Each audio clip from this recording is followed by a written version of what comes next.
This dude's eyes snapped open, totally clueless about his new reality. His deskmate gave him a shove. The instructor spotted him drooling on his desk. The whole class erupted. Laugh my ass off. Of course, the academy's resident F rank was caught napping again. The teacher strolled over, her mana practically crackling, and asked if her lecture was times much of a snooze fest. But Blair couldn't believe his stats. Boring? Who was this lady kidding? Her character model was anything but. Those divine proportions were S tier.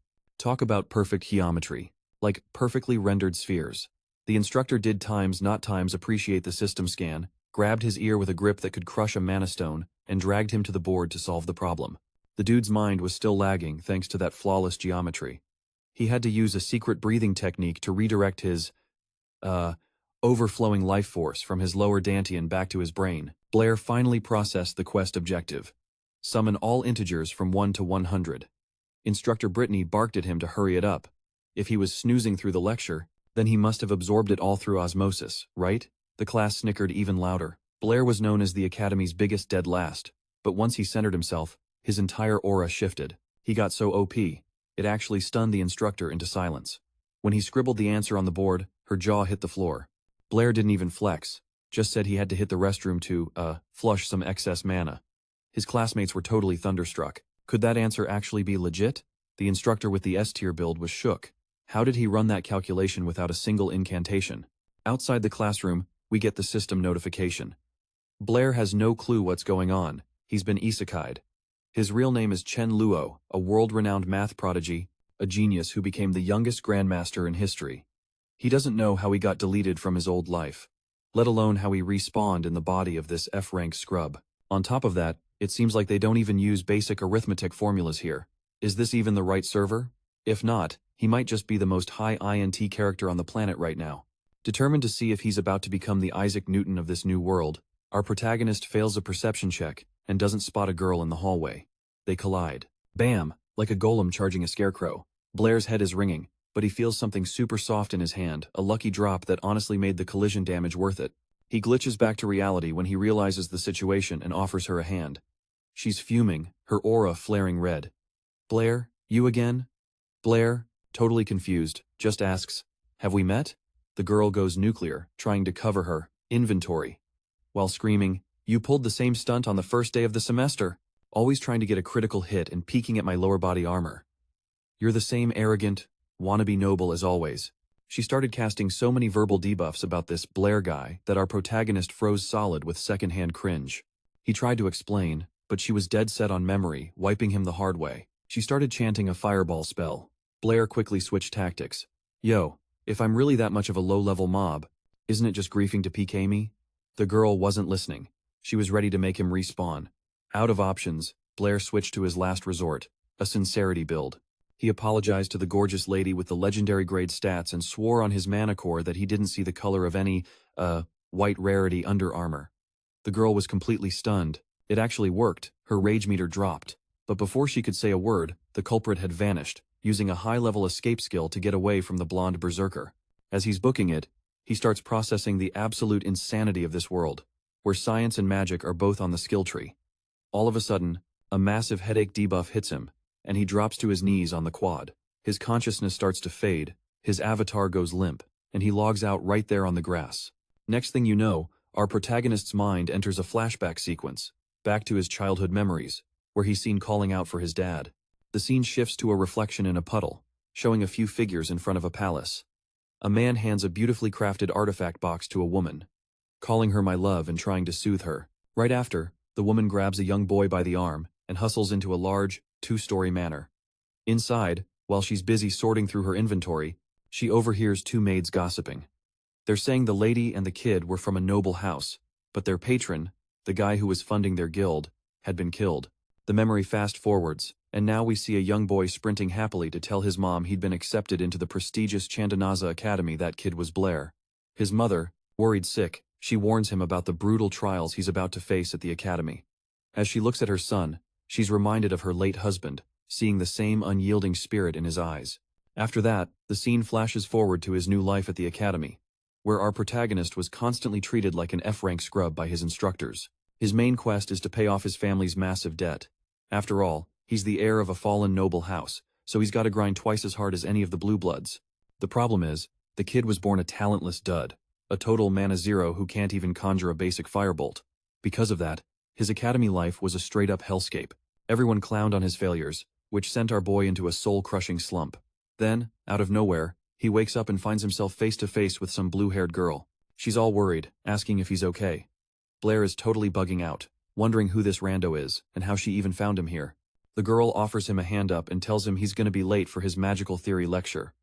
Our boy stumbles to his feet, using her for support. He thanks her, kinda shook since, for real, nobody ever gives him the time of day. When they get to the classroom, the lecture on the 4 fundamental elements is already in full swing.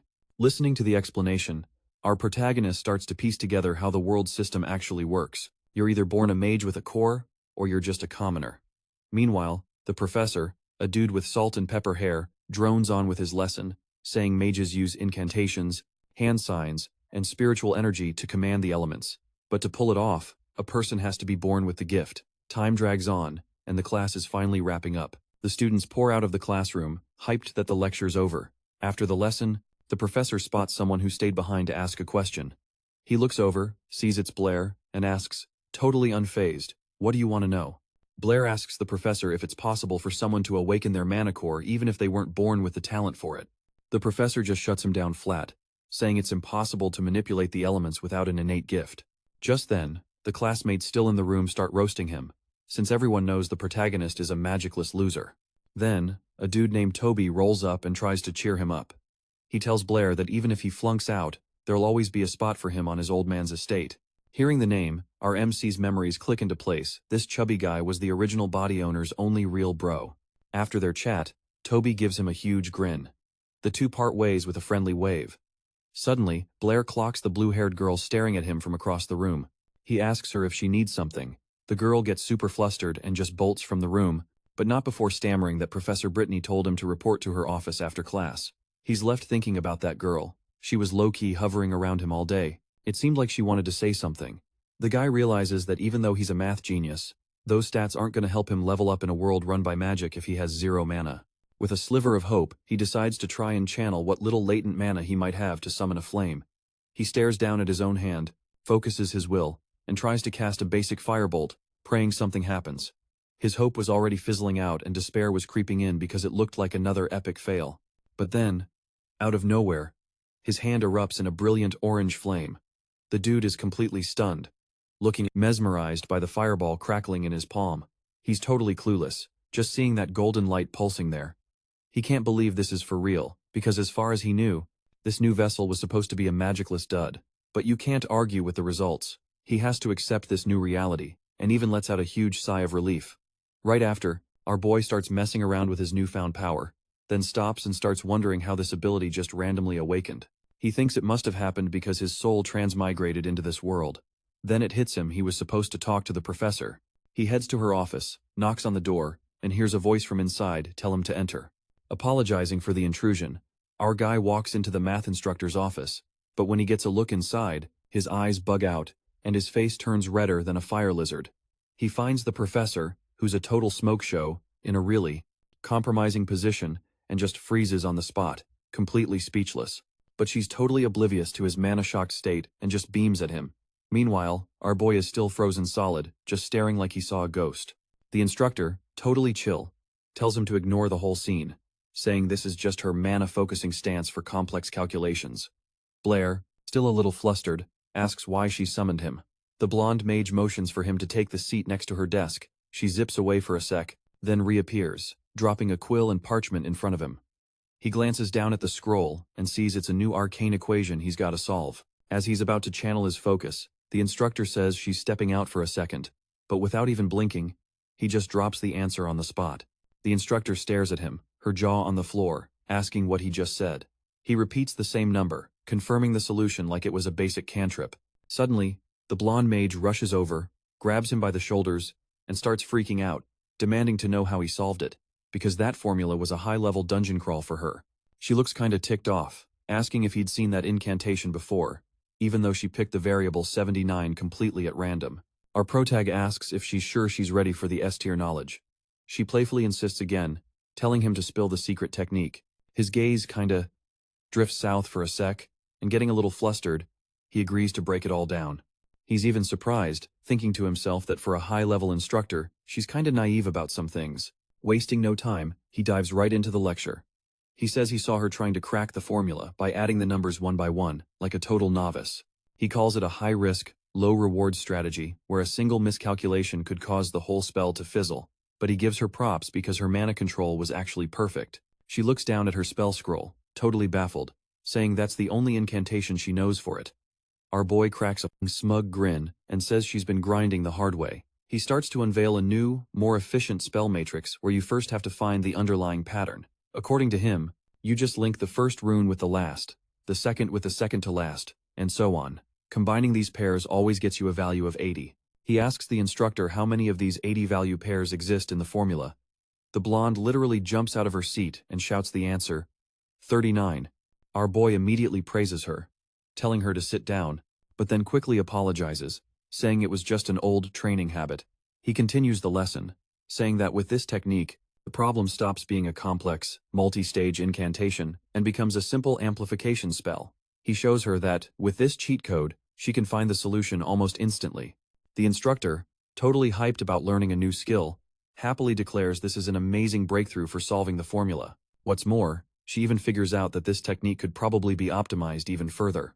The kid gives her a nod of respect for her insight, and starts explaining that yes, there's an even higher tier version of the spell. After his explanation, the blonde just freezes. Her mind is completely blue-screening as she tries to process the S-rank logic he just dropped on her. Seeing his instructor totally catatonic, our boy shouts her name, worried he broke her. He realizes the basic mana theory from his world is like ancient, forgotten magic to her. She finally snaps out of it and looks away, a little dejected, asking if he came up with that spell formula all by himself. Our protag dodges the question like a pro, just saying he developed the method to streamline the calculations. In his head, he's thinking she'd never get it if he mentioned the ancient archmage, Gauss. Suddenly, the instructor grabs his hand and calls him a prodigy. For our main character, the whole scene suddenly feels like a major flag in a romance quest. She says a legendary future awaits him if they continue their special training together. The kid turns beet red, stammers her name, and tries to say something. The instructor picks up on the vibe, gets embarrassed herself, and quickly puts some distance between them. But then, out of nowhere, her whole expression shifts as a light bulb goes off in her head. Super excited, she suggests that Blair should become a legendary arithmetician. His answer is a hard, nope. With a look of pure ambition, he declares that he wants to become an S-rank mage. She just gives him a totally confused look and asks, but why? Then the instructor just slams him down on the table, yelling that he should be mastering these arcane formulas, not wasting his S-tier talent on flashy magic. She's telling him that with his math skills, he could secure a high-ranking spot in society and should stick to that path, not the way of the mage. Totally blowing her off, he forcefully shoves her hand away.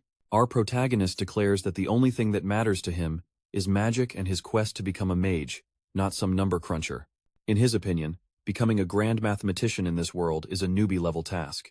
He'd just have to drop a few advanced mathematical theorems from his past life. He feels like that's just plagiarizing someone else's epic loot, and that mastering mana is a way more interesting grind. After thinking it over, the professor suggests they make a wager. She tells Blair that the Academy's upcoming mana assessment exam is right around the corner, and it's the trial that will decide if he gets to stay or not. Our boy gets pensive, realizing that if he fails this quest, he'll be expelled. The professor confirms this, saying that if he's dead serious about becoming a mage, he absolutely has to clear this exam, no matter the difficulty. A heavy silence falls as he just stares her down with an unreadable expression, calculating his next move. Then the instructor grabs a calendar from her desk and continues laying out the terms of the bet. She says that if Blair actually clears the assessment, she'll get off his back about the whole mathematician class change. But if he fails, she'll help him land a gig as a teaching assistant, so he can stay at the academy and study math like a good little NPC. After laying out all the conditions, she asks if he accepts the quest. In her mind, though, she's absolutely certain the kid will fail, since he's basically a manaless F-rank. Without a hint of emotion, but with a stone-cold, confident look in his eyes, the student accepts her challenge. Out in the hallway, our boy mulls over how stubborn the professor is, complaining that she's always nagging him like a broken quest giver. He starts replaying the entire scene in his head, only he's imagining it in a way more shoujo manga style than how it actually happened. Catching himself having these totally cringe thoughts, he decides to distract himself by going to practice some mana manipulation. But then, out of the blue, A girl with ribbons in her hair comes charging at him at full speed, like she's using a haste spell. They have a gnarly collision and totally bonk their heads together. After that, both of them start tumbling to the ground at the exact same time. Our protagonist thinks the situation feels like a classic event flag, and then he feels something in his hand. When the pain finally subsides, he cracks open his eyes and finds a girl sitting right on top of him. The blonde chick realizes his hand is on her chest and, without missing a beat, just totally pissed, she decides to tap into her mana and starts chanting a fire spell. Just like that, a blazing orange fireball manifests in her hand, crackling with raw power. But then she realizes the dude she was aiming at has completely ghosted her. The girl flips out, cursing about how that guy just blinked out of existence on her again. Far away, our boy breathes a sigh of relief, thinking that if he hadn't used a high-speed movement art to dip, he'd be extra crispy by now. A bit later, that same girl with the ribbons in her hair goes to see her magical calculus professor. She bursts in, complaining about running into some low-level creep 2 times in a single day at the academy. After blowing off some steam, she gets even more heated, swearing that the next time she runs into that weirdo, she's gonna blast him with a fireball, no hesitation. The instructor finds the whole situation pretty amusing and lets out a small chuckle. The girl, whose name is Isabella, totally switches gears. She says she's already cracked the magical theory problem he'd given her, totally smug. She mentions that she powered through the entire thing in a single night, bragging, thinking she's some kind of prodigy who did it faster than anyone else. The professor even praises her hard work, but then he shatters her ego by revealing that a cadet named Blair solved the same assignment in just a single minute. Isabella's jaw just hits the floor. Completely baffled, she asks how he possibly managed to clear it that fast. The professor explains there's a specific mana calculation theory for it and offers to show her the proof. And so, the professor begins to lay out the exact principles of the technique Blair utilized. Once the lecture is over, Isabella has this totally spaced out look, like she's still trying to process the whole data dump, you know? But slowly, the core logic of the theory starts making sense to her. Then she has a moment of revelation and is completely stunned. She can't believe Blair himself was the one who authored the entire theory. And in that very instant, Isabella decides she has to meet the genius who pioneered this theory and starts grilling the professor for details. Her eyes are practically glowing with anticipation, waiting for a response. The professor finds her sudden fangirling a bit odd, but agrees to set up a meeting. A moment later, Isabella literally kicks the classroom door off its hinges and barges in. She literally bursts in and starts shouting, demanding to know the location of some dude named Blair, and she's making it crystal clear that she's on a serious quest to find him. One of Blair's party members, looking totally stunned like a low-level mob, is just about to open his mouth and spill the beans, but suddenly gets hit with a sharp pain debuff on his thigh, a clear signal to shut up. And who was the master of this stealth attack? None other than Blair himself, who was activating a low-rank concealment skill right under the table. The tanky friend gets the message loud and clear, and immediately fabricates a cover story for Isabella, saying Blair just logged off for a side quest. She hits him with a skeptical look like he just failed a perception check, all like, "Are you for real?" and drops a rhetorical question. Seeing this dialogue path was a dead end, she gives up waiting, and just tells the guys to ping Blair when he gets back online. His buddy gives a weak little wave, his relief stat maxing out, and promises he'll pass on the message. The second Isabella exits the instance, the classroom door slams shut with a dramatic thud. Only then does Blair decide to deactivate his stealth mode and crawl out from under the table, doing a quick scan to make sure the S-rank blonde has truly left the zone. After that whole event, a super awkward silence debuff falls over the room, and the whole class of NPCs just glares at Blair with an expression that screamed, "What in the 7 hells was that quest about?" All over their faces, completely clueless as to why he's suddenly aggroed the whole room, he asks his buddy why everyone's staring at him. In response, his friend, the one with a healing potion-soaked bandage on his face, just grips his shoulder with the force of a vice. His buddy, with a look of pure desperation, begs Blair to spill the tea on whatever hidden quest went down between him and that girl, Isabella. Blair is totally lagging, completely confused by the guy's over-the-top reaction. Seeing this, his friend shoots him a look like, "Have you lost your freaking mind?" and asks if our protagonist has any clue who that girl's character sheet belongs to.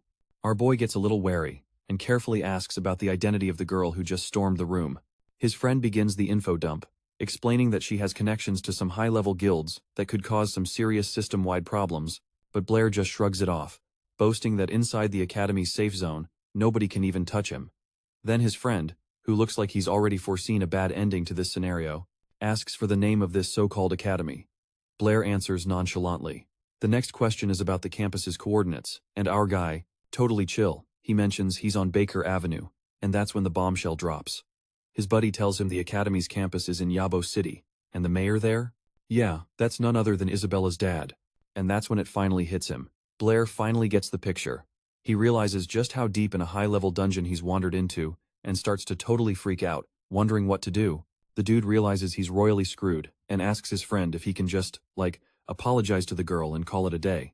But then, out of nowhere, a shout from across the hall calls out Isabella's name, and both of them whip around, totally caught off guard. It's some blonde dude with his whole crew, staring daggers at our MC. He sneers that a talentless nobody like Blair won't even last 2 days here. This blonde punk's name is Burr, some chump who always gave our protagonist a hard time back in the day. Blair's friend tries to step in for him, but on the inside, he's thinking the blonde dude is 100% right. He thinks this, cause at this academy, if you've got 0 magical talent, you get 0 respect. And to make things worse, all the second years have to take a major ranking exam. Anyone who fails gets booted from the academy. On paper, the magic exam is supposed to be a total cakewalk. Any mage worth their salt should be able to ace it. There's just one problem. Blair has absolutely 0 magical talent. For a guy like him, this exam is basically a game over screen. He's suddenly snapped out of his thoughts by a loud slam on a nearby table. It's Burr, totally raging at Blair, yelling at him, asking if he's deaf or something. The vibe gets super tense, and the blonde punk just starts trash-talking him non-stop. But our MC's friend isn't about to let that slide. His whole expression hardens as he gets ready to fire back at Burr. He challenges the blonde punk to a duel, right then and there, for being such an arrogant jerk. But Burr is totally thrown off, asking, what does Blair's friend, a dude named Toby, have to do with any of this? With that, the tension between them just explodes, and they're a hair's breadth away from throwing hands. Burr, with a total death glare, promises he won't forget this little stunt. He spins around and storms off with his crew, shouting that next time, Blair's gonna pay for this. Our protagonist just watches, looking pale, as the mob characters clear out. He's even shocked to see that Toby, his bro, Toby, totally had his back, proving he's a real one. Straight up, Blair asks Toby to be his wingman for the whole Isabella situation. Toby's down, but he warns Blair that if any beef starts, he'll have already clapped him himself by then. After that, Blair just gives his friend a look of total confusion like, bruh, what? A few days later, the ranking evaluation finally kicks off. The proctor announces the rules, warning everyone that if you fail, you're getting dropped from the academy. The task is super basic. The cadets have to stand behind a casting line and nail a target with a fireball. The evaluation starts with Burr, who struts in oozing confidence, making it clear he's the top dog here. He manifests a fireball in a flash and hits the target with perfect precision. The instructor praises the kid's mana control and tells him he's cleared the trial. The test keeps rolling, with everyone taking their turn. Suddenly, in the middle of the crowd, the arrogant blonde bully spots our protagonist and his friend and lets out a condescending laugh. He strolls over to Blair with a smirk and tells him to enjoy his last few minutes at the academy. Pissed off by the diss, Blair's bro tells the blonde to shut his trap. And what a coincidence. The next cadet to be called up is none other than Toby. Without wasting a second, he starts channeling mana for the fireball spell. Suddenly, a tiny orange flame sputters to life in his hand. He shouts the incantation and launches the fireball. It flies out and barely grazes the target. The instructor, with 0 enthusiasm, says Toby passed. He just scraped by, but the dude is stoked he made it. Next up, the instructor checks his roster to see who's on deck. He was about to call Blair's name, but then he remembers the kid supposedly has a dormant mana core. The instructor, feeling bad for our guy, tries to spare him the public humiliation, so he just starts to wrap up the evaluation, pretending he forgot about Blair. But then the blonde jerk shouts out, telling the instructor not to end the trial just yet. He points out, there's still one student who hasn't taken the test. The guy points directly at our protagonist and yells loud enough for everyone to hear that the F-ranker has already failed. Blair just stands there, silent and still, waiting to see what the instructor will do. The instructor, looking super awkward, asks our boy if he's actually going to attempt the evaluation. The blonde bully's cronies hear this and just start howling with laughter, totally clowning on Blair. As the crowd murmurs about the protagonist, a math professor happens to be walking by. Blair's friend tries to hype him up, putting a hand on his shoulder and telling him to just ignore the haters. But then, out of nowhere, our guy's entire aura just shifts. With a look filled with confidence, he decides he's taking the evaluation after all. The blonde kid and his crew are completely shook by this, having no clue what Blair is even talking about. The shock wears off fast, and they all just erupt into laughter, mocking our protagonist and already banking on his epic fail. All the noise catches the attention of the math professor, who gets curious and comes over to get a closer look. The magic instructor, annoyed by the racket, tells everyone to pipe down. Blair is asked one last time if he's sure he wants to take the test. Our boy, with a determined look, tells instructor Antonio that he's ready. The instructors, still trying to be nice, tell him not to feel bad if he ends up failing. The protagonist steps up to the casting line and focuses. He takes a deep breath, thinking about the best way to blow this crowd's mind. He's incredibly confident and knows he doesn't need any incantations or hand signs to pull off what he wants. But just for show, he decides to play along with the charade anyway. He yells the name of the fire spell, and everyone stares at the target, holding their breath. Our protagonist pretends he's struggling hard to summon the magic. The crowd around him even covers their faces from the sheer pressure he's faking, trying not to get caught in the blowback. When everyone opens their eyes, they look at Blair's hands and see absolutely no sign of mana at all. The blonde kid and his friends see this and start dying of laughter, thinking our boy completely choked. But then, out of nowhere, a flash of fire ignites in his hand, and fiery magic circles expand all around him. A massive fireball, it fully materializes and hurtles directly at the dummy. The moment the spell connects, a massive freaking explosion of pure mana erupts. Literally everyone on the field, from the first-year scrubs to the tenured faculty, just stands there with their jaws on the floor, totally shook. After that one fireball spell, the target dummy is nothing but a smoldering crater. The magic professor, looking completely gobsmacked, announces that Blair passed the exam. The blonde noble's face totally sours, muttering how that's impossible, cause even his S-tier spells can't pull that off. Only Tob is genuinely hyped for his buddy, asking him why he'd been hiding such god-tier talent. Suddenly, the professor summons our protagonist for a one-on-one. Even the arithmancy professor is on the sidelines, completely bug-eyed, wondering how that F-rank kid just unleashed S-rank firepower. Blair heads to the magic professor's office and starts spinning some BS story about how he just grinded every single day, hitting the ancient grimoires to finally master the basic fireball incantation. Professor Anthony explains that mana is a divine gift from the gods, and that people born without any aptitude for it were called the God-forsaken, and everyone had basically written Blair off as one of those manaless scrubs. But now, it looked like the gods had finally blessed Blair with an awakening, which was, like, a super rare phenomenon. He's totally gassing our boy up, encouraging him to keep leveling his skills and telling him he has insane potential. Our dude is just thinking to himself, totally over all this, that every single instructor in this academy is trying to force him to learn some new skill. So, out of nowhere, he says he appreciates the props, but he just wants to return to his original world. The professor gives him a totally bewildered look and asks what world he's even talking about. Our protagonist instantly realizes he just majorly screwed up and tries to play it off cool, saying it was just some weird joke that, totally slipped out by accident. But Anthony isn't totally buying it, and just figures he's been grinding the spellbooks a little too hard. He assumes Blair was just geeking out about the world from the legends of the Sacred Master. The second he hears about this Sacred Master dude, our boy's ears totally perk up, suddenly invested in what the professor is saying. According to the lore, there was a Sacred Master who could manipulate spatial magic and literally jump between dimensions, but everyone just writes it off as some ancient legend. Our boy looks at the professor with stars in his eyes, totally ready to grill him for more intel on these S-tier legends. He suddenly grabs the old geezer by the shoulders, declaring that he absolutely has to become a divine master. Some time passes, and Blair starts seriously grinding the ancient lore of this world. He's pulling all-nighters in the Academy archives, burning through his stamina as he plows through mountains of ancient tomes. From the info in these scrolls, he discovers there are different power tiers for mana users in this world. All in all, there are 7 distinct ranks. The Divine Masters were only ever mentioned in the oldest myths and legends. Their god-tier abilities were only ever detailed in forgotten scriptures. A ton of old tomes claim the Divine Masters had spatial magic and could literally tear open rifts to travel between dimensions. Normies these days just think that's all a bunch of fairy tales and that other realms don't even exist, but our transmigrator is still clinging to the hope that this is his ticket back home. The only problem is, Professor Antonio thinks it's all a load of crap, so he's not going to squeeze any useful intel out of him. Just then, the archive keeper sidles up to Blair and asks how the grind is going.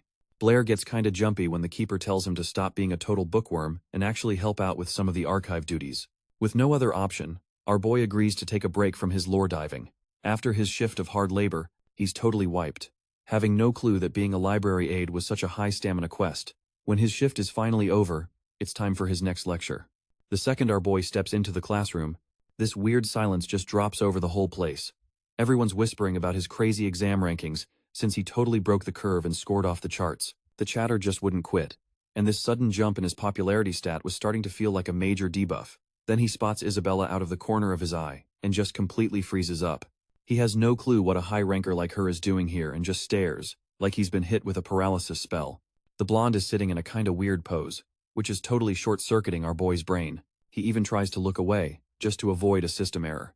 But then, Isabella shoots up from her seat and yells for the whole class to hear that she had no idea times guy was the same Blair.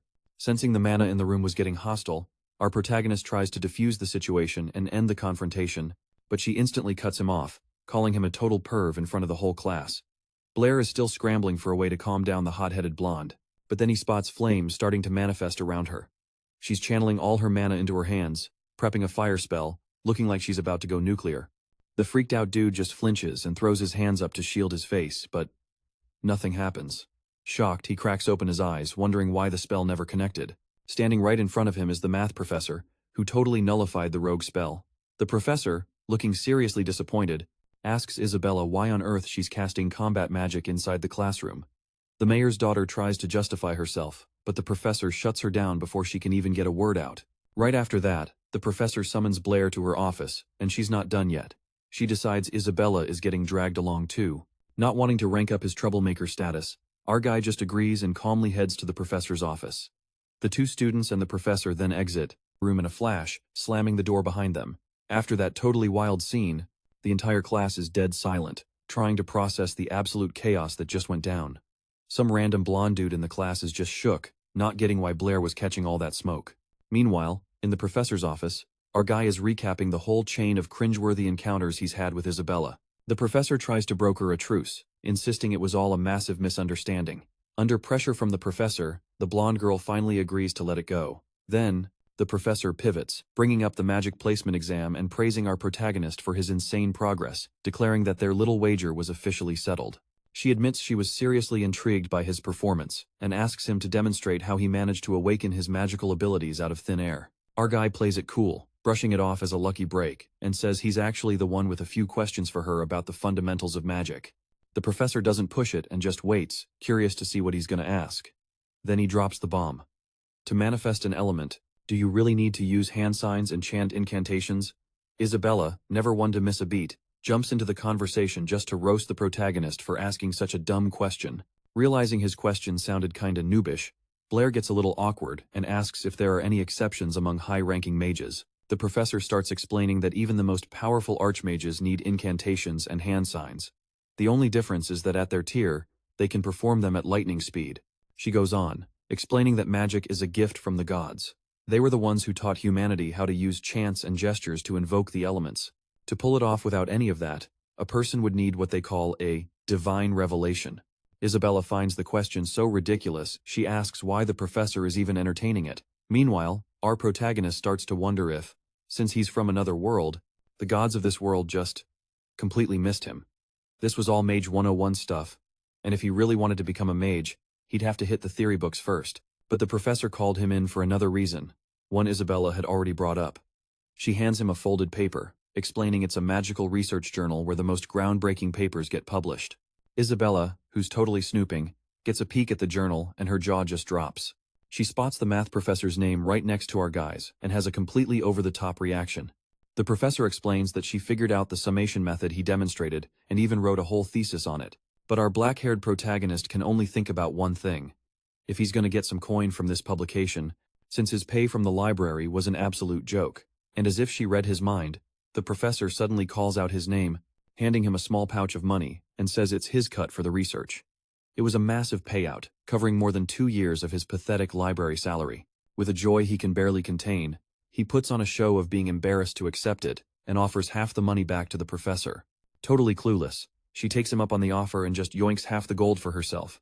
You can literally see the soul leave Blair's body. He never in a million years thought she'd actually call his bluff. The psychic damage was critical. He was just trying to look like a generous upperclassman. With just one sentence, half of his entire quest reward vanished into thin air. This L was so massive, he started having some seriously dark thoughts. Like maybe it was time to find a way to log out of this world for good. But then, a system notification might as well have popped up in his head. He stares at the professor, his eyes glinting with a new scheme. He had to know. Does every single thesis published in that mana theory journal pay out the same amount of gold? When she confirms that yeah, it's a flat rate per published thesis, a brilliant exploit flashes in his mind, a cheat code he just has to share. He starts laying out this revolutionary theory, a piece of knowledge he brought over from his previous world. The professor instantly recognizes the concept, calling it the legendary Hugis Enigma. Our boy, still running on old world patch notes, just gives the blonde girl a completely lost look. She explains that Ralph's riddle is a classic theorem created by some ancient archmages. The legend goes, Ralph has 7 sons. Each son carries 7 bags. Inside each bag are 7 cats, and each of those cats has 7 kittens. The problem itself doesn't require S-rank level calculations. You can just brute force the addition and find the solution. But the catch is, if the numbers were astronomical, you'd need a more efficient algorithm to crack it. A shortcut. So the blonde, now genuinely hooked, asks if he can actually crack the riddle using a different formula. With a classic MC smirk, he's like, I might have a few theories. Totally fired up by his confidence, she asks to join his party to research this new method. A classic training montage begins, and after a few hours of grinding out equations, the student who'd been there for the entire session eventually just crashes in her chair. She's suddenly ripped from her dreams by a shriek right next to her. It's the professor, who's absolutely losing her mind. She's bouncing off the walls, screaming that our MC has finally achieved a breakthrough. He solved the unsolvable problem. Isabella, completely stunned, asks our protag if that was 100% his own original idea. He just hits her with a cunning look and goes, You really want to know my secret technique? She's high-key desperate for the tea and insists on knowing. In response, he just plays it cool and says he doesn't have some S-rank innate ability or a hidden system. I just put in the work and grind like a madman. Her jaw is on the floor as she asks if he's being serious. A little later, she's still trying to process his insane claim when, out of nowhere, something totally out of left field happens, leaving her stunned. She spots the protagonist deep inside the third year's hall, and her mind starts racing, wondering what business he has with the seniors. I mean, he's just a second year. She swears she's going to expose his secret this time, but before she can even make a move, he's vanished like a ghost. At this point, our protag has already reached a high stone wall tucked away behind the third year's hall. This was the rendezvous point Toby had mentioned, really hoping his friend wasn't about to do something reckless. With a single, effortless leap, our guy vaults the wall, and the words of his old magic master suddenly echo in his head. He told him that if he wanted to truly master mana, he needed to visit the Mages Association in the city of Yavo. What lies beyond the wall is a breathtaking sight, and our protagonist is frozen in place for a second. He takes a moment to absorb the scene, appreciating the city's one-of-a-kind architecture. This district feels peaceful, almost unnaturally silent, but the main thoroughfare is absolutely buzzing with life. Merchants line the streets, shouting out to any adventurer who looks like they have coin to spend. Our black-haired protagonist takes a casual stroll, taking in the city's beauty. His gaze is immediately captured by a towering fortress with pristine white walls, standing right at the center of everything. He recognizes it on sight. That has to be the Mages Association he was searching for. Before stepping inside, he carefully pulls a concealment artifact, a mask, from his pocket. He has to play it smart. There's no reason to expose his identity if he doesn't have to. The entrance to the association was surprisingly empty, so he headed straight for the main reception desk. A girl with blue hair greets him and immediately offers to help. Our guy recognizes her in a heartbeat. It's Molly, one of the students from his class, and he's totally thrown, wondering what she's doing working a side gig here. She offers to connect him with a high-ranked mage for private tutoring, but the fee she quotes is an absolutely insane amount of gold. When our guy hears the price, he gets a serious case of sticker shock. He's totally clueless. Realizing he doesn't have that kind of coin, our guy just scraps the whole plan and starts to dip. But then Molly calls him back, telling him if gold is the issue, he can just sign up for the association's grimoire library. Bulia whips around, totally stunned, and has to ask again just to make sure he heard right about this so-called library. Turns out, the Mage Association's archive is packed with thousands of tomes on spellcraft, and the best part? It's totally free. Our MC, realizing he won't have to spend a single copper to level up his skills, gets super hyped and asks to register on the spot. But to do that, they need a mage certification, which, whoops, he totally doesn't have. Molly just assumed he was already a certified mage, and explains the registration is to prove you're not some noob when it comes to mana manipulation. She says he can just flex his skills right then and there to show what he's got. Our guy's a little hesitant, asking if it's really cool to take the proficiency test right here. It is, but Molly warns him that the proctor on duty today is a real hard-ass. Apparently, only like 10% of applicants ever pass his evaluation. Still, our MC isn't fazed and agrees to the trial, especially since scaling the wall again would be a total pain. A little later, they arrive at the examiner's chamber to meet a dude named Andrew. Our boy clocks that the guy is wearing a red mage's robe with 2 silver stripes. That basically screams he's a mid-tier fire elementalist. The mage wastes zero time and gets straight to the point, asking who this kid is and what's up with the mask. The kid introduces himself as Chen Luo from his previous world, explaining the mask is to hide a nasty burn he got while training his mana. The old-timer sitting next to him makes a snarky comment, saying his fireballs must be pretty special if he managed to roast his own face. Andrew, looking kinda interested, finds the kid's name odd and figures. Given his age, he's probably a low-rank novice mage at best. Molly suggests they head to the testing chamber to gauge the kid's abilities, but gets hit with a hard no, which totally catches her off guard.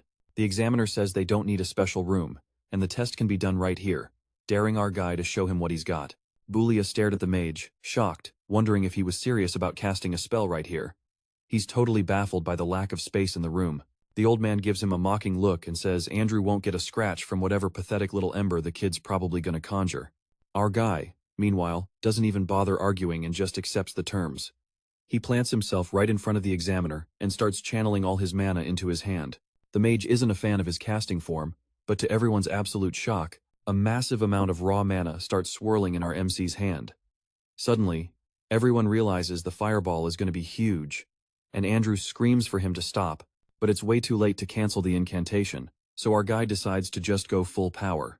The whole room explodes with the brilliant flash of a massive fireball. A blinding light washes over everything as the fireball rockets straight for the examiner. The dude was not expecting that kind of output and tries to duck behind the door. Then, suddenly, a massive explosion rips through the tiny room. After the blast, there's just silence, dust, and smoke everywhere. The girl who was watching gets a lungful of soot and starts coughing her head off. She tries to pull herself together to see what went down at the end of the test. Through the black smoke, she spots an old man coughing, who looks like he cast some kind of spell. Where the examiner was standing, there's now a gigantic blue barrier protecting him. Meanwhile, Andrew is on the floor, covered in dust, trying to process what the heck just happened. So it was the white-haired old-timer who managed to throw up the shield just in time to save the bald mage. He's still holding the barrier, a dead serious look on his face as he tries to peer through the smoke.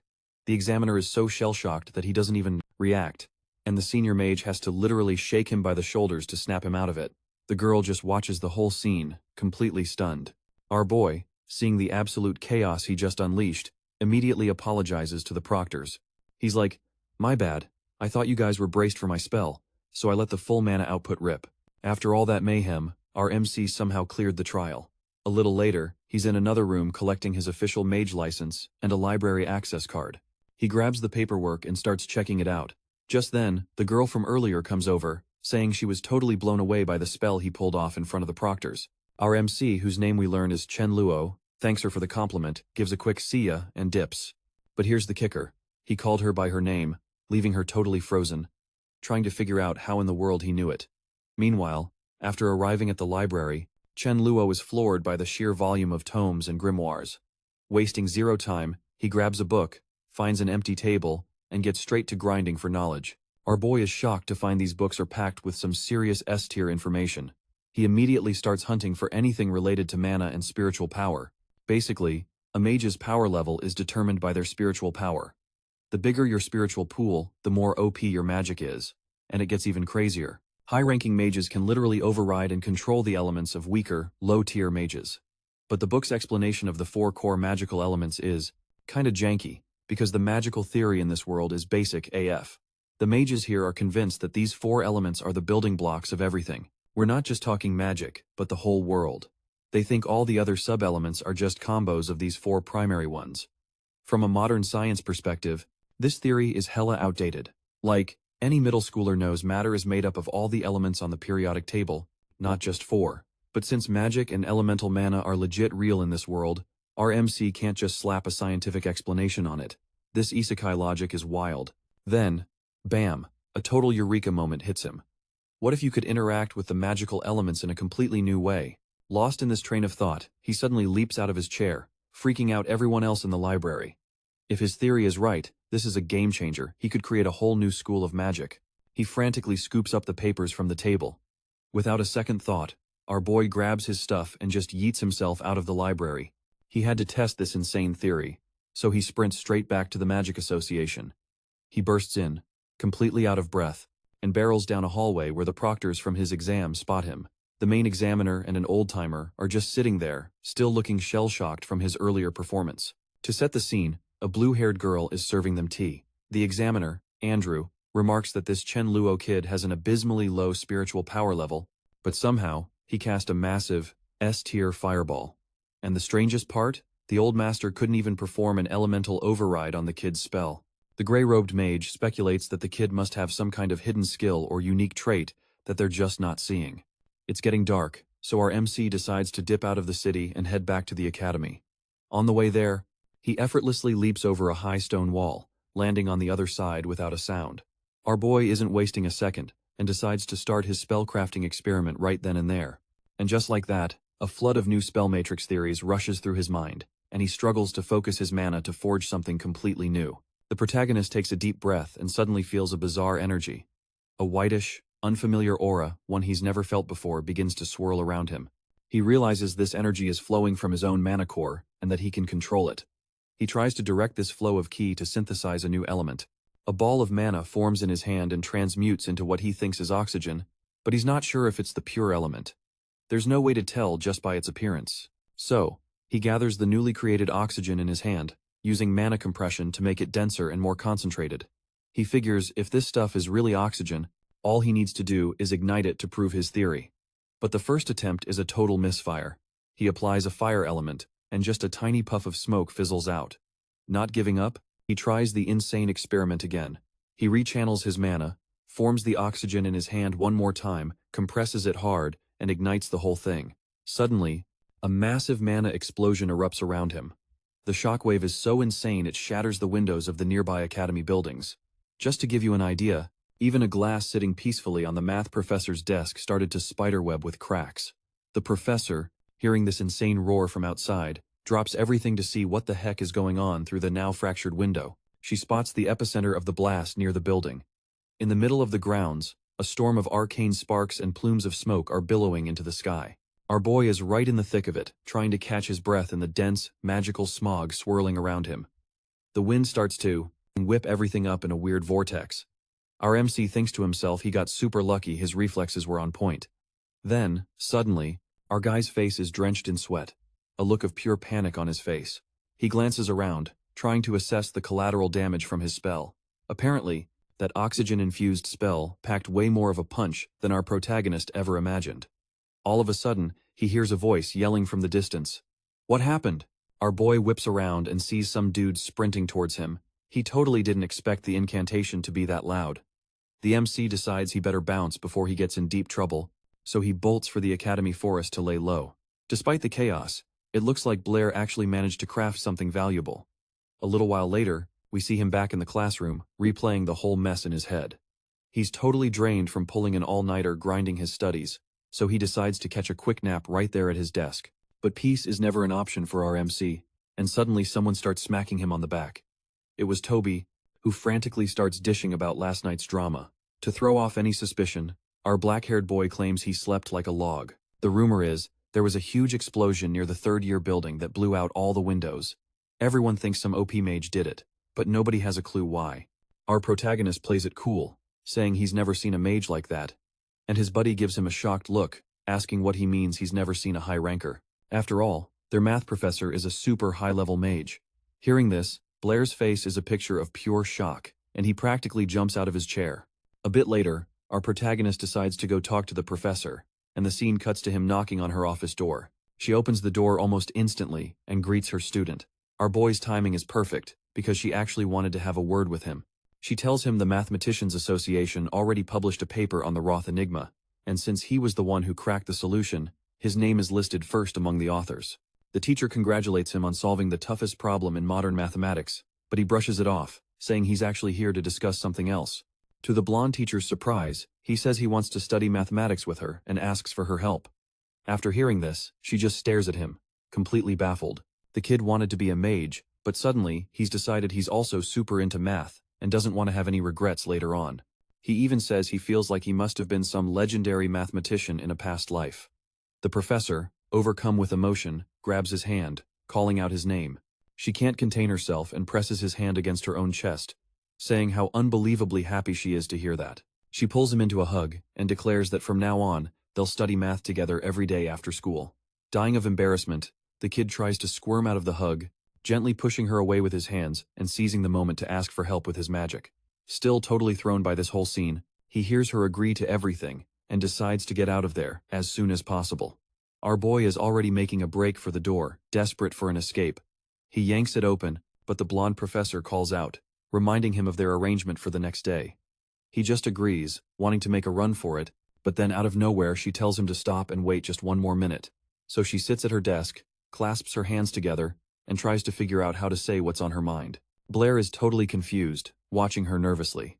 Then, it clicks for the teacher. The black-haired kid only agreed to the math lessons to get help with his magic. This is seriously stressing him out, realizing she saw right through his totally fake plea.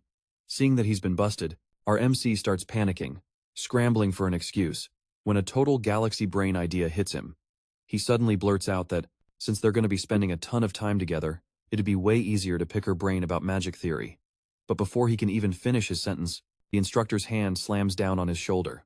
She's got a grip like an iron golem, and the dude is freaking out, wondering what she's going to say now. But the instructor says he has a real talent for thaumaturgy calculations, and that he can use it as a tool.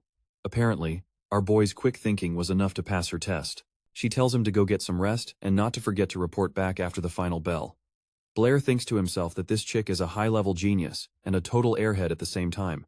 Time skips to the next afternoon, and Blair shows up for his tutoring session, shoving the instructor's classroom door open without even knocking and just strolling right in. He suddenly spots two girls up front, chilling at the desk and chatting. One of them, Isabella, is clearly not vibing with him being there, probably because she wanted some one-on-one time with the instructor. Without missing a beat, she hits him with a, "What are times you times doing here?" The instructor then apologizes to Isabella, explaining she totally spaced on telling her, but from now on, Blair would be crashing their sessions too. The instructor asks Isabella to show the new guy the ropes, but from the look on her face, she'd rather duel a fire dragon. The blonde then motions for the MC to sit next to the other student and says she's prepared a little problem. The question was this: if you drop a stone into a well, followed by a second stone of double the weight, the question is, when will the second stone catch up to the first? Isabella starts to answer, saying they'd need to know the time between the two drops, but before she can even finish, Blair cuts her off. Our boy, with zero hesitation, just straight up says the second stone will never catch the first. He explains that if you ignore air resistance, a heavy stone won't catch up to a lighter one. His answer leaves the blonde girl sitting next to him, looking seriously salty. She accuses him of not even knowing the absolute basics. According to her, everyone knows an object's fall speed depends on its mass. The heavier it is, the faster it drops. She says this is what the ancient sages discovered, and that even a kid with zero mana sensitivity knows it, but our protagonist is not buying it. The look on his face shows he's getting pretty ticked off too. He claps back that just because a bunch of ancient sages said something, doesn't make it true, and asks if she's ever actually seen it happen for real. The blonde gets super triggered that this dude dared to question the wisdom of the ancients. The mana in the room gets super heavy between them because neither one is about to back down. So, our protagonist tells them straight up that science has to be precise, and if a truth can't be proven, then it's not a real truth. Another student suggests a wager, but our boy says nah. The instructor tries to de-escalate things before they start throwing hands, but then out of nowhere, the mayor's daughter bets 10 gold coins. He accepts instantly. The instructor just facepalms, frustrated that she can't stop the black-haired troublemaker. After a bit, they find a spot to run the experiment. She tries one last time, saying one stone is double the size of the other and they should just drop the whole argument, but he's holding his ground. After all, he wasn't about to pass up on some easy money. Nobody there thinks he's going to win because they all believe in the ancient sages. The blonde even comments that being confident is one thing, but being this cocky is another. Right after that, some white platforms made of pure wind mana materialize in the air. The instructor hops on them and starts to float. A gust of wind at her side propels her upward, higher and faster. Our boy, who's never seen flight magic up close before, is just staring at the whole scene. He and Isabella are down below, watching the instructor ascend all the way to the top of the clock tower. Up there, she raises both hands, each holding a stone, one big and one small. The mayor's daughter is already calling it a victory, saying he's definitely about to get wrecked. To make sure the test is fair, the professor aligns both stones with a flicker of mana, holding them at the exact same altitude before letting go. The stones plummet in a freefall, and for a split second, it looks like their descent is totally out of sync. They rocket towards the ground, picking up speed, but then bam! Both stones smack into the turf at the exact same time. The blonde's jaw practically hits the floor, totally unable to process what she's seeing. Our guy, on the other hand, just cracks a small smirk. He already knew the system's variables. Even the professor, still hovering up there, has a look on her face like her entire understanding of basic physics just got shattered. She reactivates her levitation spell and slowly descends to get a closer look at this anomaly. The two stones are just sitting there innocently on the grass, while the trio just stands there, trying to reboot their brains after that reality-breaking demonstration. The gears finally start turning in Isabella's head, and her face is just a mask of pure, unadulterated confusion. Both girls just can't believe this was even possible. To them, the ancient sages couldn't possibly have been wrong. The professor is left wondering how in the world her student knew that a fundamental law of manaphysics was a total lie. He then explains that he read it in some obscure text, but when he went to run a practical test with two stones, he saw reality didn't match the theory written in the grimoires. Turns out, a truth the Academy elites had been preaching for over 1,000 years could be completely debunked just by dropping two stones from a high place. It's pretty wild to think that so many high-ranking scholars never even bothered to check if the so-called truths they championed were actually legit. The blonde girl grabs him by the shoulders, saying that this law was a cornerstone of their world's magical theory, and that soon, a new principle will be written in the textbooks under Blair's name. The guy is low-key not thrilled with all this sudden fame he's getting, especially since he wasn't trying to solo the experiment. The professor tries to mediate, saying the achievement was all his, and she just played a minor support role. But if he wants, he could refine this new law alongside Isabella, and the girl gets totally hyped at the idea. Our protagonist replies that he'll definitely need her help to finalize the theory, and formally invites her to join the project. Suddenly, all the shyness just melts from her face as she stares at him, completely shook. Her mind starts racing, processing his party invitation at lightning speed. She even imagines the headlines in the Manhwa Chronicle. Two prodigies emerge at the academy, collaborating on a revolutionary new magical law. Her face flushes bright red again at the thought of working so closely with him. The girl decides to hide her power level, trying to act all cool and natural as she timidly accepts. The blonde gets lost in her own head for a sec, realizing they'll have to work on this, just the two of them. She starts brainstorming potential names for the new law, imagining how their names would be right next to each other in the title, which just makes her blush all over again. Then, out of nowhere, she offers to be his backup if any of the other students give him grief at the academy. All while thinking about how he's not just a genius, but kinda handsome too. Suddenly, the guy holds out his hand, and the girl's brain immediately jumps to the conclusion that he wants to shake on it. This gesture made Isabella blush and feel weirdly flustered, without even really knowing why. She decides to ask what's up with the outstretched hand, and in response, he just asks for 10 gold coins. Our protagonist clearly had a different transaction in mind, and his eyes start to sparkle at the thought of the loot he was about to collect. The girl was super disappointed by her massive misread of the situation and backed away from him, pouting a little. In the end, our protagonist gets the promised payout from the bet and starts counting his coins. He's totally stoked about scoring 10 gold coins from a simple challenge and leveling up his wallet in a single day.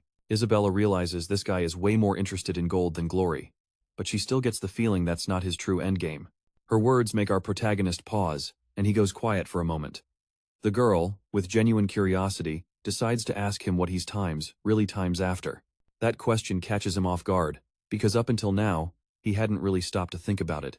He considers everything he's done since arriving in this world, and suddenly, something just clicks. Flashbacks from his past life start rolling through his mind, memories of how he used to grind it out as a teacher. He remembered his students, his work, and his friends, all of whom he left behind in a world that's gone forever. After diving deep into those memories, he finally finds the answer he needs to give her. But his real quest objective is apparently top secret, so he just plays it off, denying he's only grinding for gold to live a better life. Rocking a totally fake smile, he dips out on Isabella and the professor. Not getting the intel she wanted, the blonde prodigy watches him go, totally sussing him out. She could tell he was carrying some heavy debuffs he couldn't share with the party. A day goes by, and Blair's already posted up in the lecture hall, thinking that crashing on his desk is way more comfortable than his tiny dorm room. But hey, at least he's got some gold in his inventory now. He knows he can't just away from keyboard his way through this academy. He's gotta keep grinding. Right then, some blonde NPC named Batter slams his hand on the desk and calls out to Blair like it's a chore. He says some dude named Fiji is looking for him. Blair's totally clueless and asks, "Who's that?" Since he's never even heard the name before. Batter does not like that response, gets instantly aggroed, and snatches our boy by the collar. But suddenly, a voice tells the lackey to unhand him immediately. Nearby, another blonde dude appears, all decked out and adjusting his tie. Turns out, this was the guy, Fiji, the high ranker who was looking for our protagonist, and he didn't roll up solo either. He had two serious-looking goons with him, staring at Blair like they're trying to cast a fire spell with their eyes. Fiji glares at him with total disdain. Our boy, on the other hand, is just curious, since he's never seen this character before. The blonde in the blue shirt then turns to our protagonist and asks if his name is Blair. He scans Blair from head to toe and lets out a little sarcastic laugh right in his face. That's when it clicks for our protagonist. With a deadpan expression, he tells the goon to let him go and then asks, "What's the deal?" The smug noble warns Blair to stay away from Isabella. In his mind, a low-tier commoner like Blair shouldn't even be breathing the same air as an S-rank prodigy like her. After dropping his ultimatum, Fiji tells his party it's time to bounce, and they all leave. On the way out, the blonde shoulder checks Toby, who was just passing by. The chubby kid can't take the hit and gets knocked flat on his butt. He's so terrified he's basically been hit with a silence debuff, just quietly waiting for the gang of bullies to leave. A little awkwardly, Toby shuffles over to our protagonist and asks if he's okay. Blair just shrugs it off, saying they just wanted to chat. But Toby's shook that Fiji would just show up and aggro on Blair out of nowhere. Then Toby drops the exposition dump. That blonde dude is Fiji, the class president, and basically everyone at the academy is scared of him. He's from the legendary Howard family, and is the son of a viscount. And to make matters worse, his dad is a big shot in a secret society, and a bunch of the instructors here are members, too. Toby tries to de-escalate, saying he gets that Blair is mesmerized by Isabella's S-tier beauty, but he warns his friend not to ignore Fiji's threat. At this, our boy gets all flustered and embarrassed because that wasn't even on his radar. Time skips ahead, and pretty soon it's noon as classes wrap up for the day. Blair is already sitting with Isabella, but he's totally zoned out, theory crafting how to properly use his new aura technique. The huge upside is that it doesn't require incantations or hand signs, but the problem is he still hasn't figured out how to dual cast two elements at once.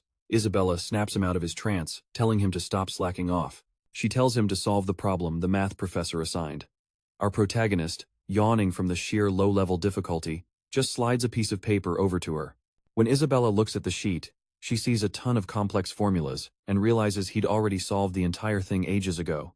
She's completely speechless, since she'd only managed to clear half the problem in the same amount of time. Our protagonist then says, "You can't just use the same old build for every problem." According to him, the secret is finding different attack patterns. Ignoring his smug flex, she looks at the paper, a little embarrassed. Taking advantage of the silence, our boy remembers he wanted to ask her something. He's curious how she's able to dual cast two fireballs at once, and she just casually replies that she can actually summon a whole barrage of them. This new intel completely stuns the protagonist, totally shook, and he just stares back at her, clueless. The blonde realizes the black-haired dude can only single cast a fireball, and starts totally roasting him for it. He explains that he's read a ton of grimoires on magic, but he never found anything about multi-casting spells at the same time. The girl fires back that those tomes only teach the Tier 1 basics and don't cover these more high-level techniques. To learn that, you'd have to hire some super expensive magic consultant. But, she adds, if someone were to call her sis, she might just help them learn herself. Without missing a beat and with a completely straight face, our protagonist calls her sis on the spot. The girl was not expecting such a quick and direct response, and is completely blindsided. The deadpan expression on his face when he dropped the magic word left her totally bewildered. But since a promise is a promise, she agrees to mentor the kid. After this, they ditch the academy grounds and find a more secluded spot for some serious training. The girl focuses her mana and begins the incantation. Suddenly, a whole cluster of yellow fire orbs appears, floating around her. Our boy is completely awestruck by the sight, since he can barely even manage a dual cast. What really gets his attention is how stable her magical constructs are. The girl explains that the main secret to summoning multiple fireballs is all about mana distribution. Most mages think mana can only be focused on a single point, but once someone masters this technique, they can distribute their power to different points. Each of these portions of mana can then power its own spell, and that's how you summon multiple fireballs. So the protagonist asks if it'd be possible to cast different spells using each mana stream, and she enthusiastically confirms it. While they're talking, some dude with golden hair is scoping them out from a distance. His name is Per, and he thinks the two of them are up to something shady. Next to him, someone else is gripping a piece of the wall with so much rage they start fuming. The boss, who was nearby, also saw the scene and is watching with a grim look. He vows to himself that the protagonist is going to pay big time for this. At that very moment, our guy is grinding hard, trying to partition his mana flow into 9 separate channels. The blonde explains that he needs to follow her instructions and split his mana step by step. With a smirk, she tells him not to feel bad if he can't get it, because it took even a prodigy like her 6 months of training to learn it. Suddenly, just as she finishes her sentence, a whole bunch of fireballs pop into existence around the young man. The girl stares, completely unconcerned. He replies that he simply divided his spiritual power into 9 parts and summoned the fireballs. But the girl doesn't buy that excuse and asks how he managed to do it so quickly. Blair looks at her, a little surprised, and simply says that he understood the technique and was able to use it. Such a simple answer leaves the blonde completely stunned. She stands there for a moment, staring at the boy. His face turns red when he realizes he was not only a genius at math, but also at magic. Then he starts to get really angry because he trained much longer than he did. To save face, she decides to lie, saying she's done the same thing before. With her pride wounded, the girl simply abandons the training session and runs off. Our guy has no idea why she's so angry and just chalks it up to another one of those I don't understand women moments. He puts his hand in his pocket and suddenly feels something strange. It catches his attention and he stops to see what it is. Meanwhile, the girl still hasn't calmed down and is walking angrily toward the academy. Suddenly, Blair runs after her and grabs her arm. Isabella is surprised by the movement and asks if he needs anything else. It is then that she notices he has his hand outstretched, offering her something. It was a kind of bracelet with a pretty golden cat charm on a red thread. The protagonist offers her the gift, calling her by name, and tells her to accept it. He says the only reason he learned magic was thanks to her help, and he thanks her. She stares at the bracelet breathlessly, wondering what to do. Her face turns red again and she bites her lip, completely bewildered, as she stares at the protagonist. Surprised, she admits it kinda makes sense, and maybe wasn't a totally F-rank idea after all. The blonde then snatches the gift from his hand with a quick flick of her wrist, trying hard to hide her true feelings. She bolts, flustered, yelling about how the gift is totally cringe, except since she's running with her eyes shut, her legs get tangled, and she hilariously faceplants on the lawn. Without even asking for a mana-boosted hand, she scrambles back up, laughing nervously, her face a total mess of embarrassment. Then she glances back to see his reaction. Blair is just stunned, a bit thrown off by her chaotic aura, completely clueless about what to do. But before he can cast a single word, the girl is up and dipping out again, shouting a few weak insults over her shoulder. She vows that this quest isn't over, but all Blair can do is let out an exhausted sigh. After that whole dramatic scene, he decides to recharge his mana and flops down on the grass to chill in the sundae. He figures if she really hated it, she wouldn't have accepted the artifact. After all, he dropped a hefty 50 silver coins on that thing. The dude was thinking he originally planned to give the bracelet to his rune calculations professor, but then he suddenly senses something right in front of him. A crew of 3 guys is rolling up on our protagonist as he's lying on the lawn. One of them, a dude named BT, reminds our guy that the class president already warned him to stay in his lane, and that getting so close to the mayor's daughter was putting the prez on edge. Without a single word, our protagonist rises from the grass, his expression going completely stone cold. Then, out of nowhere, he just pivots and makes a tactical retreat from the goons hassling him. The blonde dude and his posse weren't about to let that slide, and immediately gave chase. The thing is, our boy saw no reason to waste his mana scrapping with these low-level thugs. But then one of the 3 decided to run his mouth, saying Blair's father died like a coward, fleeing in the middle of a great battle. Hearing that kind of dishonor thrown at his family, it seriously hit a nerve, and our protagonist stopped dead in his tracks. The blonde dude, sensing an opening, kept up the taunts. He thought Blair had lowered his guard and went for a cheap shot from behind, but as he threw the punch, his fist just froze mid-air, inches from our guy's face. The goon absolutely did not see that coming. Since he had thrown the punch with all his ki, the mana backlash sent him flying backward, and in the end, he was the only one who got wrecked. You could see the killing intent in Blair's eyes. He was seriously pissed at the gang's actions. Meanwhile, the blonde dude could barely get to his feet. His hand was completely fried with mana burn, and he was in agonizing pain. This only fueled our protagonist's rage, and he declared that his father was a heroic warrior who died for his homeland. He added that his dad was an incredible S-rank father who deserved respect, even in death. Blair then threatened them, his voice low, saying nobody gets to insult his father. Fueled by this rage, 9 fire orbs suddenly manifested, floating around him and grabbing the bully's full attention. They were completely shook by Blair's skill, because as far as they knew, he was a manaless F rank. The thought of being incinerated terrified the goons and they immediately bailed, ditching their leader. Now alone with a furious Blair, the blonde dude stared at him, absolutely terrified. The overwhelming pressure he felt was enough to make him panic and start begging for his life. The bully tried to save his own skin. Pulling the fighting is forbidden on Academy grounds card. But all he got back was a look of pure contempt. Then, the panic in his eyes faded, replaced by pure, raw despair. He just stood there, paralyzed by the pressure, staring at Blair, completely at a loss. Our guy, showing zero signs of stopping, raised his hand to unleash the fire orbs. The mana condensed and the spell began to rocket towards the dude, but suddenly our MC sensed a powerful presence right behind him. Meanwhile, Bader squeezed his eyes shut, threw his arms up to shield himself, and screamed for help. When he didn't feel any pain, he thought it was weird and decided to peek.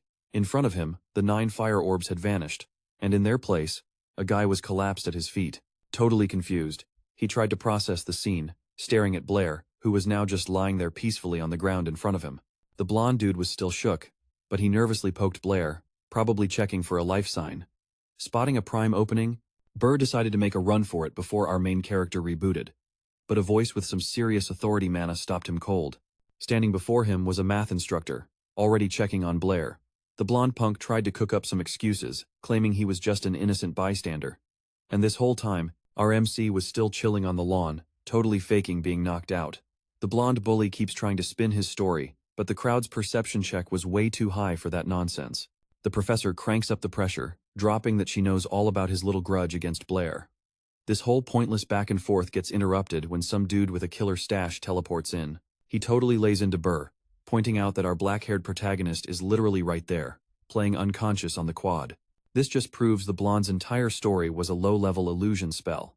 The man then orders Burr to report to his office immediately and await his judgment. He turns to the vice-chancellor, stating that this whole mess is a failure of the Academy's administration and apologizes for the public spectacle.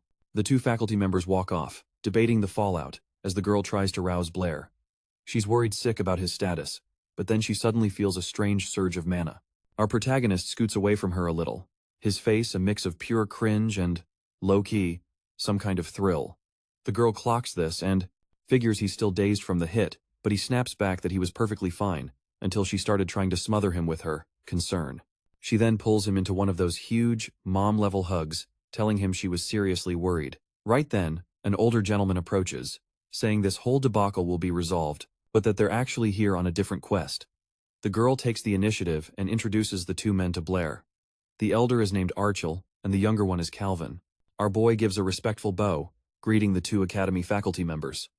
Apparently, our black-haired prodigy is already making a name for himself, known as the young genius who helped Professor Brittany crack the Rubo's enigma. But the professor cuts the elderly man off, correcting him that Blair was the one who solved the entire thing solo. She just filed the paperwork. Thanks to cracking this ancient puzzle, Blair and the professor have been nominated for the prestigious Edwin Award, which is a massive honor for the whole city. And if they're up for it, these guys will pull every string they can to help them secure the win. But the girl is more worried about whether our boy can get his name on the award too. The old man sighs like he was waiting for that question and gives her a look. He explains that Blair is still just a fledgling mage, and no one in the history of magical theory has ever pulled off a feat like this at his age. If the professor claims it was him who solved the Rubo's enigma, literally, no one will believe her. The girl looks like she's about to throw hands. But our protagonist calls out her name and takes her hand, cutting her off. She looks over at him, her expression a mix of sad and totally let down. Breaking the heavy aura in the air, Archel suggests they table the discussion for now and figure it all out later. She agrees, and the 2 men take their leave. Time skips forward, and evening starts to descend on the academy, bathing the spires in a gorgeous orange glow. The professor and Blair are walking through the silent halls, both of them lost in their own status windows. Suddenly, she tells our boy that while the standard solution to the enigma was common knowledge, the method he used was a legit paradigm shift in the history of magical mathematics. The award has to be his. It's insane for anyone else to get the credit. This leaves Blair totally stunned, and he scrambles for something to say. After a beat, he says the award shouldn't be his. He then adds that, as far as he's concerned, Professor Brittany stopped being just some random NPC to him a long time ago. The compliment hits her with a critical, and the professor's face goes completely red. She's shocked, but in a good way. Flustered by her own reaction, she just tells her student to go home, leaving him completely clueless as to which dialogue option he picked wrong. A little later, a huge crowd had already mobbed the quest board. Everyone was buzzing about the thesis Professor Brittany had posted, and of course, about the name of the student who assisted. People were freaking out, saying that S-rank mages had spent centuries trying to solve the Rubus enigma and totally failed. While all the mob characters were gossiping about him, our MC decided to go full stealth mode and blend into the crowd, and low-key, it actually worked. No one even clocked him. But then, just a short distance away, he suddenly hears a ton of shouting, like someone's aura was flaring out of control from a nearby room. He recognizes the old headmaster he met earlier, and sees someone else in the back of the room. It was Bader and his father. The old man was seriously laying into his son about the unsanctioned duel. The dude's parenting style was intense, no cap, and to teach him a lesson, he just starts unleashing palm strikes on his own kid. Our protagonist watches this, absolutely fuming, but with zero intention of getting involved in this side character drama. After lighting his kid up right there in front of everyone, the blonde's dad starts groveling to Artil for forgiveness, begging him not to expel his son from the prestigious academy. But what Bader did was a major violation. He broke one of the academy's cardinal rules in a big way, not even letting the headmaster finish pronouncing the judgment. The blonde kid's father just drops to his knees, pleading with all his might for the headmaster's mercy. He just stays there in that position, desperately begging and losing all face, hoping they'll let Bader stay despite the massive screw-up he committed. Bader is totally shook by his father's actions and tells him to get up. But Blair, against his better judgment, decides it's time for the protagonist to make his move. He walks up to Artil, gives the headmaster a proper salute, and gets one back. Playing it cool, like he didn't just overhear this whole dramatic scene, our guy asks the headmaster what the big deal with Bader is.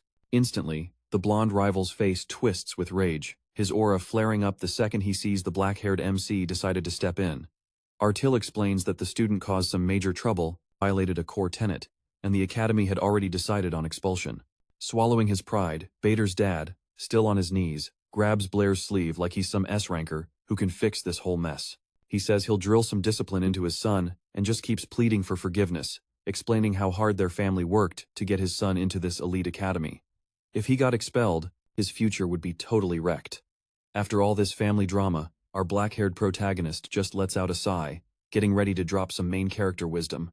He turns to Artil and calmly asks him to maybe not bring the banhammer down so hard on the blonde dude. The bully, hearing this from the very guy he had been trying to punk, is completely floored. After hearing the request, the headmaster announces the academy can put a hold on the expulsion for now. Badre and his dad are totally shell-shocked but relieved. But Artil warns that if Badre pulls another stunt like that, there are no second chances. In response, the blonde dude's father basically forces his son's head into a bow, making him show some respect. He then orders Badre to thank Blair and Artil. Too terrified to defy his old man's command, the blonde kid bows and mumbles a thanks to the headmaster and Blair. The old man accepts the apology and tells them both to get to class. They get to the auditorium door, and our boy is just about to open it. But then the blonde kid stops him, asking why he even bothered to defend him. With his hand on the doorknob, our protagonist pauses, running a quick mental diagnostic. He explains he only did it because he didn't want to see Badre bring dishonor to his family. The kid stares at the floor, processing what Blair said. After a beat, he turns around and gives him a legit, heartfelt thank you. He also warns him to watch his back around False, cause that guy won't let this slide. He adds that False's uncle is the academy's vice headmaster. Later on, after their lectures, Blair heads to the library, his usual grind spot, thinking about what a ridiculously high-level quest this day has been. Suddenly, the librarian appears at the entrance with a super grim expression, a clear sign this was not going to be a friendly chat. Our protag didn't expect to see him and is like, "Yo, what's up?" The librarian cuts right to the chase, asking if Blair's been sparring with anyone he shouldn't have been. Our boy is stunned and totally confused, asking if some new event quest just dropped. Then he gets hit with the news. He's been banned from his library duties and can't live in his dorm room anymore. And to make things worse, it's a direct order from the vice headmaster. After that info dump, our protagonist decides to go find Professor Brittany, the one who's been wanting to drag him and Isabella to an advanced arcanometrics seminar since the start of the semester. Blair explains that he can't go, since he just got booted from his dorm and now has to find a new base of operations. In response, the professor invites him to crash at her place, saying she's got a spare room. Our boy gets totally flustered by the offer, his mind already racing with scenarios of what cohabitating with her would be like. Freaking out a little, he asks if he'd just be a deadweight mooching off her. she just coolly brushes it off, saying it's no big deal this way. They can grind on their advanced spell theory whenever. Her logic is sound, but my dude is still blushing like crazy. So, it's a done deal, and she tells Blair to link up with her after the formal. Out of nowhere, Isabella just barges into the room, no knock or anything, and immediately demands to know what our boy is even doing here. The professor explains that Blair is also attending the symposium with them and, oh yeah, he'll be crashing at her place from now on. That last part totally sets the blonde off, and she immediately starts throwing a fit. Totally confused by her student's meltdown, the professor is like, chill, Blair's not some delinquent. There's nothing to worry about. Meanwhile, our MC is just standing there like a statue, wondering how he ended up getting chewed out again. To cut through the awkward tension, the professor basically shoos the girl out of the room, telling both her and Blair to go prep for the symposium. Then she turns to him and asks if he even has anything to wear for the event, explaining that the dress code is strictly formal. Clueless about high society fashion, he asks if a standard magic robe would fly. The professor says if he's got one, that's perfect. Some time passes, night falls, and the grand ball begins. The guests start to trickle in, and there's our boy, walking the red carpet, flanked by two absolute knockouts in gorgeous gowns. As they reach the venue, Isabella announces their arrival. This is the Howard family estate, the go-to spot where the Mages Association hosts all their major functions. And this association is, like, a super big deal in the kingdom, which is why they always use the Howard estate for everything. Turns out, this mansion is the class president's actual house. Up ahead, a trio of dudes are standing around, locked in a pretty intense argument. Right then, their instructor, Brittany, walks up to one of them, the student council vice president, Calvin. Calvin spots the instructor with Blair's crew and gives everyone a super enthusiastic greeting. Our boy immediately waves back at the guy. Isabella, standing right next to him, is totally confused, wondering how they even know each other. The VP then asks Blair to introduce his party, casually mentioning they were just talking about him. Professor Brittany decides not to crash their chat and dips out, saying she'll catch up with them later. Blair and Isabella step into the mansion, and their jaws just hit the floor at the sight of it all. Our protagonist is blown away by how bougie the party is and makes a beeline straight for the food table. Without a second thought, he starts piling his plate with a mountain of snacks and drinks, inhaling it all in the blink of an eye. But Isabella is so not feeling this scene, thinking he's making them look like total commoners. Suddenly, something catches Blair's attention, and he stares off in one direction, totally zoned in. He spots a massive painting on the wall depicting two rivers connected by a bunch of bridges. The blonde girl explains that it's the Howard family's greatest pride and joy, the painting called The Seven Bridges of the Royal Capital. Blair, looking a little lost, asks for the name of the painting again, making it painfully obvious he had zero clue what it was. Their little chat gets overheard by the son of the estate's owner, a total playboy type, who starts mocking and throwing shade at our protagonist for his behavior. Isabella isn't having any of the guy's attitude, and jumps in to defend Blair, saying he's her guest and deserves some respect, but the blonde dude could not care less. He just keeps dissing Blair for his ignorance, flaming him for not even knowing such a famous work of art. Isabella decides it's not worth starting more drama with this clown, and grabs Blair by the hand to drag him out of there. The class president happens to see her holding our boy's hand and gets visibly pissed off by the scene. He chases after them and gets in Blair's face, saying the only skill he has is hiding behind girls. In response, Blair just smirks and drops a question. So, what's the times, real times, meaning behind the painting? For some reason, the question throws Isabella for a loop, and she just stares at him, totally lost. Blair then explains that if he can just understand the principle behind the painting, he'll be able to create a whole new magical formula. The blonde punk overhears this and scoffs, saying Professor Brittany only put his name on their research paper out of pity, and nothing more. Isabella jumps to his defense again, saying Blair totally cracked the puzzle's code all by himself. In response, the blonde dude decides to throw a tantrum. He announces loud enough for the whole server to hear that Blair is going to solve the riddle written on the painting. Isabella is totally shook by his attitude, realizing this punk just turned a personal beef into a public quest. Immediately, the gossip network lights up the hall, with everyone trash-talking Blair. All the commotion grabs the attention of Professor Brittany and Calvin, who are way down the hall.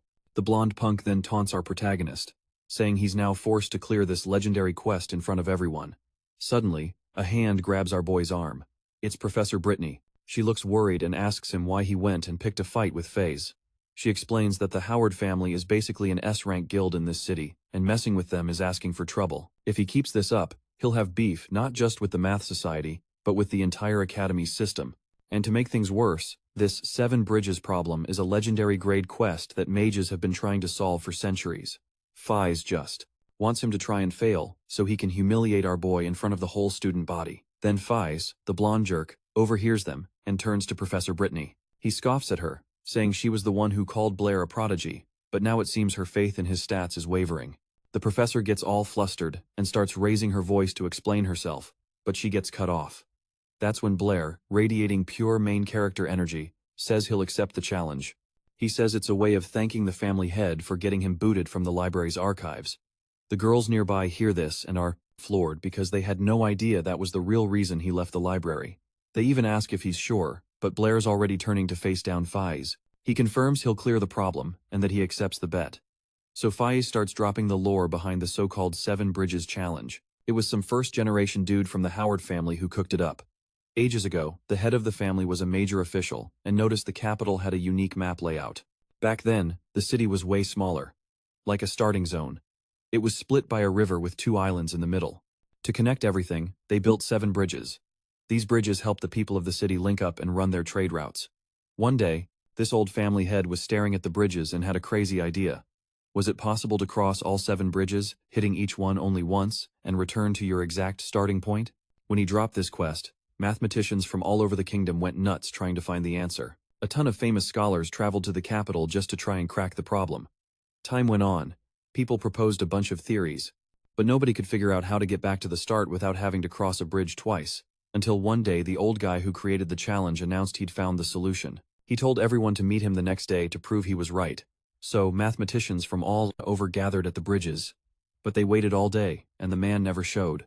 A few days later, they found his body. The story goes that he got so hyped about his discovery that he ended up tripping and drowning in the river. His death was a massive debuff for everyone in the world of math. The problem was never solved, and not even his own family knows the answer. Even with the solution lost, the family hung an engraving of the bridges in their hall to honor the man. Faiz finishes by saying this whole story is a source of pride for them.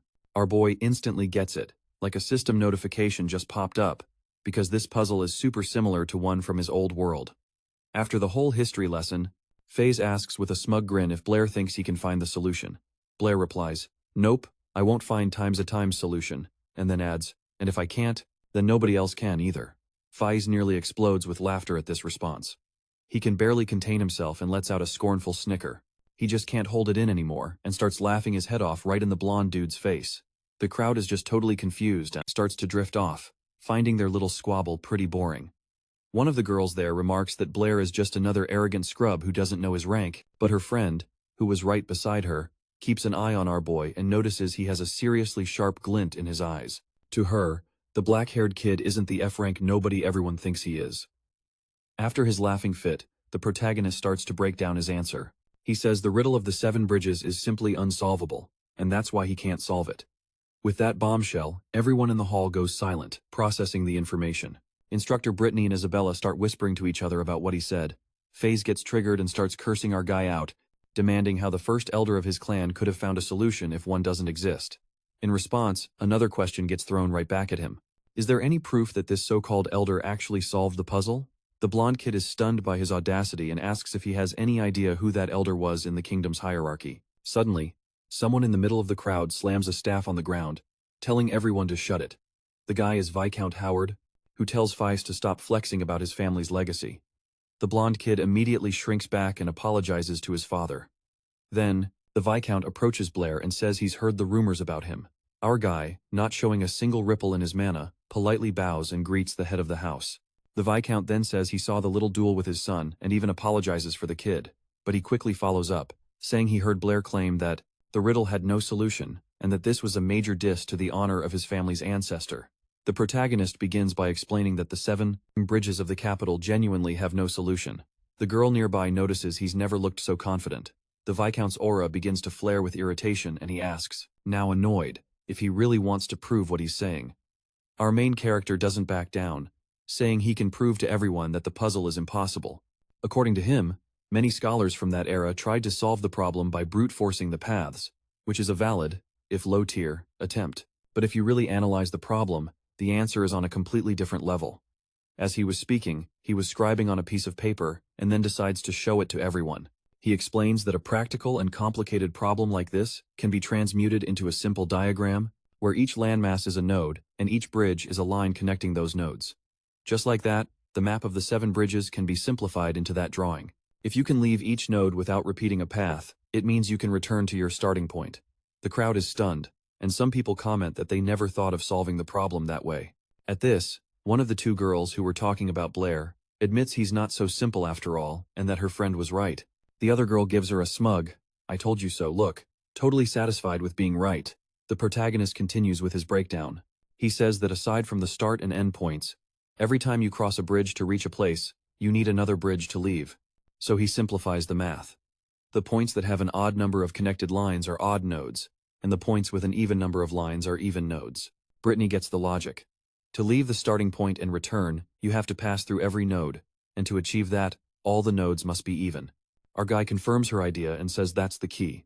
Just then, a guy with glasses gets what Blair is saying and starts to ask a question out loud, but Blair immediately cuts him off.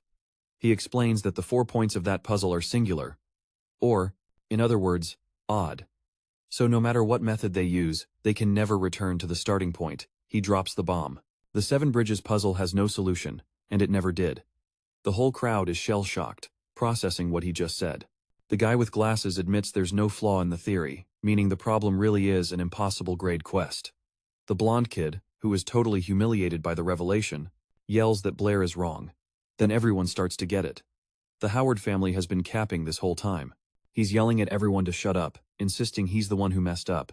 But after a proof that crystal clear, nobody doubts it anymore that magical equation is straight up unsolvable. The other girl, who had faith in Blair's S-rank intellect from the jump, calls it like she sees it. His ancestor was just a low-tier scammer. He clearly can't handle the pressure from the crowd. Blondie Fige totally panics and starts crying for his daddy. But instead of backup, he gets a massive fist right to the jaw from his own father. Viscount Howard channels his full aura into the strike, sending his son flying several meters back. The head of the house starts blaming Feig for not knowing when to keep his mouth shut.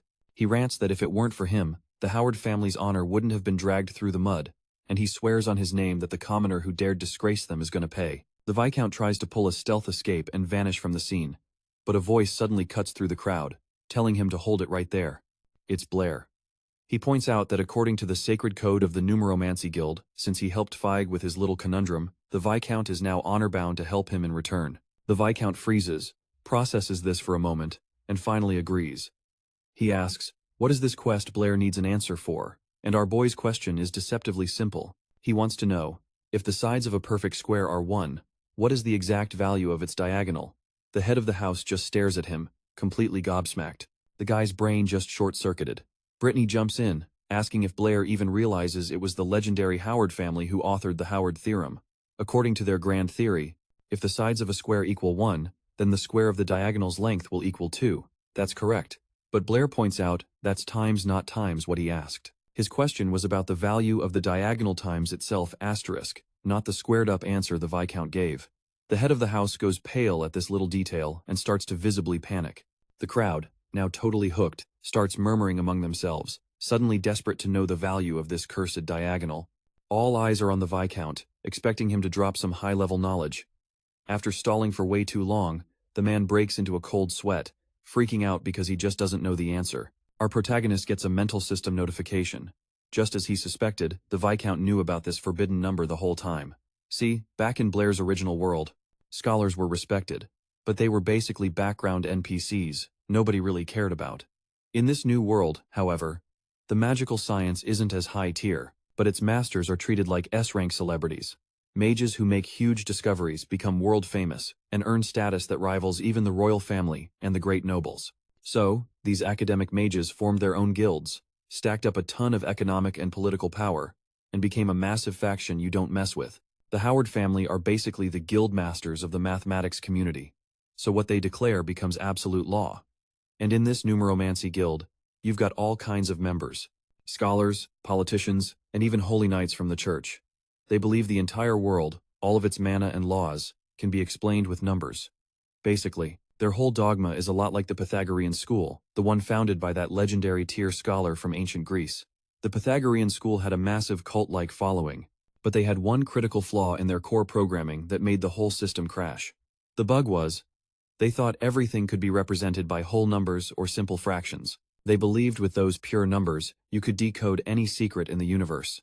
But then one of Pythagoras' own disciples, a dude named Hippasus, discovered a game-breaking exploit in that whole ideology. He proved it was literally impossible to calculate a square's diagonal using only their sacred fractions. This one discovery shattered the very foundation of their entire belief system. The guild got so desperate that instead of trying to patch the problem, they decided to just delete the player who found it. They grabbed poor Hippasus, tied a massive rock to him, and yeeted him into the sea. But it was no use, because you can't get rid of the truth. More and more people started talking about the Hippasus glitch. The problem spread, and in the end, the whole Pythagorean school was nerfed into oblivion. These numbers that couldn't be written as fractions were dubbed irrational numbers. And from there, knowledge of archimetrics just exploded, unlocking a whole new skill tree in mathematics. From the look on the Viscount's face, Blair can tell he's known about these forbidden irrational numbers for a very long time. And our boy gets super curious about how this magic-run world dealt with that whole mess. The question has the Viscount backed into a corner, and he's starting to sweat buckets. The whole room was buzzing, with everyone trying to crunch the numbers on that diagonal. Aitney, totally intrigued, asks, "Yo, what's the debuff on this number? Because you literally can't write it down." Our protag explains it's a whole new tier of number, a real hidden piece, and there are tons more just like it. He says some other mage had already discovered a number like it, but the whole discovery got nerfed thanks to Fiji's family. Just then, the Viscount realizes what a massive L he's just taken, and it was all his son's fault. He stomps over to the kid, shooting daggers with his eyes. But the blonde dude was not in the mood to get his HP dropped again, so he starts desperately looking for an escape route. Fiji then decides it's all Blair's fault for nerfing the Howard family's reputation.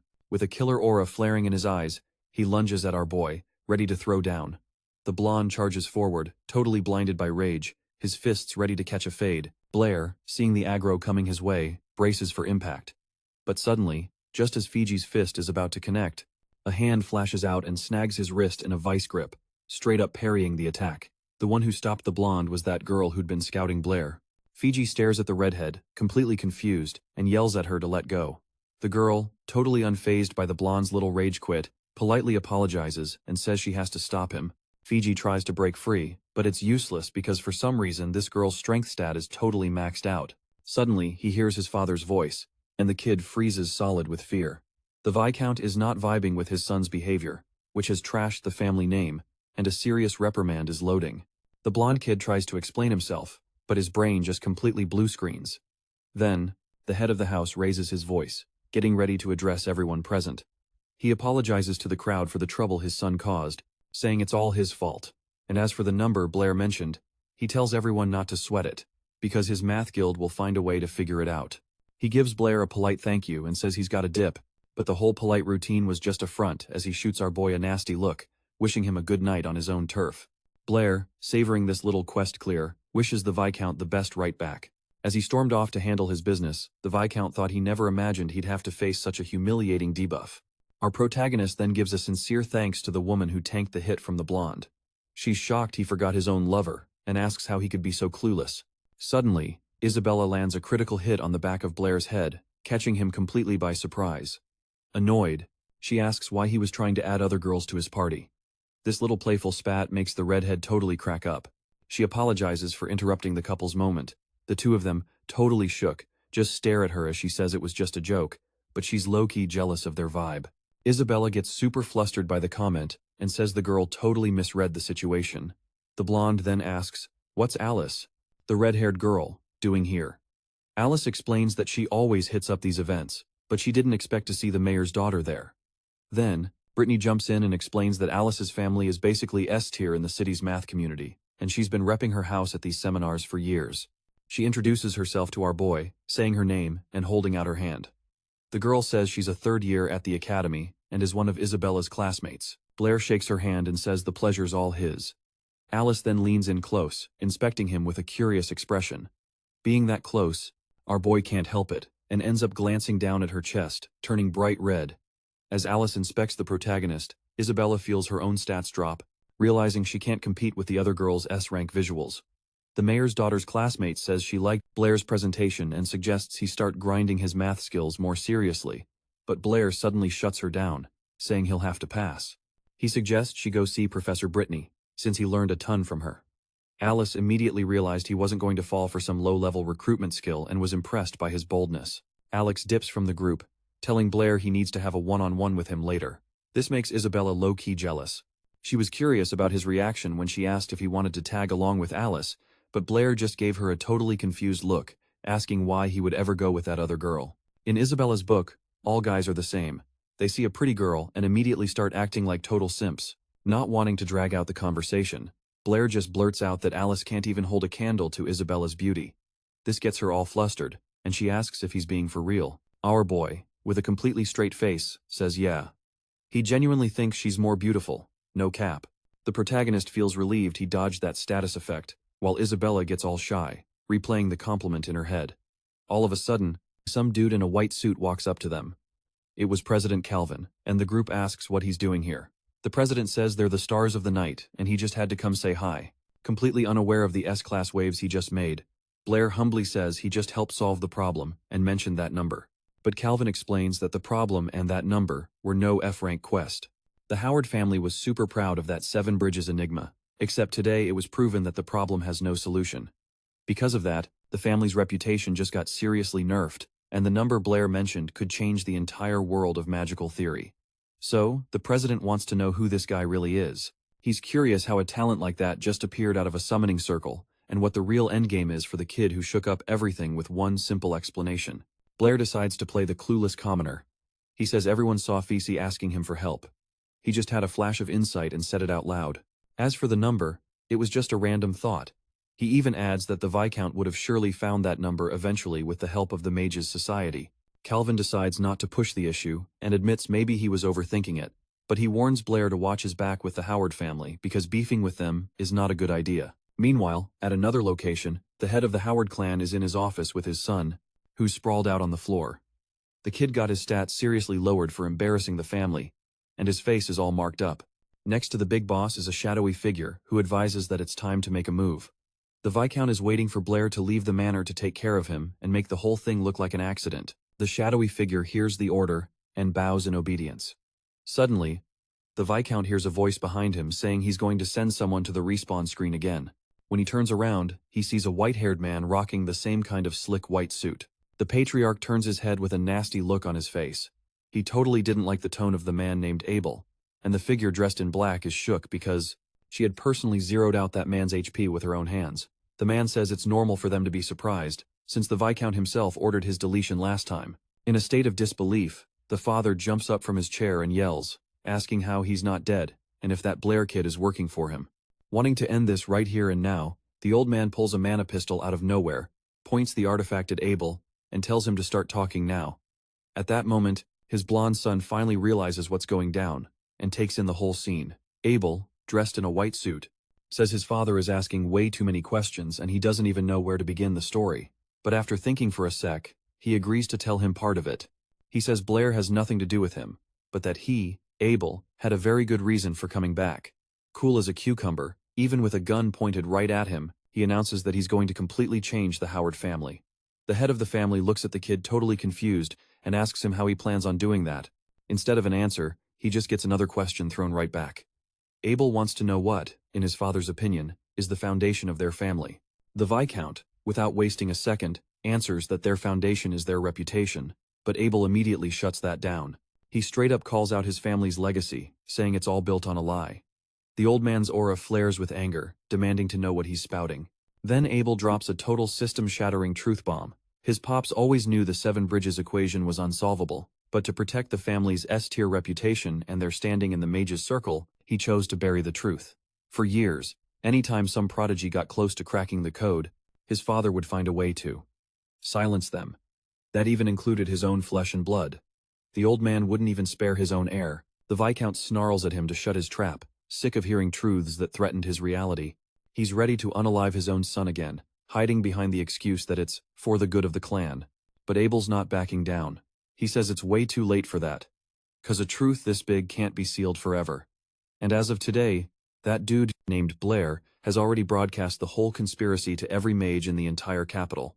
His dad might be able to handle a few of them, but there's no way he can erase every single witness. Then, out of nowhere, our white-haired protag grabs the artifact, the gun, and pulls the barrel right against his own shoulder. He dares him, saying if he doesn't silence every last witness, by sunrise tomorrow, the entire kingdom will know the truth. Abel then hits him with the final blow. Do you really think you can hold the clan together when its entire foundation shatters? With no comeback, the Viscount's artifact clatters to the floor, and Abel scoops it up. His father, totally power-drained, asks what he's supposed to do now. His son lays out the new quest. Step down, let him become the new clan head, and reforge the family. It's the only way the Howard name survives this. He tells him straight up, you know I'm the only one with the stats to save this family. The Viscount, with the debuff stacking up, starts to desperately process the offer, and the words finally break through his mental barriers. A few days pass. Then, our boy wakes up at his instructor Brittany's place. He's seriously vibing with the room, mostly because it has an actual bed and doesn't have that funky dungeon smell like the closet he used to crash in. He decides to go say, sup, but then freezes mid-step, jaw on the floor. Brittany's room is buried under a mountain of scrolls covered in frantic calculations. Instantly, our protag's perception skill maxes out. She must have pulled an all-nighter grinding for that one number he dropped at the ball. After the symposium, news about the unsolvable theorem went viral across the kingdom, and with that, the Howard family's reputation started to totally tank. And that mysterious number no one could decipher? It even got its own legendary title now, the Arcanist's Cipher. Basically, every mage in the kingdom was trying to crack this quest, but no matter how much mana they burned, nothing was working. Truth is, in this world, mana theory is still pretty low tier. They haven't even reached the level of explaining the fundamental laws of the universe yet. In fact, the concept of aether physics doesn't even exist. Still, Arcanists are super respected here, and they're always grinding in their labs. Our boy is sure they'll find the answer eventually. They might fail the quest a bunch of times, but in the end, the truth will be revealed. While Brittany's still passed out, our protag grabs the Daily Scroll to get the latest intel. He sees the Howard clan has a new leader. The gossip is this new leader is probably going to disband the Mages Society. For the Howard clan, it's probably the smartest tactical move. But Blair wonders why they'd pull such an extreme maneuver. He's trying to get a read on who this new leader is when Brittany just materializes behind him. Totally sleepy-eyed, she wishes him a good morning. Our black-haired boy gets kind of flustered seeing her. She looks so pure that he just gets all shy. He just stands there, totally stunned by her visuals, while the blonde just stares back silently. But then her whole vibe shifts. She gets ticked off, remembering she told him to wake her up the second he was conscious. Brittany pokes him right on the cheek and calls him a little rascal. Then she starts teasing him about that secret number Blair won't spill. The thing is, she gets way up in his personal space, so close that our boy gets mega flustered, and boom. Instant nosebleed. While he's just standing there, redder than a fireman crystal, Brittany finally realizes what she's wearing. And then it clicks. And he totally gets why he reacted that way. Totally mortified. She lets out a shriek with enough sonic force to crack a barrier spell, calling Blair a total degenerate. After the dust settles from that high-level chaos, we spot our protag in the kitchen, trying to whip up a potion or something, with a perfect handprint branded on his cheek like a 5-star curse mark. The girl mumbles an apology, claiming that slap was just an unfortunate critical hit on reflex. She explains that when Brittany wakes up, it's like a whole different persona gets activated. The blonde starts stressing, thinking he's going to be totally turned off by her morning mode debuff. But our boy just shrugs it off, saying he's into all her different skill trees, no matter what. She's totally stunned by that and just stares. His response clearly landed a critical hit to her heart. And you can see a blush status effect pop up. While Blair looks smug like he just gained a ton of EXP. A moment later, the girl gets curious and asks what kind of weird alchemy he's performing with eggs and red berries. He explains it's a tomato omelet, a recipe she's never seen in any grimoire, and she thinks it sounds like a low-tier concoction. Blair explains that back in his home region, they call these red berries tomatoes, and that crafting a tomato omelet is like a basic, common rank skill everyone knows. He gets a flashback to his past life, remembering how this was his go-to stamina recovery meal. After finishing his culinary craft, he quickly gets geared up for the academy, but not before telling her to test out his creation. Just as he's about to teleport out or, walk, Brittany stops him to give him an item. She presses a pristine white cloth to his chest and starts cleansing the grime from his hoodie with practiced motions. Our protag's brain just blue screens from the unexpected proximity event, and he's totally bugging out. At least his gear looks like it's been hit with a low-level purification spell now. She tells him to get going to the academy, and Blair, still rebooting from the whole encounter, awkwardly pieces out. Now that she has the whole hideout to herself, she decides to finally appraise the meal he left behind, which still looks like some kind of foreign alchemy. She cautiously scoops up a tiny portion and slowly brings it to her mouth. The flavor combination completely shatters her expectations. Brittany's never tasted a dish with stats this high. It's so good. She gets literal goosebumps. Like her senses are leveling up. She savors the sweet, almost magical essence of the tomatoes. The dish is S-rank delicious. And she's totally floored.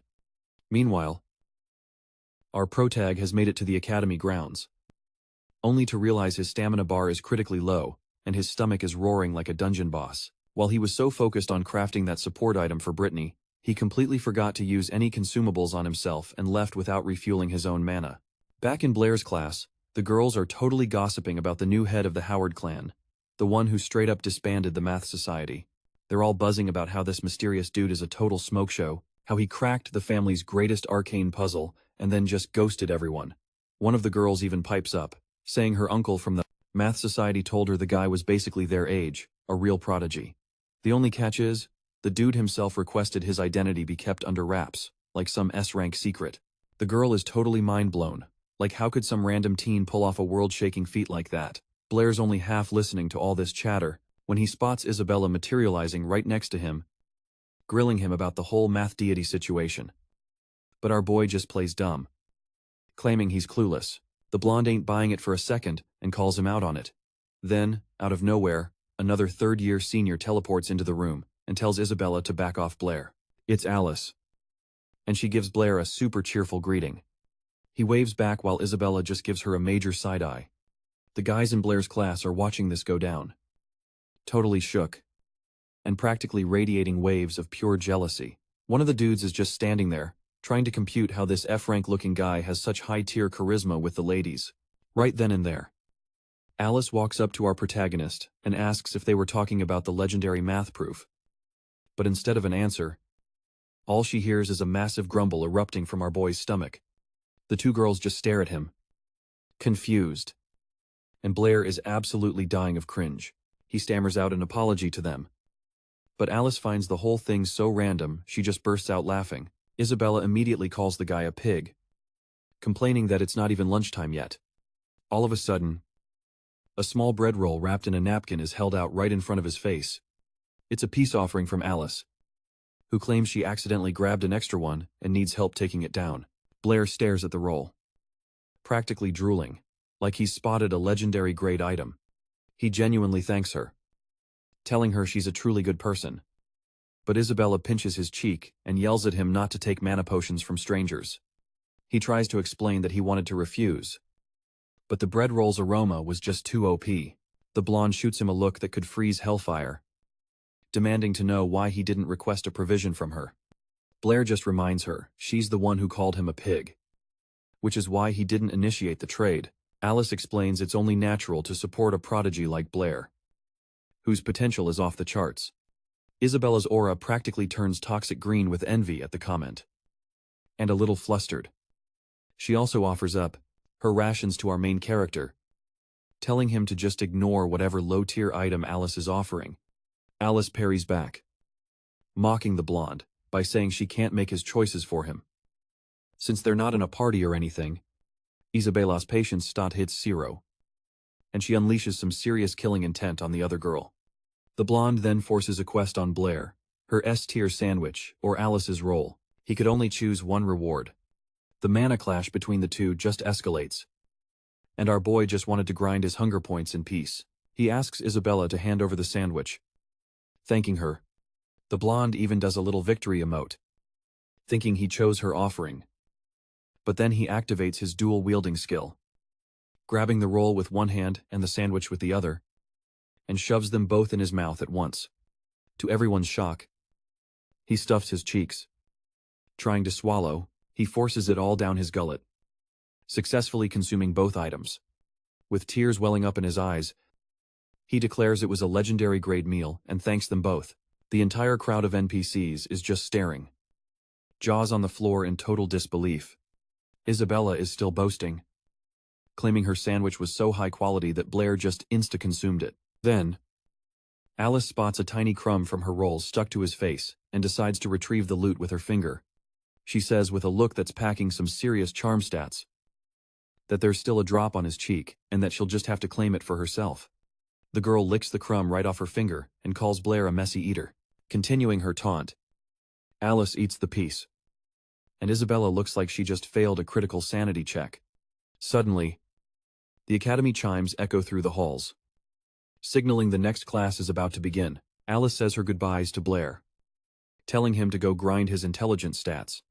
The blonde, with a furious aura, then tells him to meet her in the training hall after class. The third-year girls storm out of the room, slamming the door with enough force to shake the foundations. Blair can finally breathe, his stress level dropping a few points. For him, this whole system change was already getting pretty overwhelming. Out of nowhere, someone crits him with a cheek pinch and calls his name. It was Toby, who immediately asks where he scouted Alice from. Blair replies that he ran into her a few nights ago, and Toby has a seriously glitchy reaction. Our boy explains that Professor Brittany had recruited him for a high-level mathematics seminar, and that's the zone where they first partied up. Then it clicks for Toby that was the same seminar where everyone started whispering about the so-called number of the... But his curiosity has to be put on hold, because the instructor enters the classroom and summons Blair to the board. Brittany tells the class to form parties to try and solve the problem. While no one's paying attention, the instructor gives Blair a little nudge and whispers his name. She stealthily passes him a small roll, and our protagonist's reaction is kinda sus. The professor whispers that she noticed he skipped his morning rations and brought him a recovery item. But Blair, whose hunger bar was already maxed out, just stares at the bread with pure despair. He returns to his desk, where everyone has already formed their squads. Toby spots the new item in Blair's inventory and asks where he looted it from. Blair, not wanting to get into the lore, just says he'll debrief him later and that right now, they need to crack this puzzle. The pink-haired girl suddenly chimes in, asking Blair about the mysterious guy from the math seminar, playing it all casual-like. Our boy says he thinks he might have spotted the dude there. The girl doesn't totally buy his response, giving Blair a look like she knows he's hiding a secret class or something. He quickly crafts a cover story, saying that when the mysterious figure appeared, he had stepped out for a second to take care of a personal quest, and by the time he got back, the guy had already dropped the lore about the number of their... Toby jumps back into the conversation, and neither of them can believe Blair missed such a major event. Our boy explains himself, saying he overbuffed on food and was suffering a stomach debuff. His friend, looking a little sus, says Blair really fumbled a golden opportunity. But the pink-haired girl defends our protagonist, saying that just getting an invite to a rare event like that is already a high-luck roll. She remembers his intelligence stat is super high and asks him to schedule a party up for a study session. Toby teases the girl, saying her study quest clearly has some hidden objectives. The other girl in their squad is getting super annoyed by their whole conversation. After a while, finally, the bell rings, signaling the end of the lecture. Our protagonist is totally drained, because he spent the whole period using stealth tactics to avoid Isabella. He just wants some peace and quiet to finally practice his casting. He needs to keep his mana control sharp. Then, out of nowhere, from not too far away, he hears a voice ask, "Since when did you get so interested in magic?"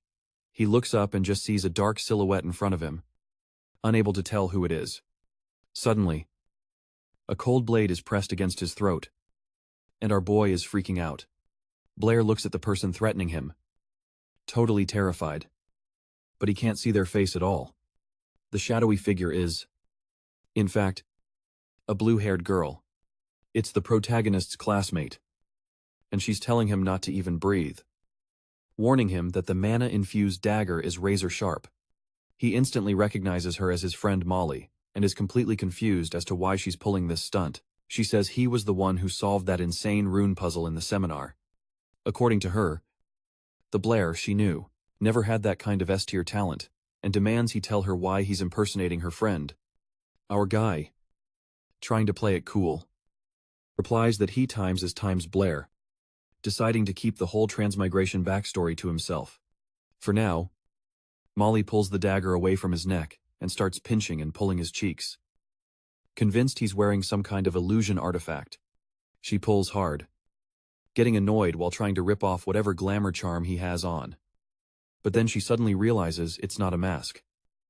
It's his actual skin. And there's no point. Tired of her whole intimidation act, Blair hits her with a quick leg sweep, making her lose her balance. Unable to stay up, she falls backward. But our protagonist's agility is on point, and he manages to grab her by the arms, stopping her fall before she can get hurt.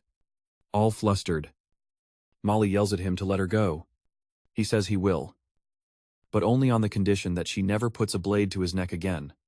He stares her down, waiting for an answer.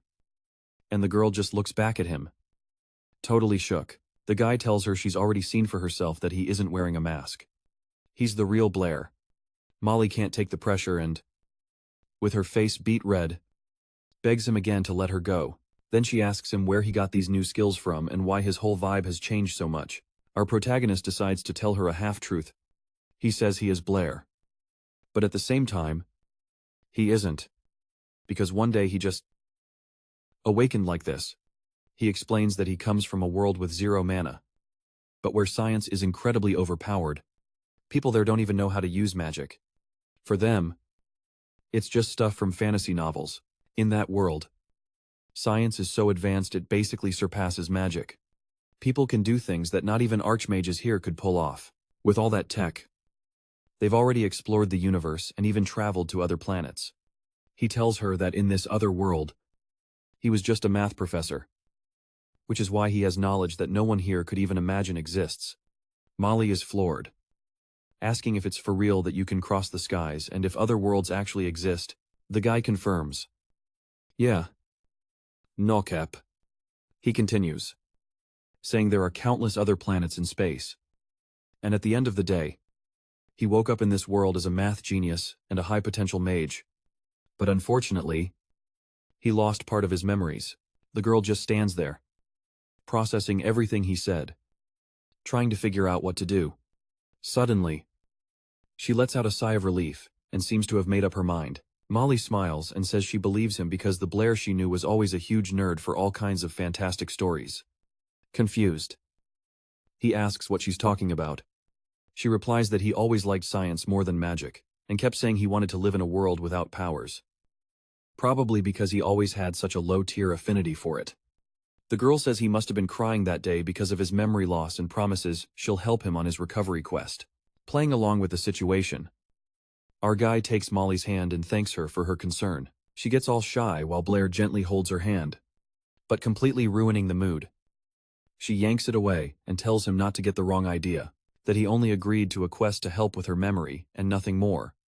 They'd grind it out at the academy for a bit, solve their drama, then go their separate ways. Blair's just posted up in the hallway, having a full-on main character monologue about his life choices. He's low-key starting to freak out because this was the first time he'd ever spilled the tea to anyone about his whole transmigration deal. Then out of nowhere, he senses a huge presence behind him, and a gigantic hand just snatches his entire body. When he looks, it's Toby, who just yeets our boy into the air with zero effort, holding him with both hands like he weighs nothing. A little squabble breaks out between them, while Feig just watches from the sidelines like some NPC. By the time they finally notice the blonde dude, Blair is already trying to lower his friend's aggro. Then, Toby stomps over to Feige, demanding to know what his deal is. But in a move that shocked the entire server, Feige actually bows in front of them. He starts apologizing to Blair, saying he treated him like a total F-ranker. Feige Howard insists the apology is legit and asks for forgiveness again. Blair, who was absolutely not expecting this from the arrogant noble, just stands there staring at him, completely shook. The whole vibe gets super awkward, and the crowd of side characters starts to notice their leader's bizarre behavior, but instead of saying anything, our protagonist just glares at Feige with a total bruh. What is happening? Expression on his face. The crowd that had gathered had no clue what was going on. Why on earth would an S-tier noble like Feige Howard be apologizing to some no-name like Blair? Then, out of the blue, Feige whips out this ridiculously fancy scroll and hands it to our guy. It was a formal summons from his older brother Faiz, who's now the new head of the Howard family. Turns out, there was a major conference that night, with all the top arcane mathematicians in the kingdom. Faiz wanted to discuss the Howard family's reputation. Faiga, looking like he was under some kind of compulsion spell, asks Blair to please attend. Toby, sensing a trap, warns Blair that this whole thing is giving major death flag vibes. Our protagonist is left standing there, weighing his options like he's at a dialogue choice screen, deciding whether or not to accept this quest. Time skips ahead, and night falls. The sun has set, and the Howard estate starts filling up with high-ranking mages and important-looking nobles. And, of course, Blair couldn't resist his curiosity stat and showed up too, just to see what this so-called conference was about. Suddenly, someone yanks his ear, and he gets this weird feeling of déjà vu. It was Isabella, super ticked off because Blair had totally ghosted her earlier. And right behind them, Professor Brittany spawns in, 'cause she was there too. She greets them both and says she was also looking for him back on campus. Our MC is kind of floored to find out that even a professor got summoned to the conference. According to her, the news about the event had gone viral throughout the kingdom. Basically, almost every arcane mathematician in the city was there. Some even traveled from distant territories. But here's the wild part. Nobody else got a formal invitation. Apparently, Blair was the only one to receive an official, personalized summons for the supposed conference. Suddenly, someone touches Blair's ear again, and he goes completely red. It's Alice, asking what's the big deal with his ear.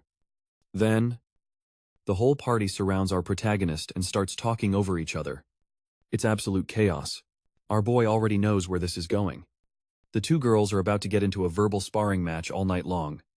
Before things could escalate, Brittany tells everyone to get inside the mansion. And there goes Blair, swarmed by the girls, slowly making his way up the stairs to the hallway, leading to the main hall. Inside, something immediately catches his eye, and he can't stop staring. It turns out the famous painting of the 7 bridges of the capital is just gone from the wall. Brittany, who's right beside him, is curious to see how the new family head, some dude named Abel, is going to handle this whole messy situation. Blair notices she's talking about this Abel guy like she knows him, so he asks if that's the case. She confirms they were in the same class back in their academy days. Brittany explains that Abel wanted to be a professor at the academy, but he completely vanished, about 3 years ago. She was shocked when she found out he'd suddenly become the new head of the Howard family. So Blair, feeling curious, asks, "So what's the deal with this Abel guy?"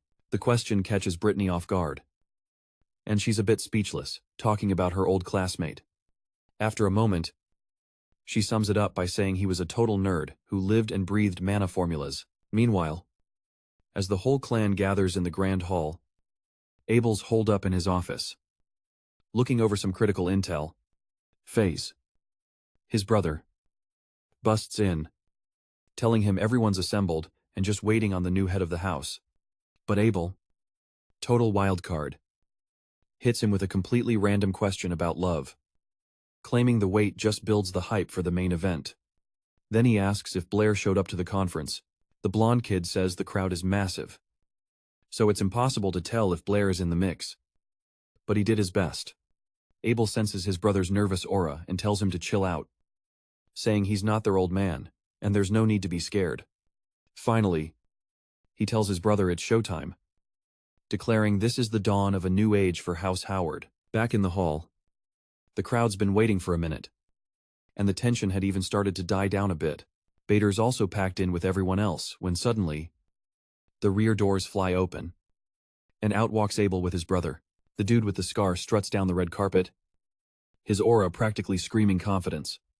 Some of the old-timers in the hall are kinda shook by how young the new clan leader is. He takes his place on the dais where everyone can see him, gives the crowd a nod, and thanks them for coming. He introduces himself as Abel Howard, the new head of the house. Brittany's watching him and realizes this guy has completely transformed. He's not the same kid from 3 years ago. The way he's dressed, the way he carries himself, his whole aura is different. Turning back to the crowd, He says he knows they're all itching to get to the main event. But first, he pulls out this old-looking tome, asking for a moment to tell a story about the family's past. Our boy Blair is staring at the book, super curious, trying to figure out what kind of artifact that is. Abel then explains it's the journal of the clan's founding ancestor. He claims this book holds the entire truth the family has kept locked away for centuries. The legend goes that, like so many other great mage scholars, their ancestor went to the Seven Bridges to crack that infamous puzzle. He spent ages there, racking his brain, but just couldn't find the solution. Still, the old man had zero intention of giving up. And then one day, the ancestor finally thought he'd discovered the right path. He got so hyped he ran out to tell everyone. The very next day, he demonstrated the path he'd supposedly found. The old man was so ecstatic. He didn't even stop to double-check if his theory was solid. He just went around spreading the news. But later that night, he decided to give it a real test run. And that's when he realized the massive mistake he'd made. He hadn't found the true solution at all. In fact, he'd just taken a flawed shortcut in his research. The man realized the colossal screw-up he'd made, and that by morning, he was going to be completely humiliated in front of everyone. In the end, unable to handle the shame, the old man decided to throw himself into the river. He wanted to pay for his failure with his own life. He left behind a journal, explaining everything. And in his final notes, he begged his descendants to tell everyone the truth. But he never could have imagined that his own family would ignore his final wish. Instead, they hid the journal and cooked up a story, claiming the ancestor had solved the puzzle, but the proof sank with him. All of it just to protect the family's honor, and that lie has been maintained until now. But you can't hide the truth forever. And now the house has to face the consequences. After dropping that heavy bombshell, Abel took a deep bow before everyone at the conference. He said he wanted to apologize to everyone for concealing the truth for so many years. Right on cue, a bunch of people in the audience started shouting at him, demanding to know how his family had the nerve to hide the truth for that long. Sizing Abel up, Blair realized the guy's resolve was absolutely unshakable. Once it was confirmed that the Seven Bridges puzzle had no solution, it was obvious House Howard had been lying the entire time. Now that he's come clean, future generations will carry an even heavier burden. And for their founding ancestor, the Howard name will become a mark of shame. Suddenly, a girl in the crowd calls out, asking if that's the reason Abel disbanded the Arcane Mathematics Society. Without even looking up, the new head of the house replies that cleansing their family's honor was a factor, but not the main quest. The real reason for dissolving the guild was the so-called demon's number. The same girl asked if they'd managed to crack the formula. Abel stood tall, his aura unwavering, and said no. They hadn't solved the demon's number. But it wasn't because their skills were F-rank. He declared that this number, this formula, simply didn't exist. Which totally left. Blair shook. An old mage in the crowd demanded to know why he thought the formula was a myth. Abel explained that the number was impossible within the current framework of magical theory. That's why he disbanded the Arcane Mathematics Guild. A nerdy-looking mage asked if they'd never be able to crack the demon's number. But the answer was a hard no. The silver-haired prodigy proclaimed that the demon's number can times be solved. And one day, they will master it. But for now, it's a whole new tier of magical research, an entirely new domain. And the one who holds the key to guide them all is none other than Mr. Blair, from Nashe's Shen Academy, the very mage who first scribed the demon's number. The whole hall started buzzing. 'Cause literally no one knew who our boy Blair was. Abel, reading the room, explained that most people probably hadn't heard of Blair because he's a super low-key guy. When he first unveiled the formula, he asked them to keep his name out of the grimoires, but now, to break through this barrier and ascend to this new magical paradigm, he begged for Mr. Blair's assistance. And right at that moment, Professor Brittany spun around to ask our boy for his next move. But then, poof, she and everyone else realized he'd completely vanished, not even leaving a trace of mana behind. Yup. He straight up dipped. The blonde dude sidles up to his brother, whispering that Blair's gone. Abel just smirks. saying he thought the guy's curiosity would have been a higher stat. But I guess I miscalculated. He says, sooner or later, the kid will have to show his face. And then they can get the full debrief from him directly. So, a little time skip after the conference. The very next day, the rumor mill among the second-year cadets is going absolutely wild.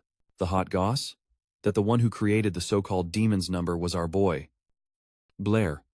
Abel totally managed to shift the aggro onto him. And just like that, nobody cares about House Howard's drama anymore.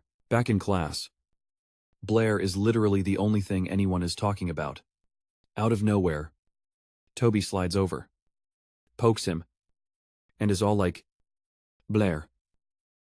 But before he can even get a word out, Blair just shuts him down.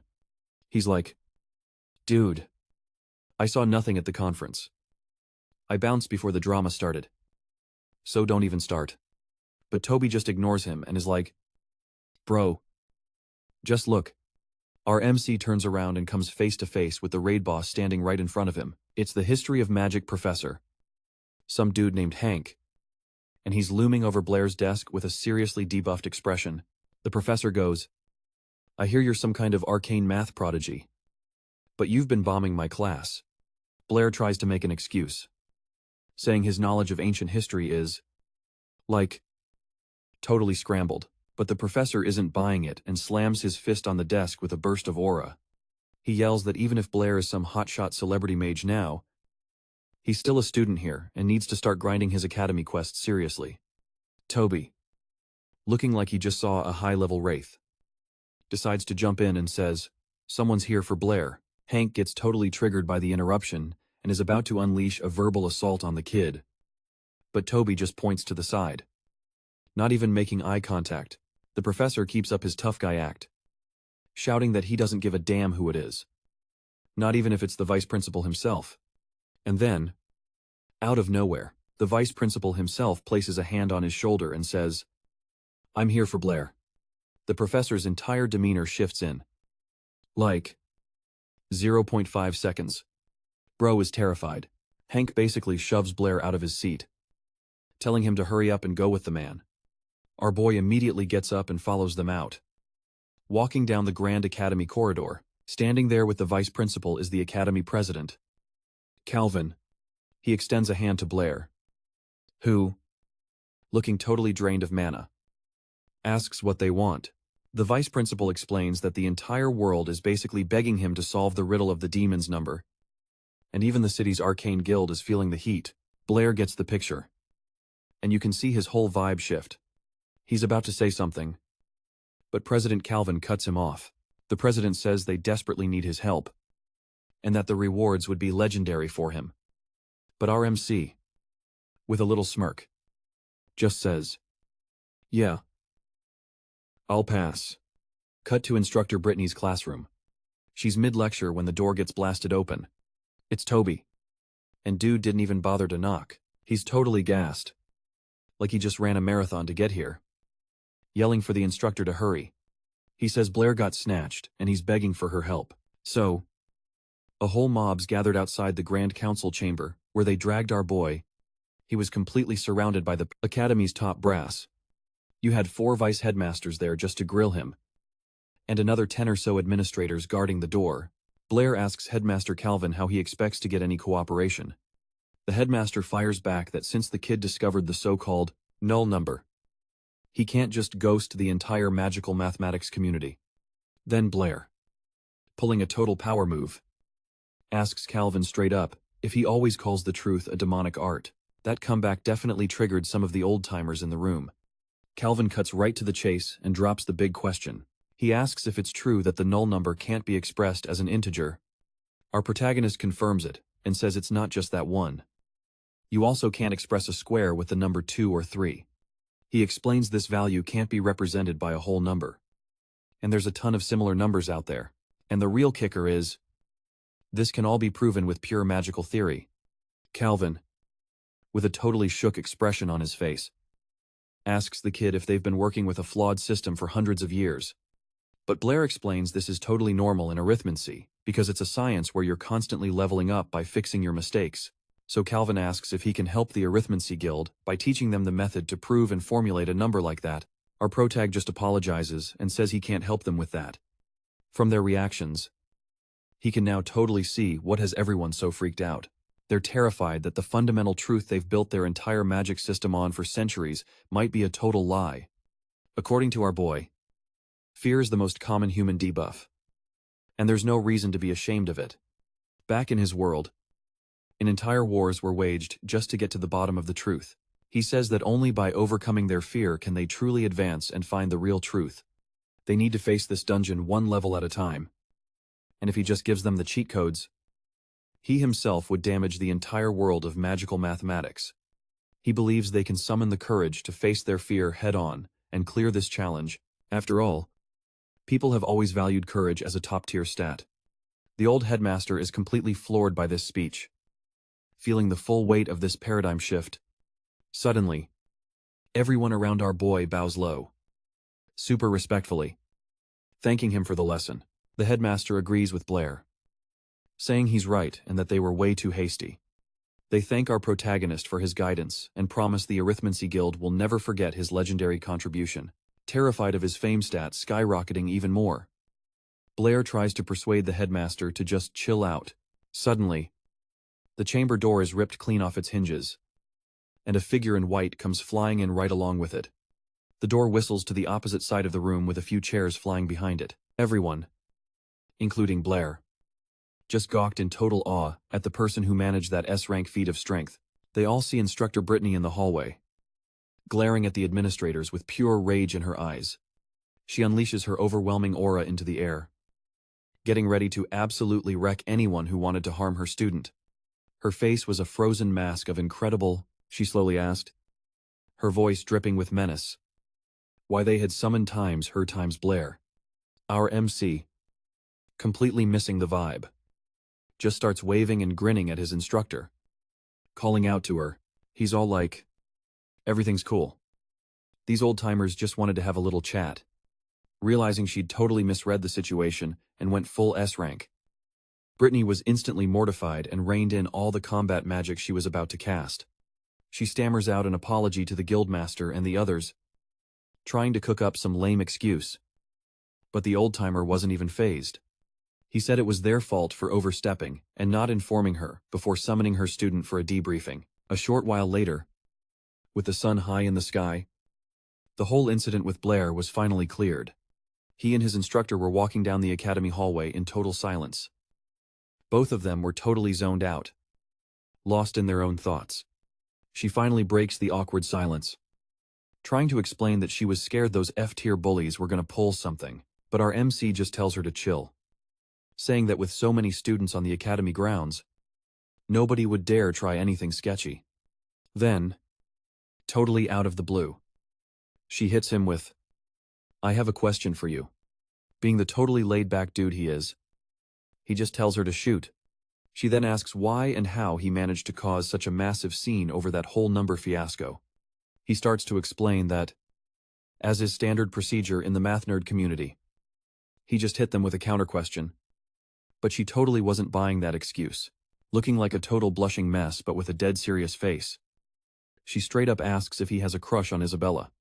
Our boy did not see that coming and just completely blue-screened on the spot. See, in Brittany's head, she's already got this whole fanfic written where Blair is stuck in a classic love triangle with Isabella and Fiji. According to her grand theory, he was giving Fiji the cold shoulder because she was also into him.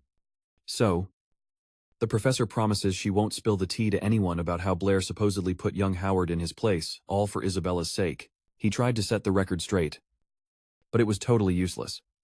With her shipping goggles on tight, the professor didn't even listen and just skipped away happily down the hall, trying to do some serious damage control. Our boy yells for her to stop one last time, but his words are completely ghosted, leaving him in total despair. He's already dreading the massive headache this whole misunderstanding is going to cause later. After a quick time skip, it's nighttime, and our protagonist is heading back to his dorm. Cut scene to him in the kitchen, whipping up some dinner for himself and Isabella. He's just thinking about how Professor Brittany's imagination is on a whole other level and how he needs to schedule a debrief to clear this whole mess up. Then, Boom. Isabella basically teleports in front of him, peering curiously at whatever he's got cooking. Professor Brittany pops in too, explaining that she's the one who summoned the student so they could tackle the research on that number together. But, quickly changing the subject, Blair asks if it's true that Brittany's primary mana affinity is wind. He explains that he wanted to build a refrigerator to store food. But to pull that off, he'd need some high-tier water magic. The professor, hearing this totally foreign word, is like, a refrig, a what now? He hands her a piece of paper with a sketch, explaining it's like a magic icebox for keeping food fresh. Both she and Isabella huddle up to check out the blueprint our boy drew. Brittany is staring at the drawing, totally amazed, while her student just gives him a little smirk. Isabella, on the other hand, thinks the doodle is hilarious and just starts cracking up. Our boy, predictably, gets totally ticked off by her reaction, snatches the paper back, and starts grumbling about his artistic genius being unappreciated. But the professor actually takes his schematic seriously and, with a quick water incantation, materializes an object exactly like his drawing. Our protagonist is completely floored and asks how she managed to cast that. She then explains that she hasn't just mastered wind magic to the highest tier, but she's also a master-level water mage. Isabella is absolutely shook by this reveal, because mages with a dual affinity are insanely rare. Like, you can count them on one hand. After witnessing that S-rank power flex, our boy gets curious and asks, with all that power, why is a master-level mage like her still teaching at the academy? The question clearly hits a nerve, and she gets all flustered, just zoning out. And while she's lost in thought, her gaze drifts over to the pot of food. To dodge the question, she quickly changes the subject and announces that dinner's ready. Turns out our MC had cooked up a full-course meal for all three of them, setting everything perfectly on the table. Isabella is looking a little confused, though, since she's never seen this kind of spread in her entire life. Our protagonist explains they're all recipes from his homeland, which is why the food seems so alien to them. Isabella's even skeptical that he can actually cook, but you can tell she's dying to try it. A little time skip later, and the scene is completely different. The plates have been licked clean, with only a few crumbs left. Isabella is savoring the aftertaste, totally blissed out from everything she just devoured. She absolutely loved the food our boy made, and even has this dreamy, far-off look on her face. Our protagonist is kinda shocked by this reaction, because the Ice Queen Isabella almost never shows her true feelings. Naturally, he seizes the opportunity to tease her a little, reminding her how she said she'd rather starve to death than eat his cooking. Instantly, the blonde turns beet red, grabs her ear in embarrassment, and starts complaining that the food was just too good. Okay? Watching this whole chaotic scene unfold, the instructor starts cracking up, totally enjoying the drama. Her laughter gets their attention, and they both snap. What's so funny? That's when their instructor drops the bomb that she thinks they're a total power couple. A perfect match. The comment makes both cadets flush bright red, staring at the professor, wishing a portal would open up and swallow them. To shatter the super awkward silence, Isabella yanks her hand off the MC's ear and snaps that she has zero interest in pervs. That diss totally lands, and he fires back that he's not a fan of arrogant, high and mighty girls like her either. Trying to defuse the situation, the instructor pivots to a new topic. She reminds Isabella that she's leveling up to the novice tier of magic and asks which elemental affinity she wants to train. The girl declares that she wants to specialize in the wind element, just like her mentor. But the instructor explains that while wind is OP, it's not super practical for combat at lower levels. She says Isabella's top priority right now is to buff her defense stats, and for that, she recommends the earth element, but Isabella is having none of it, completely shutting the idea down because she thinks earth mage attacks are, like, super lame. Hearing this, our protagonist just scoffs internally. Wow. What a totally legit reason. But then, out of nowhere, she snags his ear again. And hard. He yelps and immediately starts laying into her, demanding to know how she could read his mind. She just smirks, saying she didn't need any mind-reading skills because it was written all over his dumb face. So, the instructor turns to Blair and asks what elemental path he wants to walk. Our boy strikes a classic thinker pose, finger on his chin, and after a beat says that ever since he was a kid, he decided he wanted to master all the elements. Isabella instantly shoots him down, telling him to keep dreaming because there's no way in hell he has the mana capacity to master all 4 elements. But as she looks at Blair, Professor Brittany senses a different kind of aura, and a sudden chill runs right down her spine. She declares that he won't just be able to, but that he will achieve the impossible and become a master of every element. Isabella thinks that's a total load of crap. But the professor is about to explain exactly why. She says that whenever Blair channels his mana, this super dense and chaotic aura just explodes around him. So, he might actually have the aptitude to master all 4 base elements. But, like, changing the subject, she's all, we'll table that for later. And says now it's time for the real times magic practicals to begin. The whole class totally starts hyping up. I mean, after all, their instructor is a straight-up S-rank tier sorceress. But she warns them that to become elite mages, they can't just be one-trick mana ponies. She explains that even for a prodigy, incantations and hand seals take way too long to execute in the heat of battle. To cover that weakness, battle mages need to master martial arts for close-quarters combat. For when there's 0 time to chant a single spell, while the instructor is dropping all this combat theory, our boy is just daydreaming about how OP it would be to use water magic for washing the dishes. The instructor stresses that sometimes, raw hand-to-hand skills are way more effective than a flashy spell. That's why, before she teaches them any actual incantations, she wants to give them a demo on martial forms. And that's when it clicks for Blair. His instructor isn't just a mage. She's a full-blown brawler, right on cue. Isabella volunteers to spar with our boy, bragging that she's already trained in her family's dojo. Brittany just gives her a side-eye, warning her not to get wrecked. Isabella smirks, promising she'll go easy on him, then immediately starts trash-talking Blair, saying if he's a dud at academics and mana control, at least she'll be able to totally own him in a physical throwdown. So, the two of them get changed into their training gear and head to an empty hall for the duel, trying to get in his head a little. Isabella tells him he's going to leave this room crying for his mommy after the beatdown she's about to serve him. With that epic line, she blitzes forward to land the first strike. Her movements are insanely fast, like she's using a speed buff.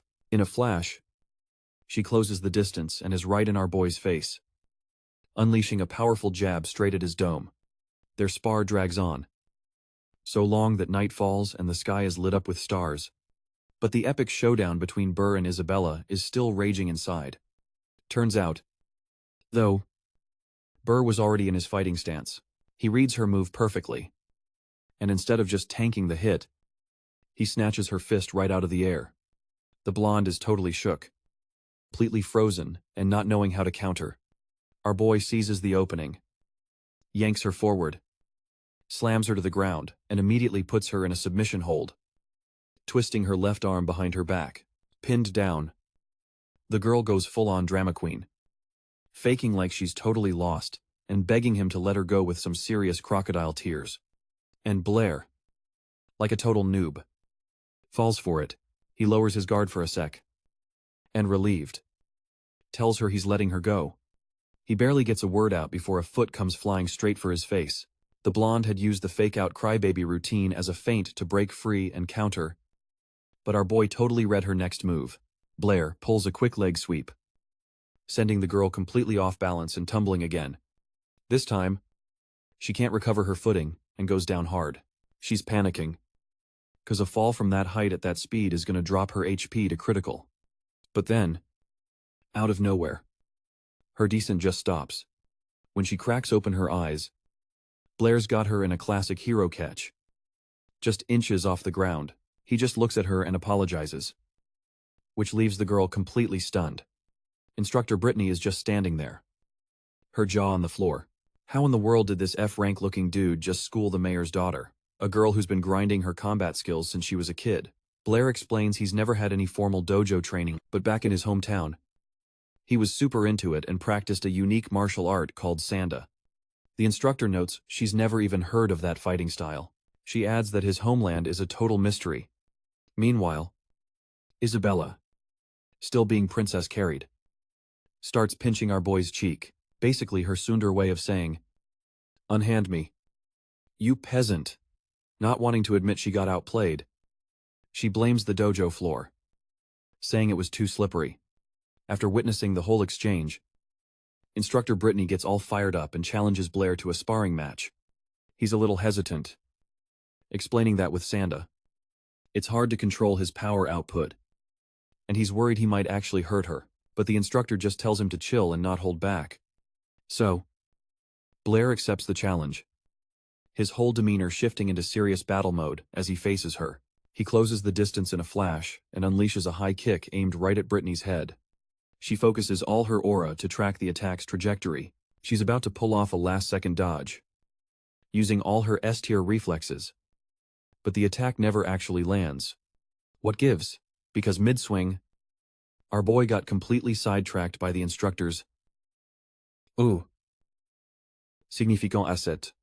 He remembered his old master's advice, against a true master, you won't even see the attack that takes you down. For the longest time, Blair thought that was just some cryptic old man nonsense. But now he was getting a first-hand lesson that his master was 100% right. With his guard completely down, Brittany one-tapped him without even breaking a sweat. She catches his limp body mid-air and gently lays him on the ground. Isabella rushes over, totally freaking out and asking if he's gonna be okay. The instructor explains he just got KO'd for a second and will reboot any moment. The blonde huffs back that, for all she cares, that pervert could stay logged out permanently. Seeing that Blair is out cold and can't hear a thing, Brittany seizes the opportunity to drop a major lore bomb. She says she knows Isabella is totally crushing on him. The girl is absolutely shook by what she just heard and starts yelling, her face glowing red like a mana crystal. She tries to deny it, saying the instructor's crazy and she'd never like a weirdo mob character like him. But Brittany doubles down, saying it's not just a hunch. She's certain about the girl's feelings. Isabella was about to fire back a retort, but she gets interrupted. Steele Dawson. Blair groans out the instructor's name and, without even looking, his hand just grabs the first thing it can reach.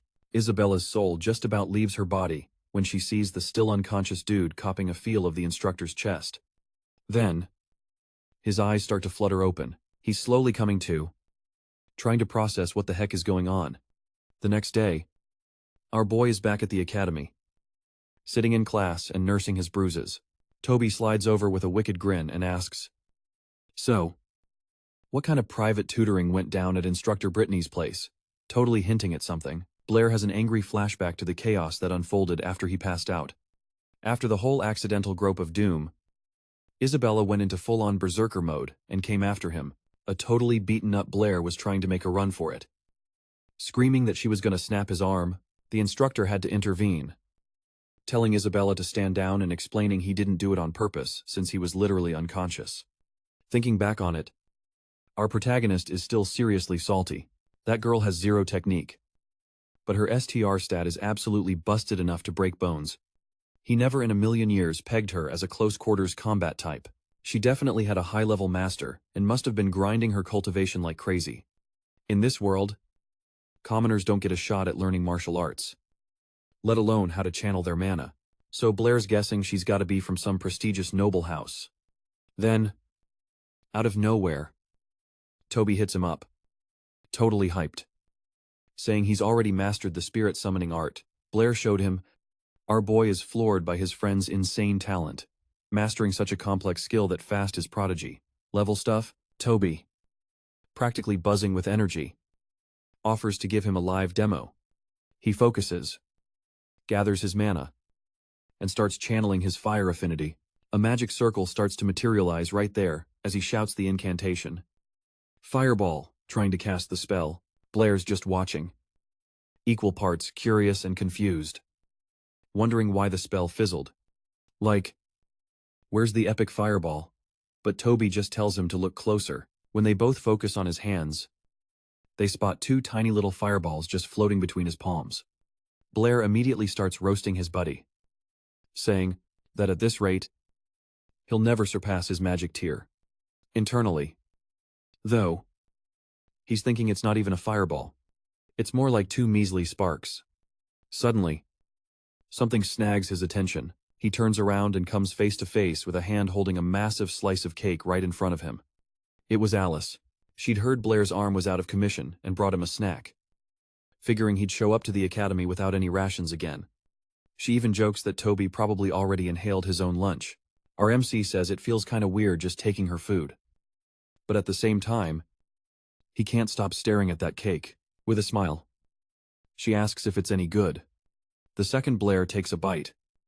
He admits her cooking is totally S tier, and asks her, "What's up?" She says she has a question for him.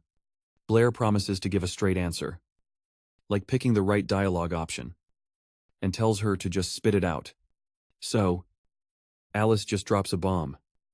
No warning. She wants to know if he likes Isabella. The question hits our boy with a stun effect, completely catching him off guard. Instead of answering, he asks why she's asking. But she just ignores the question and insists on an answer. Blair, trying to play it cool, says the only thing he's focused on right now is leveling up his magic. She thinks his answer is pretty lame, like a low EXP quest reward. But in the end, she seems satisfied. Before the guy even had a chance to recover from that question, Alice leans in and lands a quick kiss on his cheek. Blair's system just about crashes. And as she leaves, she tells him she's gonna come check on his progress more often. At this point, all the mob characters, his classmates who were watching the whole scene are just stunned at how easily girls seem to fall for the black-haired protagonist.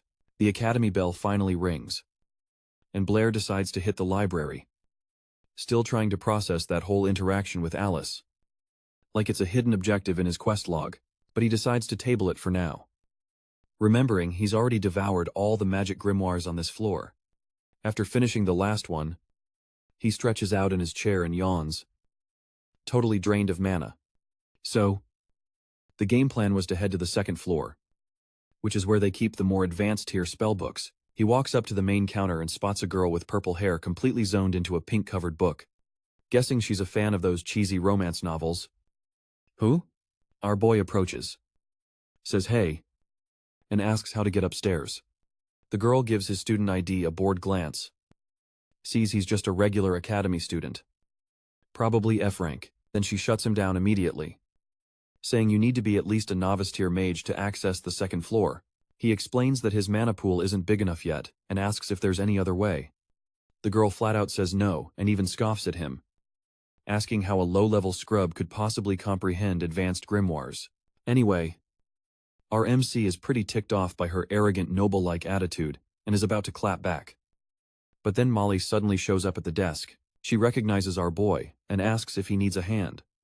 The purple-haired gatekeeper couldn't care less about what's happening. She just turns her back and tells Molly to deal with him. So, Molly explains that to get upstairs, he needs a proper mage ID. Even the most basic entry-level one. She says he could try taking the ranking exam for a new certification. But the odds are stacked against him, since his mana core is so weak. Still, our boy decides to take the gamble. He tells her he's just discovered a new method to level up his water element magic. Molly warns him that this is a high-stakes play. If he fails, he'll get blacklisted, banned from the library for life. But Blair's giving off this totally serious aura. Molly thinks it over for a sec and decides not to push it, agreeing to his crazy request. She politely asks him to follow her and points to a nearby room. Molly ducks into the proctor's lounge to explain what's up with Blair. One of the guys is totally bug-eyed. Like, he can't believe some student wants to upgrade a basic water spell. The other proctor thinks it's total BS. Just some F-ranker's excuse to troll them. The water ball technique has been around for centuries. There's literally nothing to improve. The blue-robed mage gives our boy a warning shot, telling him to really think this through. 'Cause if he's just flexing, his academy career is toast. But Molly stands her ground, saying she's got a good feeling about this kid, and asks them to just let him take the evaluation. seeing how hard she's vouching for him. The guys drop it. The dude in blue finally caves and tells our MC to get in there. Blair steps into this pretty janky room and adjusts his mask before saying anything. The two mages don't even give him the time of day, they're just chilling. Sipping on some red potion and shooting the breeze. Our MC gives the two a nod. Introduces himself as Chen Lo. And says he's a magic student. He explains he's here to show them a way to level up their water ball spell. A new casting method that can seriously buff its power output. Hearing that, the red-robed proctor finally starts sizing the kid up. He looks totally shook. Like his brain just blue-screened. All of a sudden, the dude in red shoots out of his chair. Yelling that he recognizes the black-haired kid. He's all. That's Blair, the kid who teleported into my office. Turning to the other mage. He says they better move this to the official testing grounds, 'cause last time, this kid nearly leveled the whole room. The other mage, you know, the one with the mustache, is completely clueless about this over-the-top reaction, protesting that he's just a novice and poses zero threat. Mustache guy then tells Blair to hit him with his so-called upgraded water ball technique, so Blair starts gathering all his aura around his body. He channels a crazy amount of mana through his circuits, dual casting fire and water elements at the same time. A massive flame erupts in his left hand. And in his right, a water ball starts to rapidly take shape. The water mage sees what our boy just pulled off and is totally floored. Waiting to see the next part of this insane incantation, he immediately starts freaking out at his buddy that the kid has dual affinities and is already prepping a defensive spell. Blair, after gathering a critical mass of mana in his hands, starts compressing the two elements together. Fire and water begin to violently fuse. All of a sudden, as the two spells merge, a wave of pure energy ripples out. The fire mage, who already had a barrier up, instantly realizes it's a repeat of last time. This is about to get explosive. A massive pressure blast detonates in the room, sending everything flying. Thick steam fills the air. And as it starts to dissipate, Blair's silhouette appears in the middle of the chaos. Brushing the dust off his robes, the water mage angrily calls out to the kid. He's giving him the death glare. Totally rattled. Demanding to know how the black-haired kid pulled that off. To our MC, this technique is pretty basic stuff. First, you manifest a water ball. Then a fireball. After that, you just mash the two elements together, compressing them with your hands until they combine, and when they fuse, they release way more kinetic energy than either spell would alone. The dude in the blue robe catches his breath. Still trying to process how the kid is a dual caster. He's actually impressed with the result, and asks Blair to hang tight for a minute. Molly decides to play hostess and gets him a cup of tea, which he thanks her for. He's feeling a little awkward with the girl just standing next to him, so he invites her to sit down, trying to break the silence. Our boy asks if Molly is a mage. 2. She replies that her skills are nowhere near his level. Still totally blown away by the OP move Blair just pulled, but our MC is playing it humble, saying he's not all that, since he hasn't even hit the first circle rank yet. He claims the power of the energy balls comes from the casting technique itself. It can use two elements. Sure, but according to him, that has nothing to do with his actual skill level. Yo, it's way easier than it looks. It's like you're just dual casting, running two different spell sequences at once. He even flexes by drawing on a piece of paper with both hands simultaneously. He hands the paper over to the girl, showing her he managed to sketch two different beasts at the same time. She's all like, "Aw, the puppy and the kitty are adorable." But our MC just deadpans. Yeah, they're actually a shadow wolf and a flame tiger, looking totally flustered. Molly insists she can multitask too. You know. Meanwhile, across the academy, the two high-ranking mages who scouted him report directly to the vice president's office, hyping up this new student. But the VP isn't buying a single word of their crazy story. He's totally convinced that a mage at that kid's rank just doesn't have the mana control to manifest two elements at once. The guy in the blue robes, named Brady, insists that he and Andre witnessed the whole insane feat with their own two eyes. A crazy thought starts to brew in the vice president's mind. What if this kid just unlocked a whole new tier of magic? But the big question is, How many people could actually master this kind of OP skill? If it's not a technique that can be widely taught, then what's the point? So, on the vice president's orders, all the faculty and senior mages were summoned to the main hall. A bunch of them were seriously salty about the sudden assembly, since some were in the middle of their own high-level experiments. Then, out of the blue, the vice president shows up with the two mages. They explain that some rookie has supposedly invented a brand new technique. But there's a little catch. You have to simultaneously manifest an orb of water and an orb of fire. Brady explains they've gathered all the elites to test if this technique is even practical for everyday use, and tells everyone to give it a go. Some of the elite mages immediately start whispering, doubting if that's even possible without your mana core imploding. That purple-haired girl side-eyes our protagonist, wondering if he's the one who created this new magic. But she instantly dismisses the thought. After all, he's just a no-name student. Then, every mage in the room channels their mana, trying to simultaneously invoke both elemental spells. One of the archmages actually looks like he's about to nail it. The fire ignites and a water orb starts to form in his hands. But then, bam!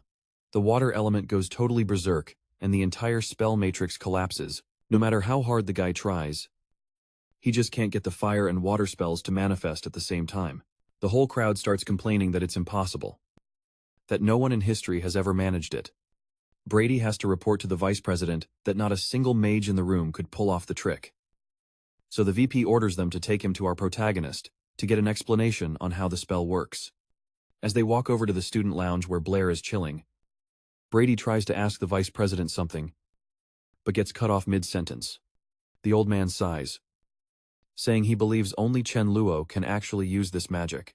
He says, sounding pretty bummed, that maybe no one else in the world has the talent for it. It looked like our boy's groundbreaking technique was about to be officially rejected. But just then, Molly shows up and she's actually pulled it off. And there she is, holding a perfectly stable water orb in one hand and a fiercely burning fire orb in the other. The three senior mages are instantly stunned into silence, just gawking at her with their jaws on the floor. Molly notices them and, totally surprised, gives a quick bow to Vice President Elton. Our protagonist greets him too, taking the chance to hype Molly up, saying she's a super genius who's already mastered the technique, asking if his technique passes the test now. The old man explains that according to the guild's rules, they need at least 3 people who can use the new magic for it to be approved. They gathered all the top mages from the society, and besides Molly, not a single one was able to cast both elements. Absolutely no one. Molly asks, sounding a little heartbroken, if it's true he's not going to pass the test. But the vice president says he's decided to make an exception for Chen Luo, because his method is a total game changer that could alter the future of magic forever. And that's not all. He even invites our protagonist to become an honorary member of the Mages Society. Our boy replies that it's a massive honor. But he's got one condition. The vice president gives him the floor, and Blair starts to explain. His one condition is that Molly gets promoted to assistant researcher. Molly is completely shell-shocked, looking back and forth with wide eyes, totally clueless about what's going on. A little while later, that purple-haired girl storms into the admin office, absolutely raging that Molly got promoted to an assistant role. So, the redhead starts seriously beefing with the blue-haired girl. Convinced that promotion was rightfully hers, she storms up to one of the assistants, demanding to know where Molly and that new S-tier prospect are. Losing her cool completely, she shoves the poor girl hard and calls her a useless mob character without even blinking. But then, a light bulb goes off. She remembers our boy Blair asking about the restricted second floor of the library. Meanwhile, Blair's in the headmaster's office, handling some serious quest-level paperwork. He's signing the scroll to officially register his revolutionary new water sphere technique. The old headmaster gives it the official stamp of approval. The IP rights for the enhanced water sphere art are now officially his. Our boy is totally shook, realizing this world actually has a copyright system. The president of the Mages Guild lays out the game plan. They'll promote his new skill, and any mage wanting to add it to their skill tree will have to pay up. The profits get split 50-50. One half for our MC as the original creator, and the other half for the guild. And if some scrub tries to pirate the technique without paying, The guild gets an instant notification. No cap. The offender gets immediately blacklisted. And depending on how bad it is, they might even get arrested. Blair thinks to himself how wild it is that their science is basically stuck in the Dark Ages. But their IP protection system is from the future. Seriously mind-blowing. Then, the headmaster drops the price tag for the technique. A whopping 100 gold coins. Our boy almost faints on the spot. For him, that's a king's ransom. But the president totally misreads the room. He thinks Blair is disappointed it's so cheap, and immediately starts explaining that the technique is for high-tier mages. And if the price is too high, people who buy it and can't even cast it will get super salty with them. Blair's like, "Nah, the price is fine," but says he's got a perfect workaround for that problem. He suggests adding a special disclaimer at the end of the spell scroll. Basically, a warning label stating the technique has a high skill level requirement, that mages should check their stats before buying, and that all sales are final, no refunds. Period. He even tacks on a clause, saying the final interpretation of the rules rests with the Mages Guild and him. The old man's like, what does that even mean? And our boy explains it's a C. Y. A. Clause to cover their asses from any liability. The president is seriously impressed by how thorough Blair is. Thinking of every little loophole, Blair throws in a snarky comment, saying the old man is no slouch either, and that they're clearly on the same wavelength. A little later, Molly leads our MC to the library's restricted second floor. He's absolutely stunned to see the place is way bigger than the first floor. She explains that only high-ranking mages are allowed up here, which is why it's pretty much a ghost town all the time. Up here, there are tons of tomes on advanced magic and rare skill books he can study to his heart's content. Molly notices his awestruck reaction and asks what he's staring at. Our MC, with some unexpected riz, tells her he likes her new uniform and that it looks great on her. The girl gets totally flustered by the sudden compliment and thanks him. Right after that, he pivots and asks if there are any books on how to increase one's mana capacity. Molly says there are only a few tomes on that subject. But she does a quick search and easily finds exactly what he was looking for. The book is called The Theory and Practice of Mana Enhancement. But as she's climbing down the ladder, Molly loses her footing and just comes tumbling down. She squeezes her eyes shut, bracing for impact, but feels absolutely nothing. She opens her eyes to see our boy caught her midair and is now holding her in his arms. There's this brief, charged moment between them, and Blair asks if she's okay. The girl gets super flustered and, for some reason, gets this weird feeling of déjà vu. Like this has happened before, but plot twist. They weren't alone. The redhead from earlier had just made it to the second floor and was spying on them from the shadows. And of course, she completely misreads the situation and her mind starts running wild. The redhead immediately assumes Molly used her feminine wiles on the new guy to snag that promotion. No doubt about it. So she slides up to Blair, trying to get a rise out of him by calling him Chen Luo.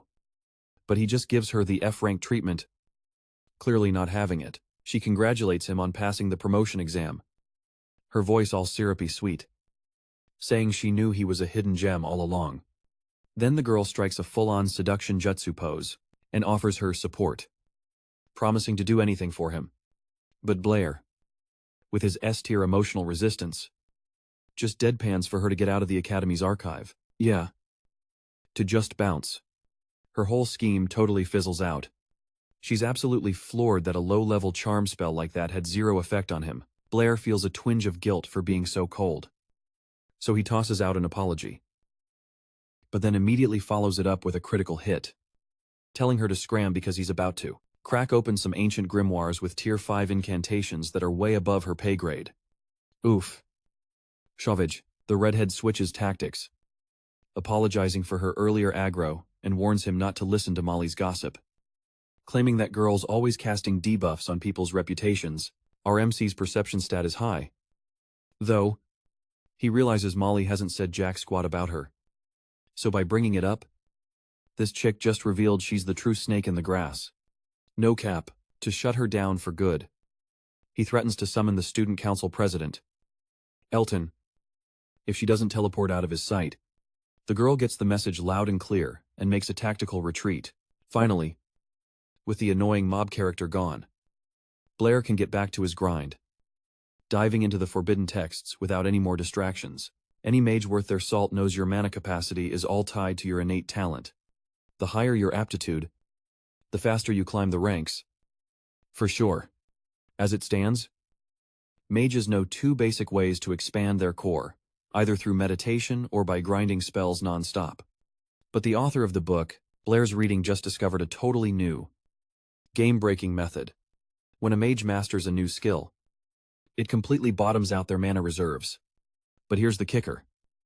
After they rest and recover, not only does their mana return, but their max capacity gets a permanent stat boost, a massive buff.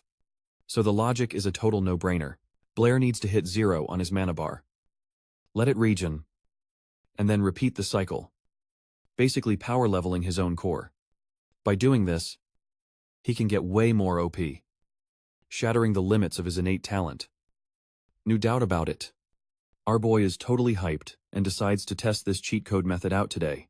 This is his shot to evolve from a no-name cadet into a real top-tier mage. Without wasting a single second, he bolts to his usual training spot by the academy's barrier. But then, out of nowhere, a weird thought hits him and he skids to a halt. Looking like he just remembered a critical side quest, he gets that nagging feeling, like a forgotten debuff, that he missed something super important and sprints back to his dorm. When he bursts in, he finds the two girls looking totally ticked off, their auras practically crackling with rage. The reason? He forgot to cook dinner. Blair's just stunned at how much they rely on him. He thinks to himself they're like a couple of low-level summons who can't even manage their own hunger stats. Isabella shoots up from the table and starts laying into him, demanding to know why Blair was so late and hadn't prepared any rations for them. Like, at all. Without even trying to parry, he just grabs an apron and equips it. He explains he was tied up with some business at the Mages Guild and figured the professor would whip something up. Our MC then asks, "So, what's the blonde heroine doing here?" And looking totally stoked, she rushes to drop the big news. She unleashes the bombshell. Starting today, I'm moving into the professor's house. 2. Blair is completely thunderstruck, utterly speechless. The news hits him so hard he fumbles the frying pan, dropping it with a clang.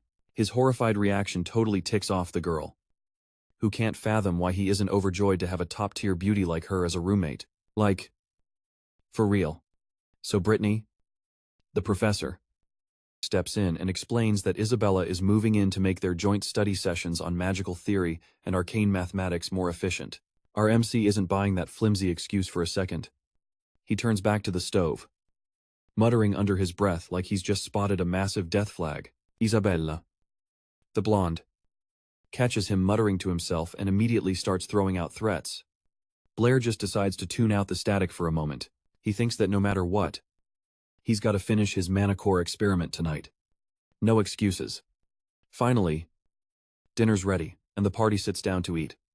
Isabella, of course, clears her plate first. She lets out a tired but happy sigh. And our boy immediately kills the vibe by telling her to go do the dishes. Like, as soon as possible. After dinner, the squad goes to wash up.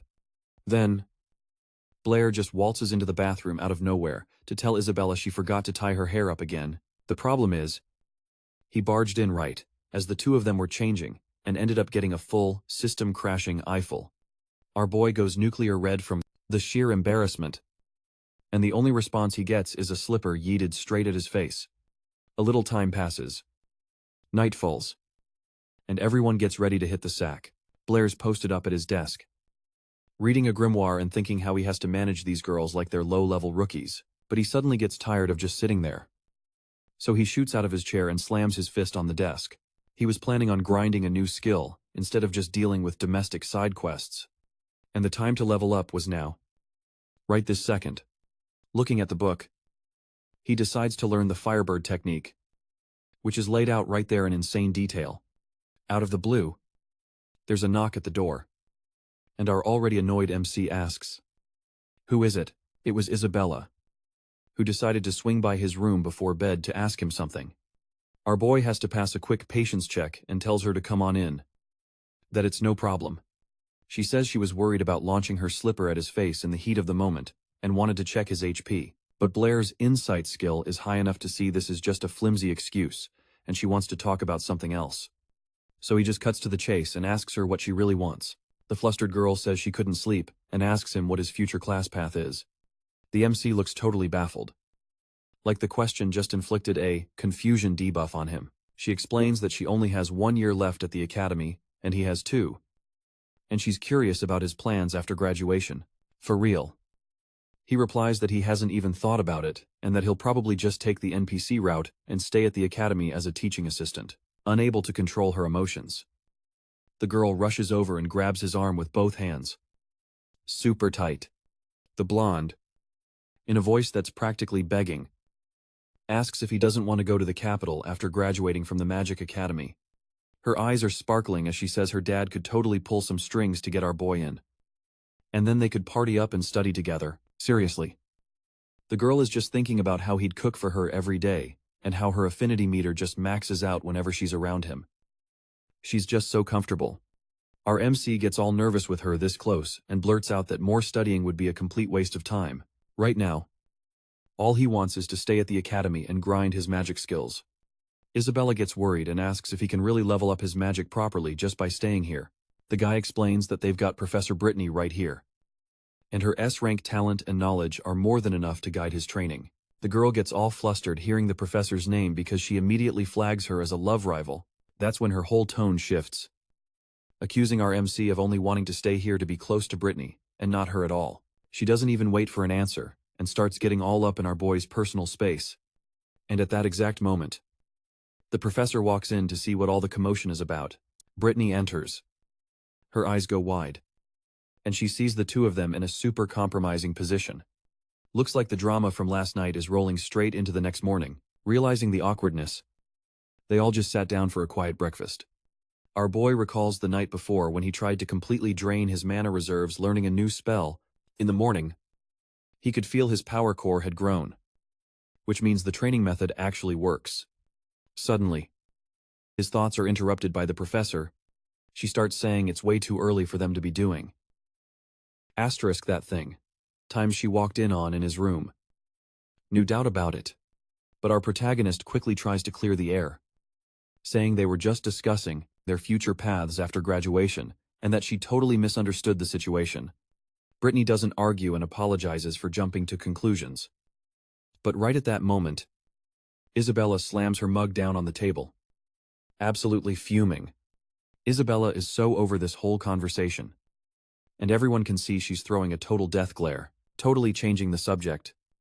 She snaps that she's got a class and has to dip.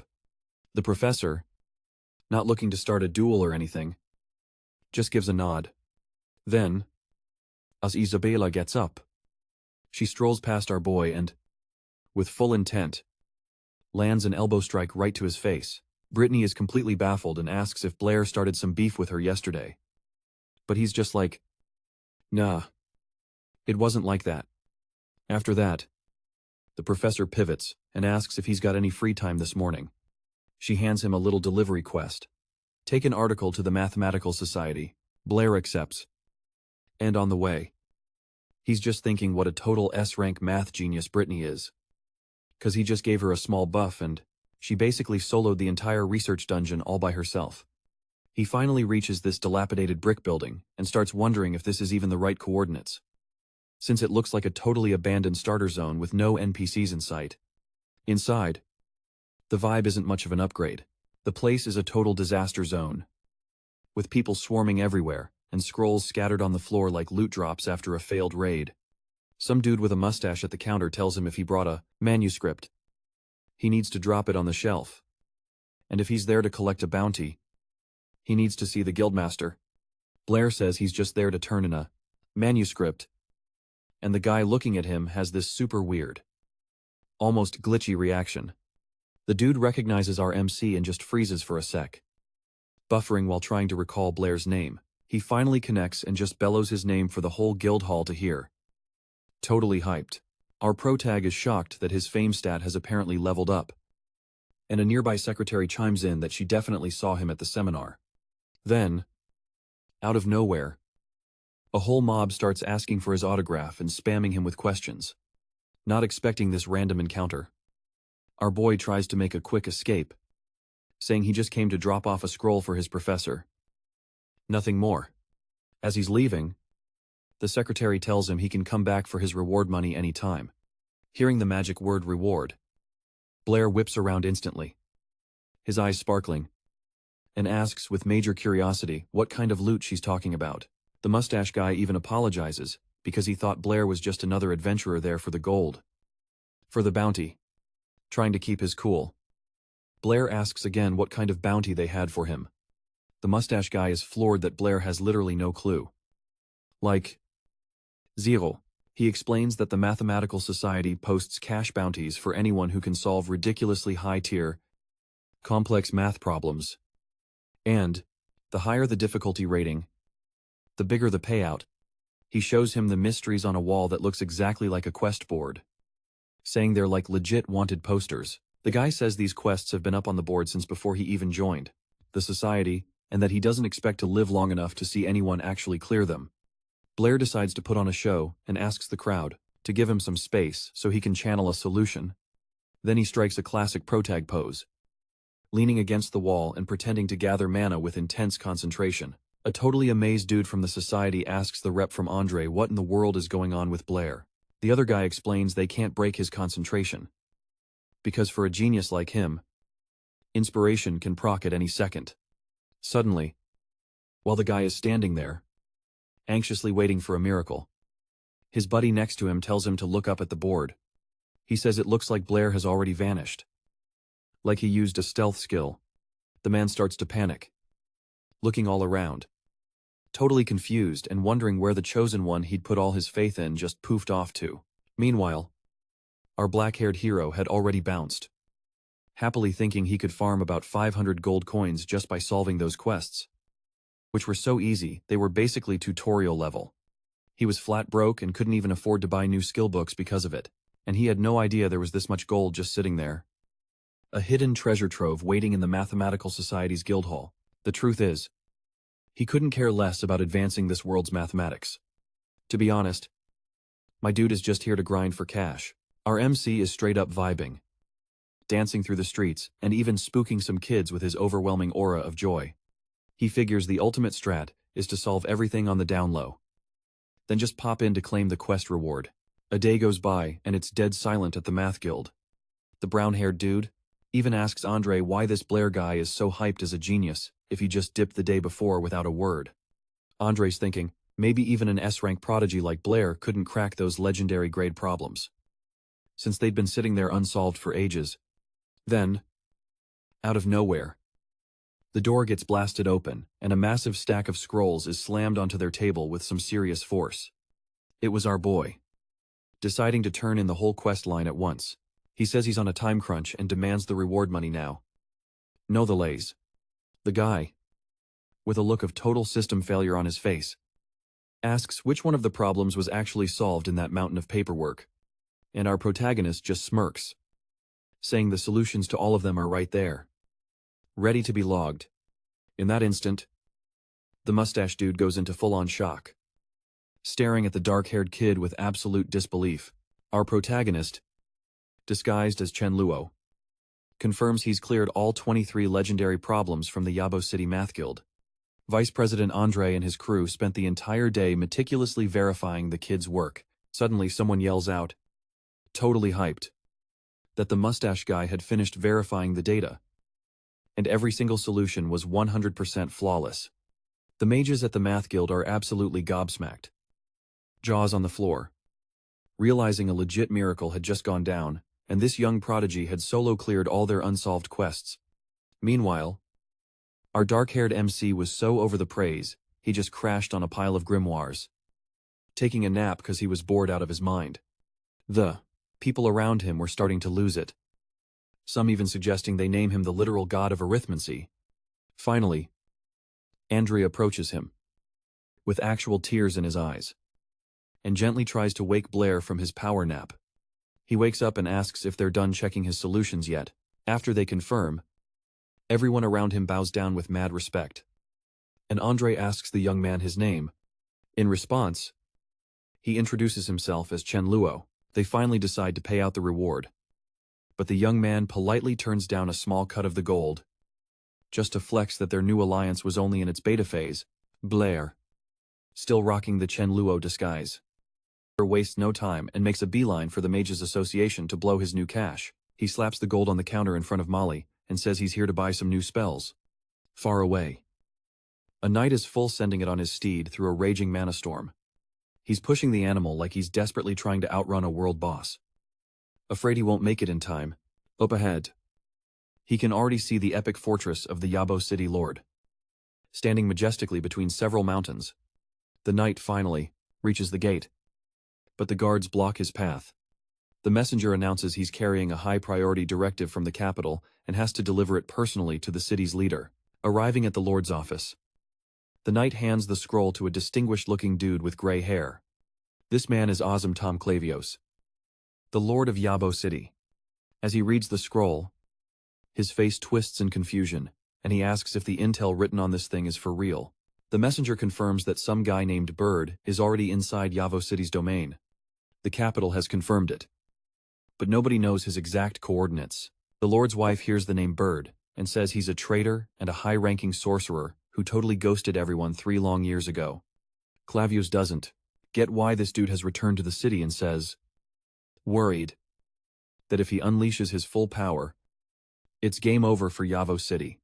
While all this is going down, our protagonist is sitting in a lecture hall and out of nowhere, his pen drops to the floor.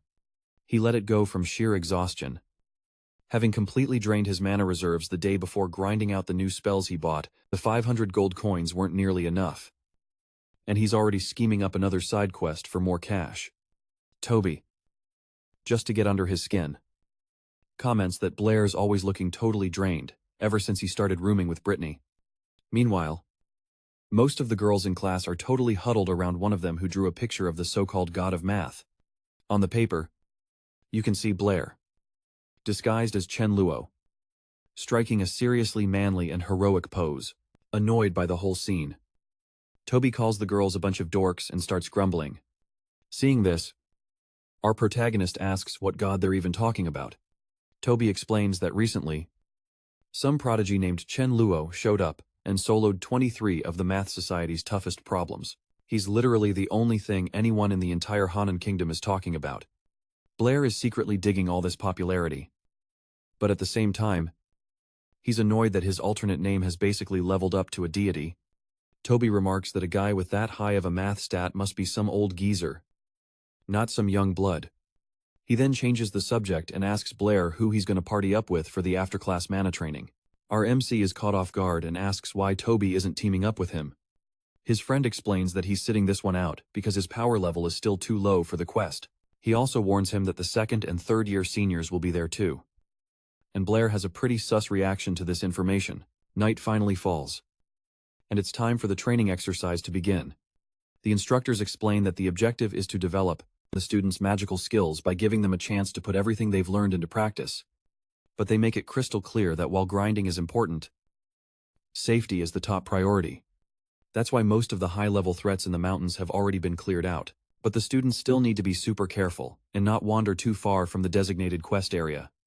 Now, they need to split into parties of 3 or 4 people. The mission is to survive one night in the mountains and return by noon the next day. As soon as the briefing is over, Isabella and Alice make a beeline straight for Blair. Isabella asks who he plans to party up with, so he doesn't have to choose between them and make the situation super awkward. He suggests they all just stick together in one big squad. Alice laughs, thinking it's totally cute, and says he has a big heart for wanting to keep all his friends together. She's totally down with the idea. Isabella, on the other hand, gets pretty salty because she won't get any one-on-one time with Blair. Seeing the look on her face, the other girl asks if she's willing to join the team. With not many options, the blonde ends up agreeing. Our boy feels relieved that the situation didn't escalate into a full-on PvP duel. Suddenly, the scene cuts to a distant location behind a mountain.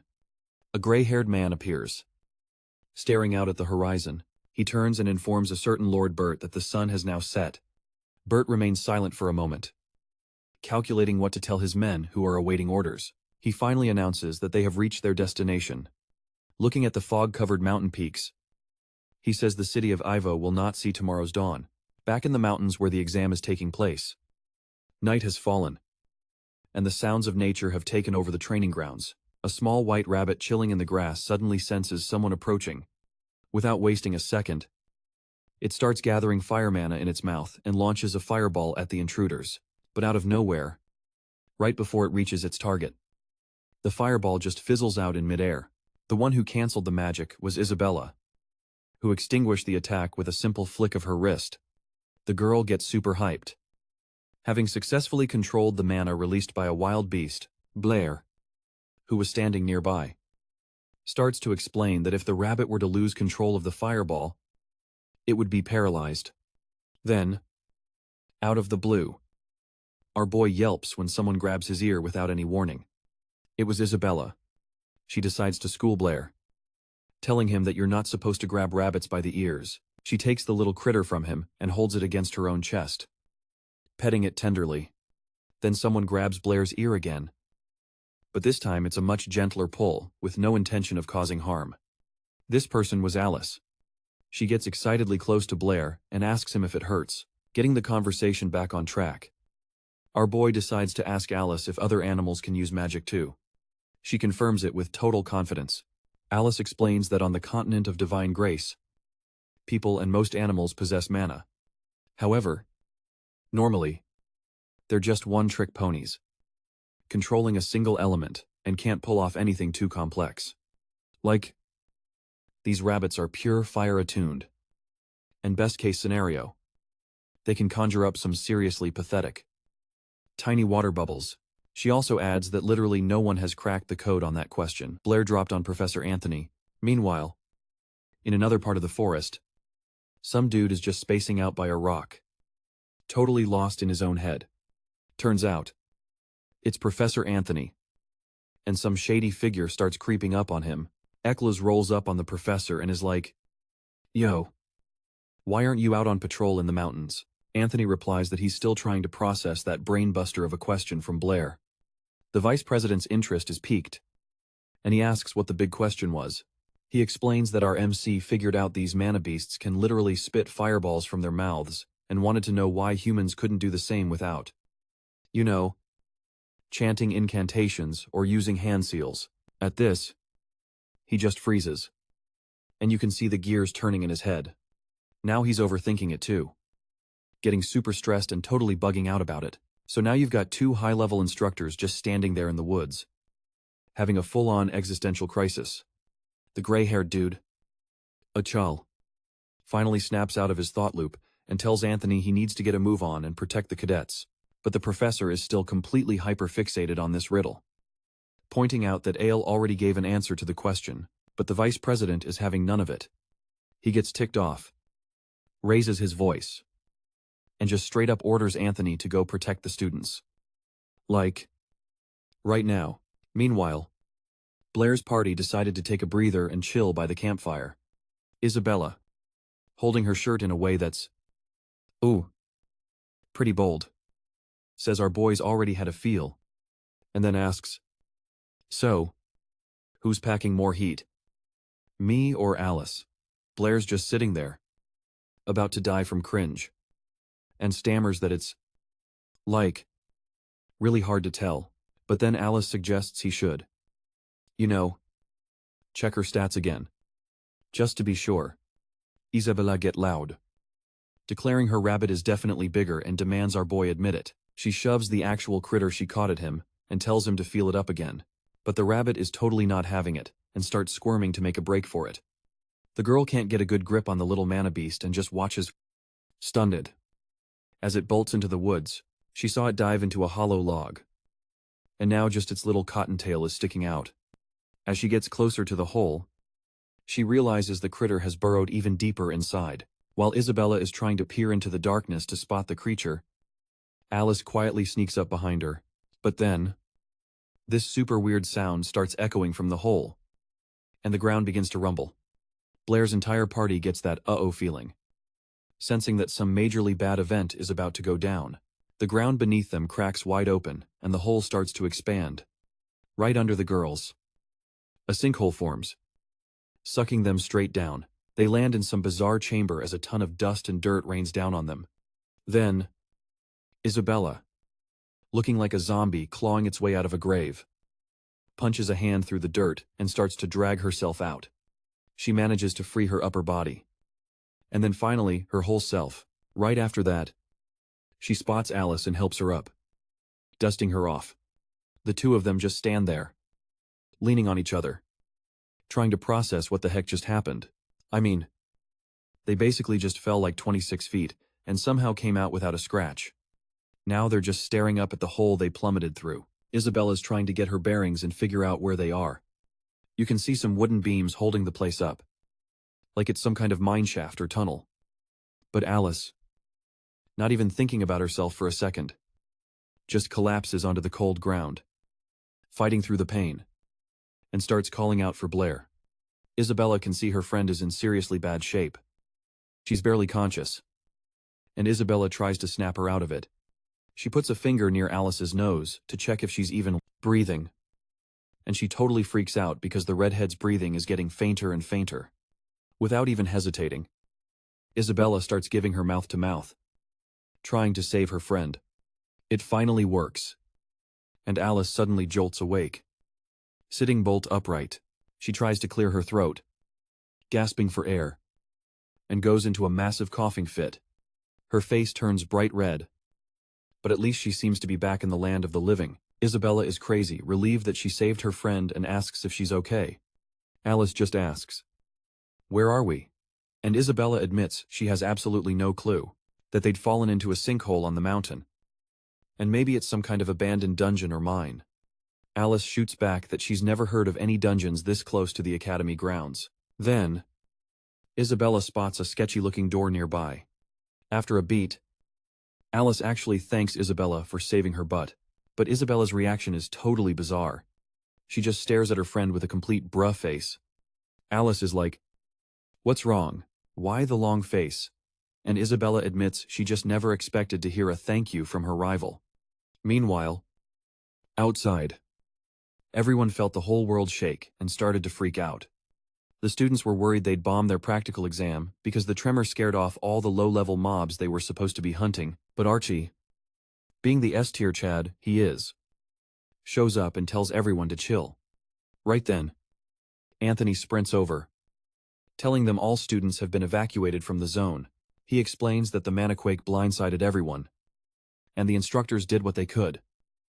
But a few students are still unaccounted for, and Professor Cook is doing a head count to see if any noobs went missing. Then, out of nowhere, they all hear the sound of hooves pounding the earth. A seriously ominous sound heading right for them.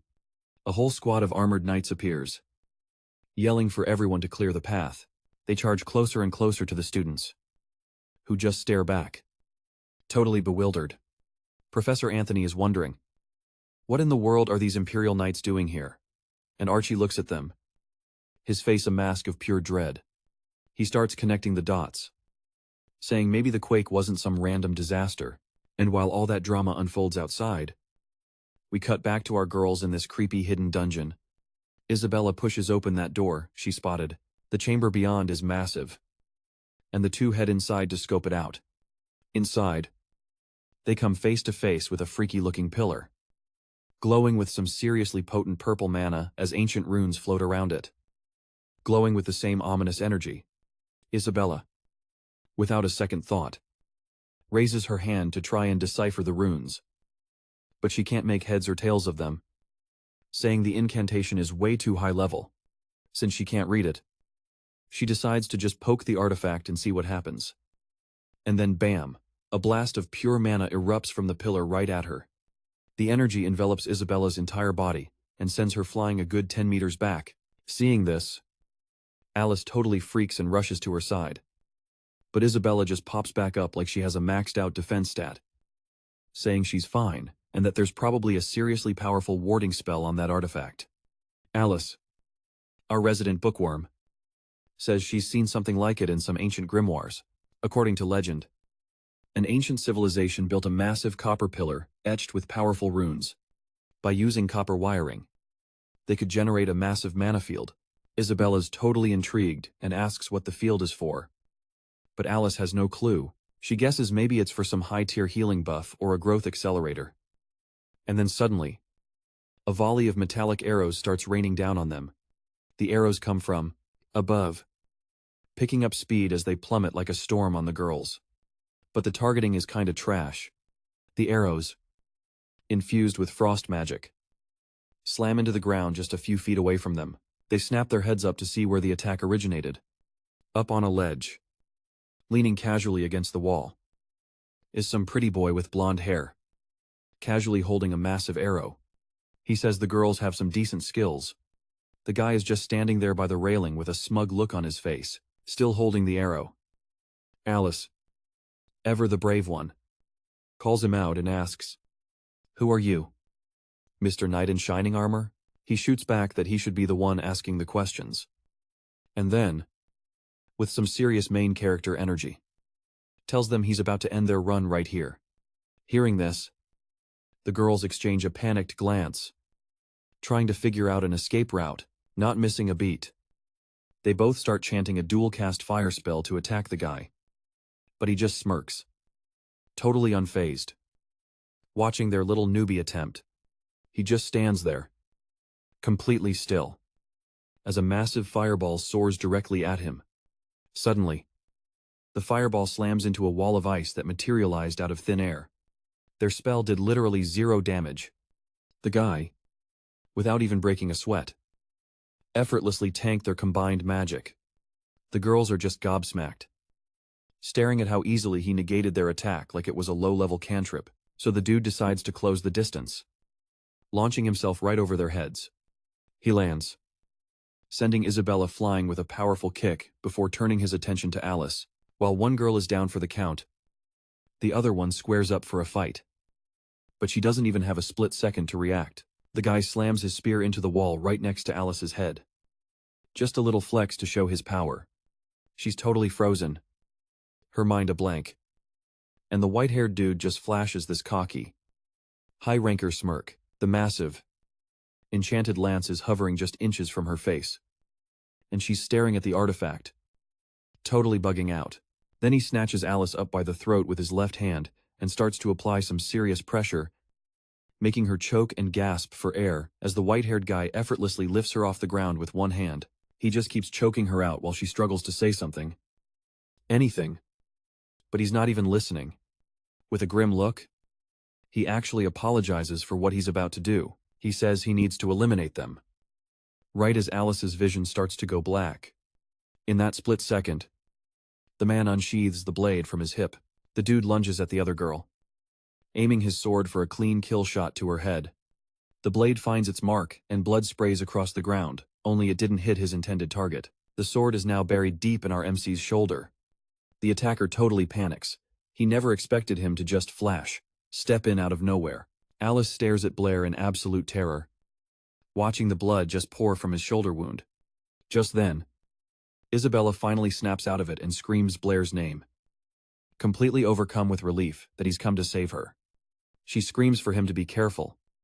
Right as the attacker gets blasted by flames that materialize out of thin air, the inferno spreads, lashing out at the blonde dude like some kind of wild mana beast.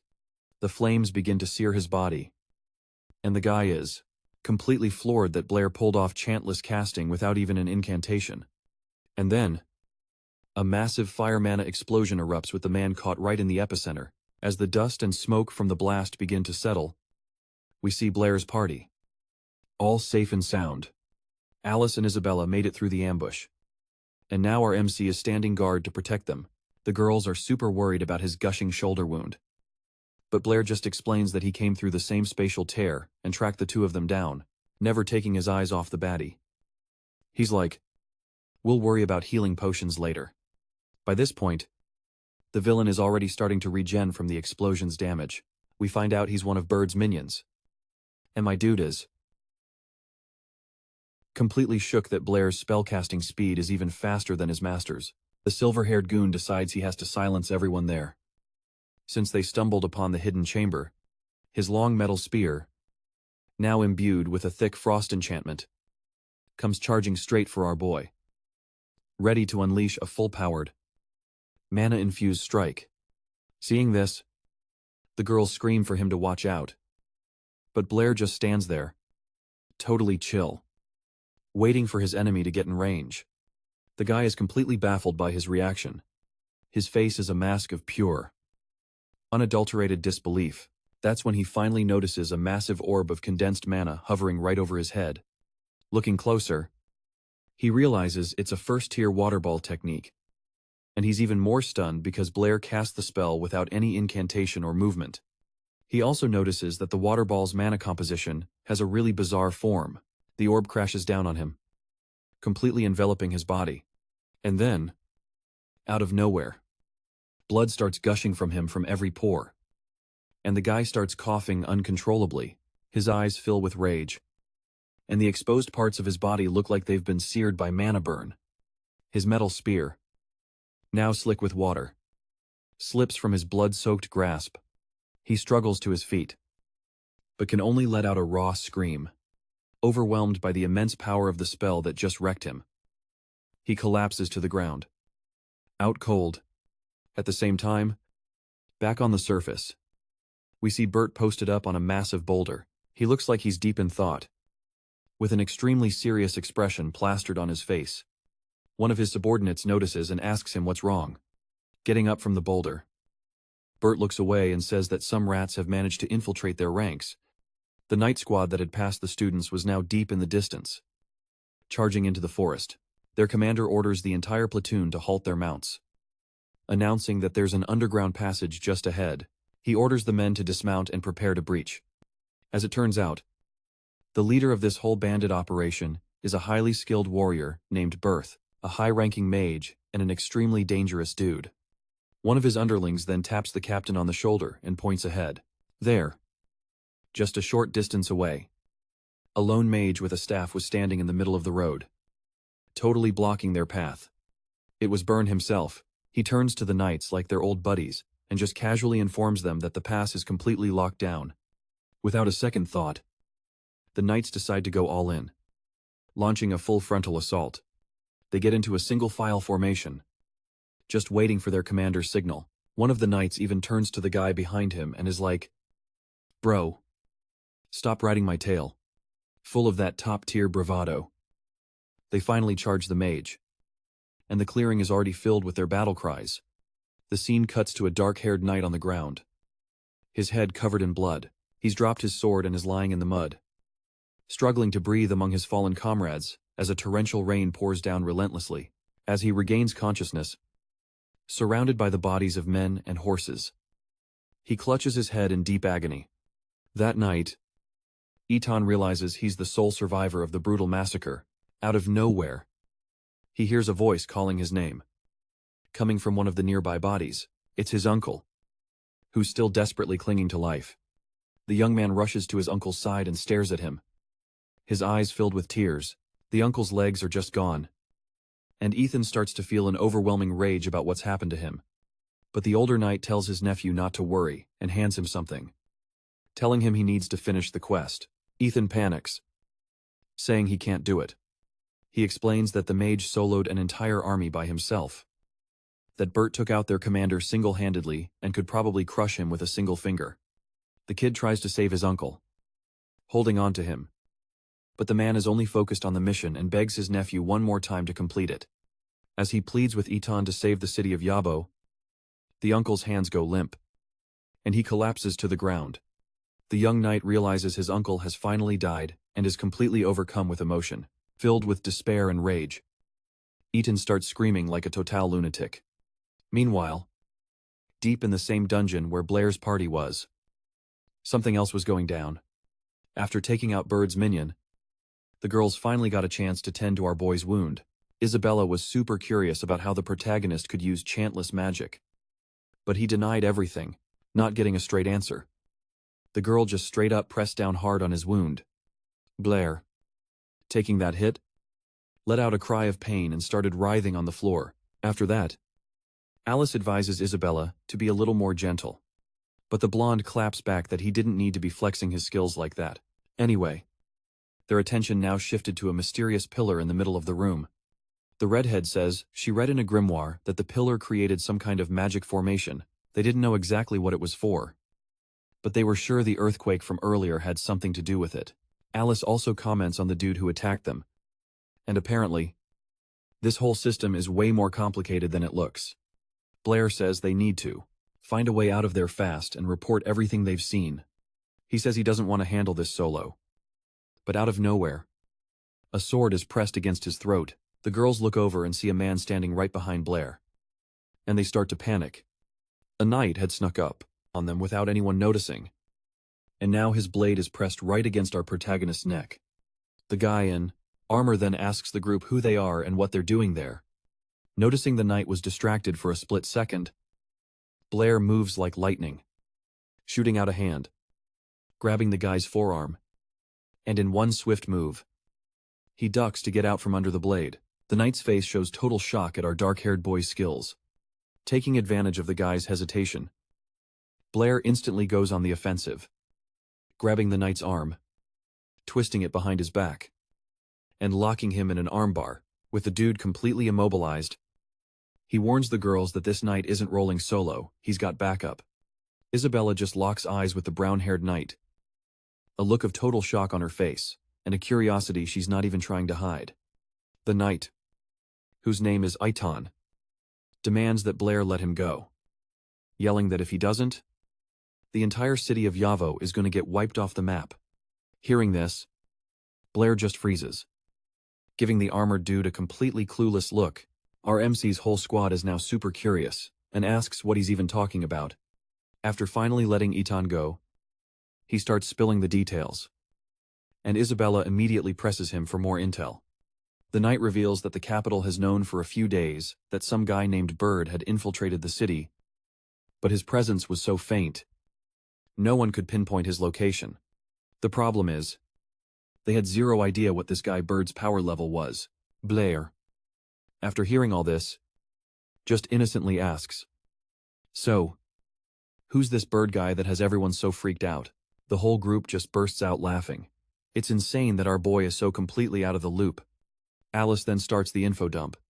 She says Bird is, to put it lightly, the most infamous and dangerous S-class criminal in the entire Lawn Kingdom. I mean, even little kids know his name.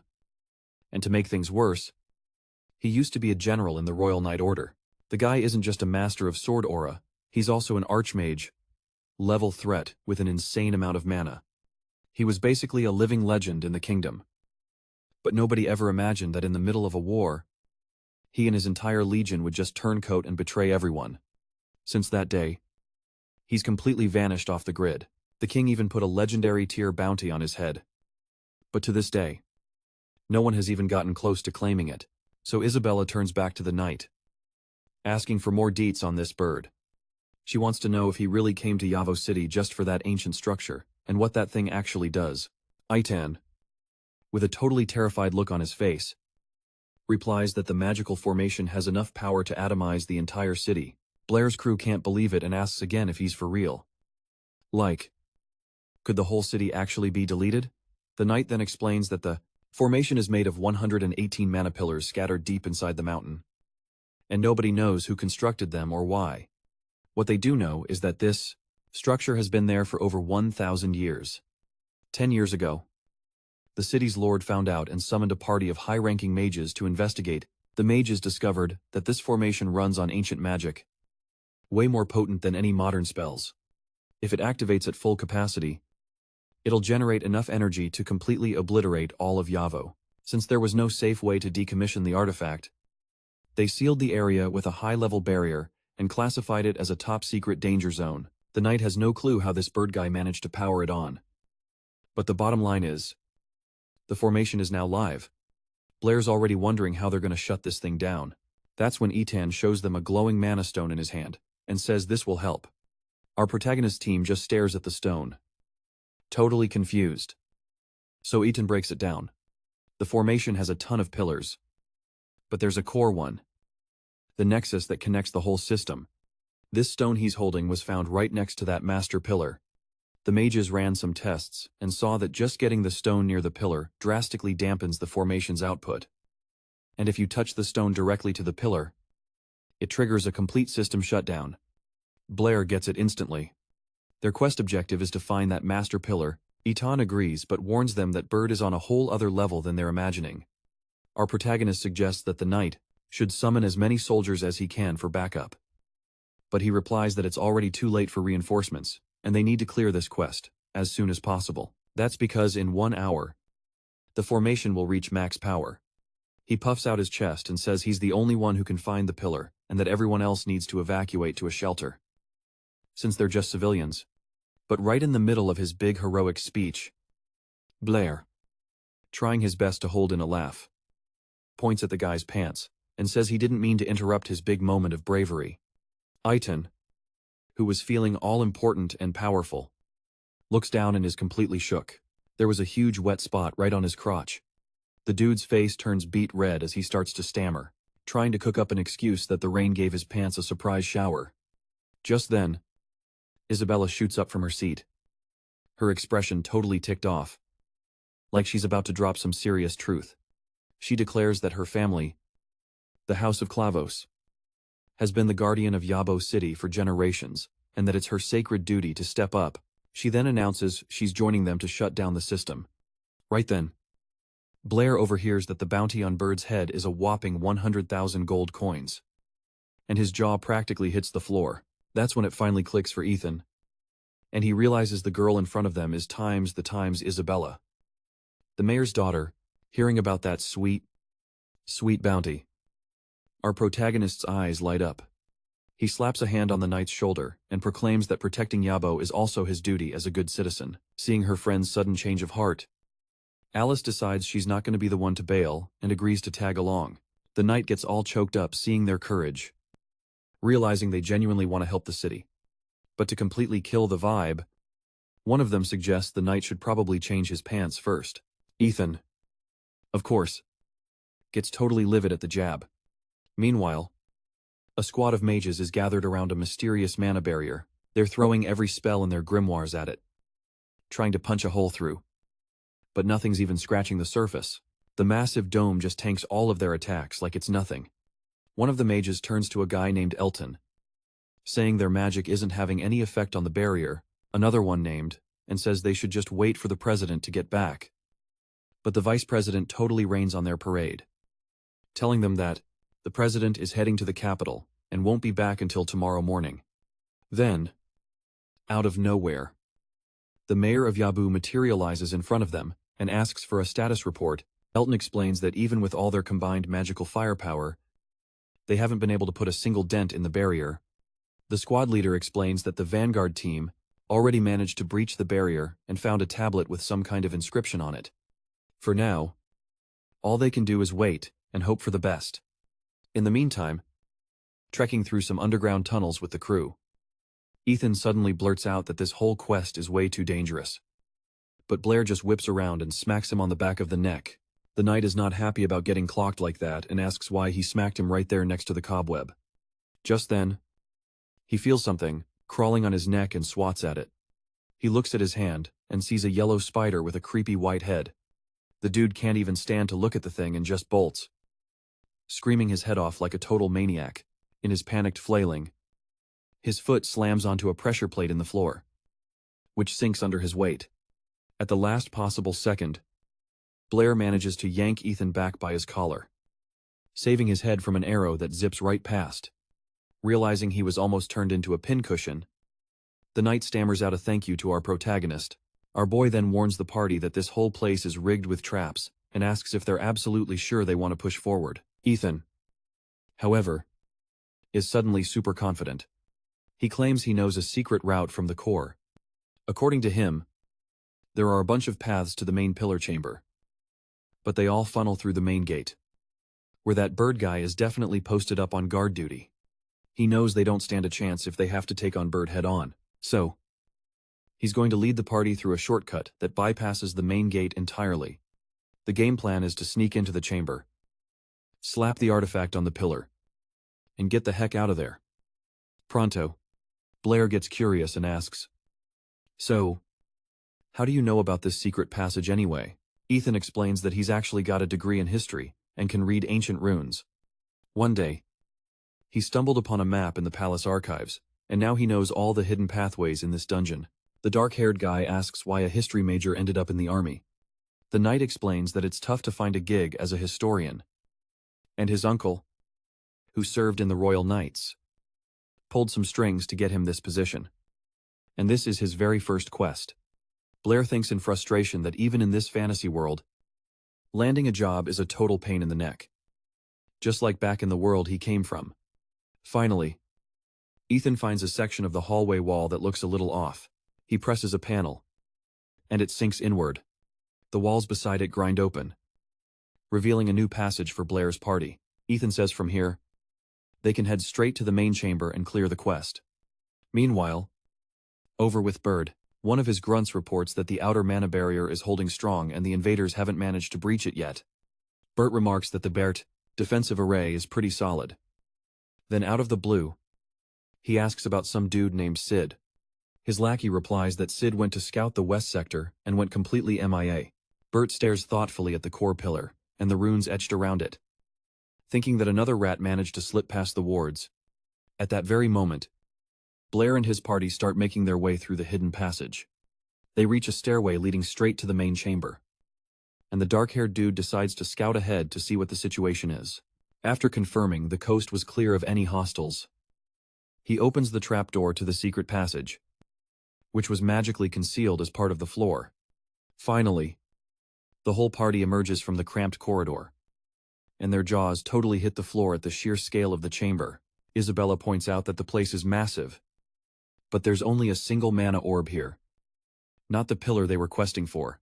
Apparently, the pillar condensed into this orb after being activated. Then, Ethan finds a runic tablet on the floor, with instructions on how to raise the pillar. Again, he starts to recite the inscription out loud, and a magical reaction kicks off. Out of thin air, a small pillar appears, completely enveloped in a purple aura. Aiton explains it'll take a few minutes for it to fully materialize. While Alice celebrates the fact they brought the knight-class dude along for the quest, she's shocked that even though he's usually such a scaredy cat, he's actually stepping up and taking this quest seriously. Probably trying to look cool for her.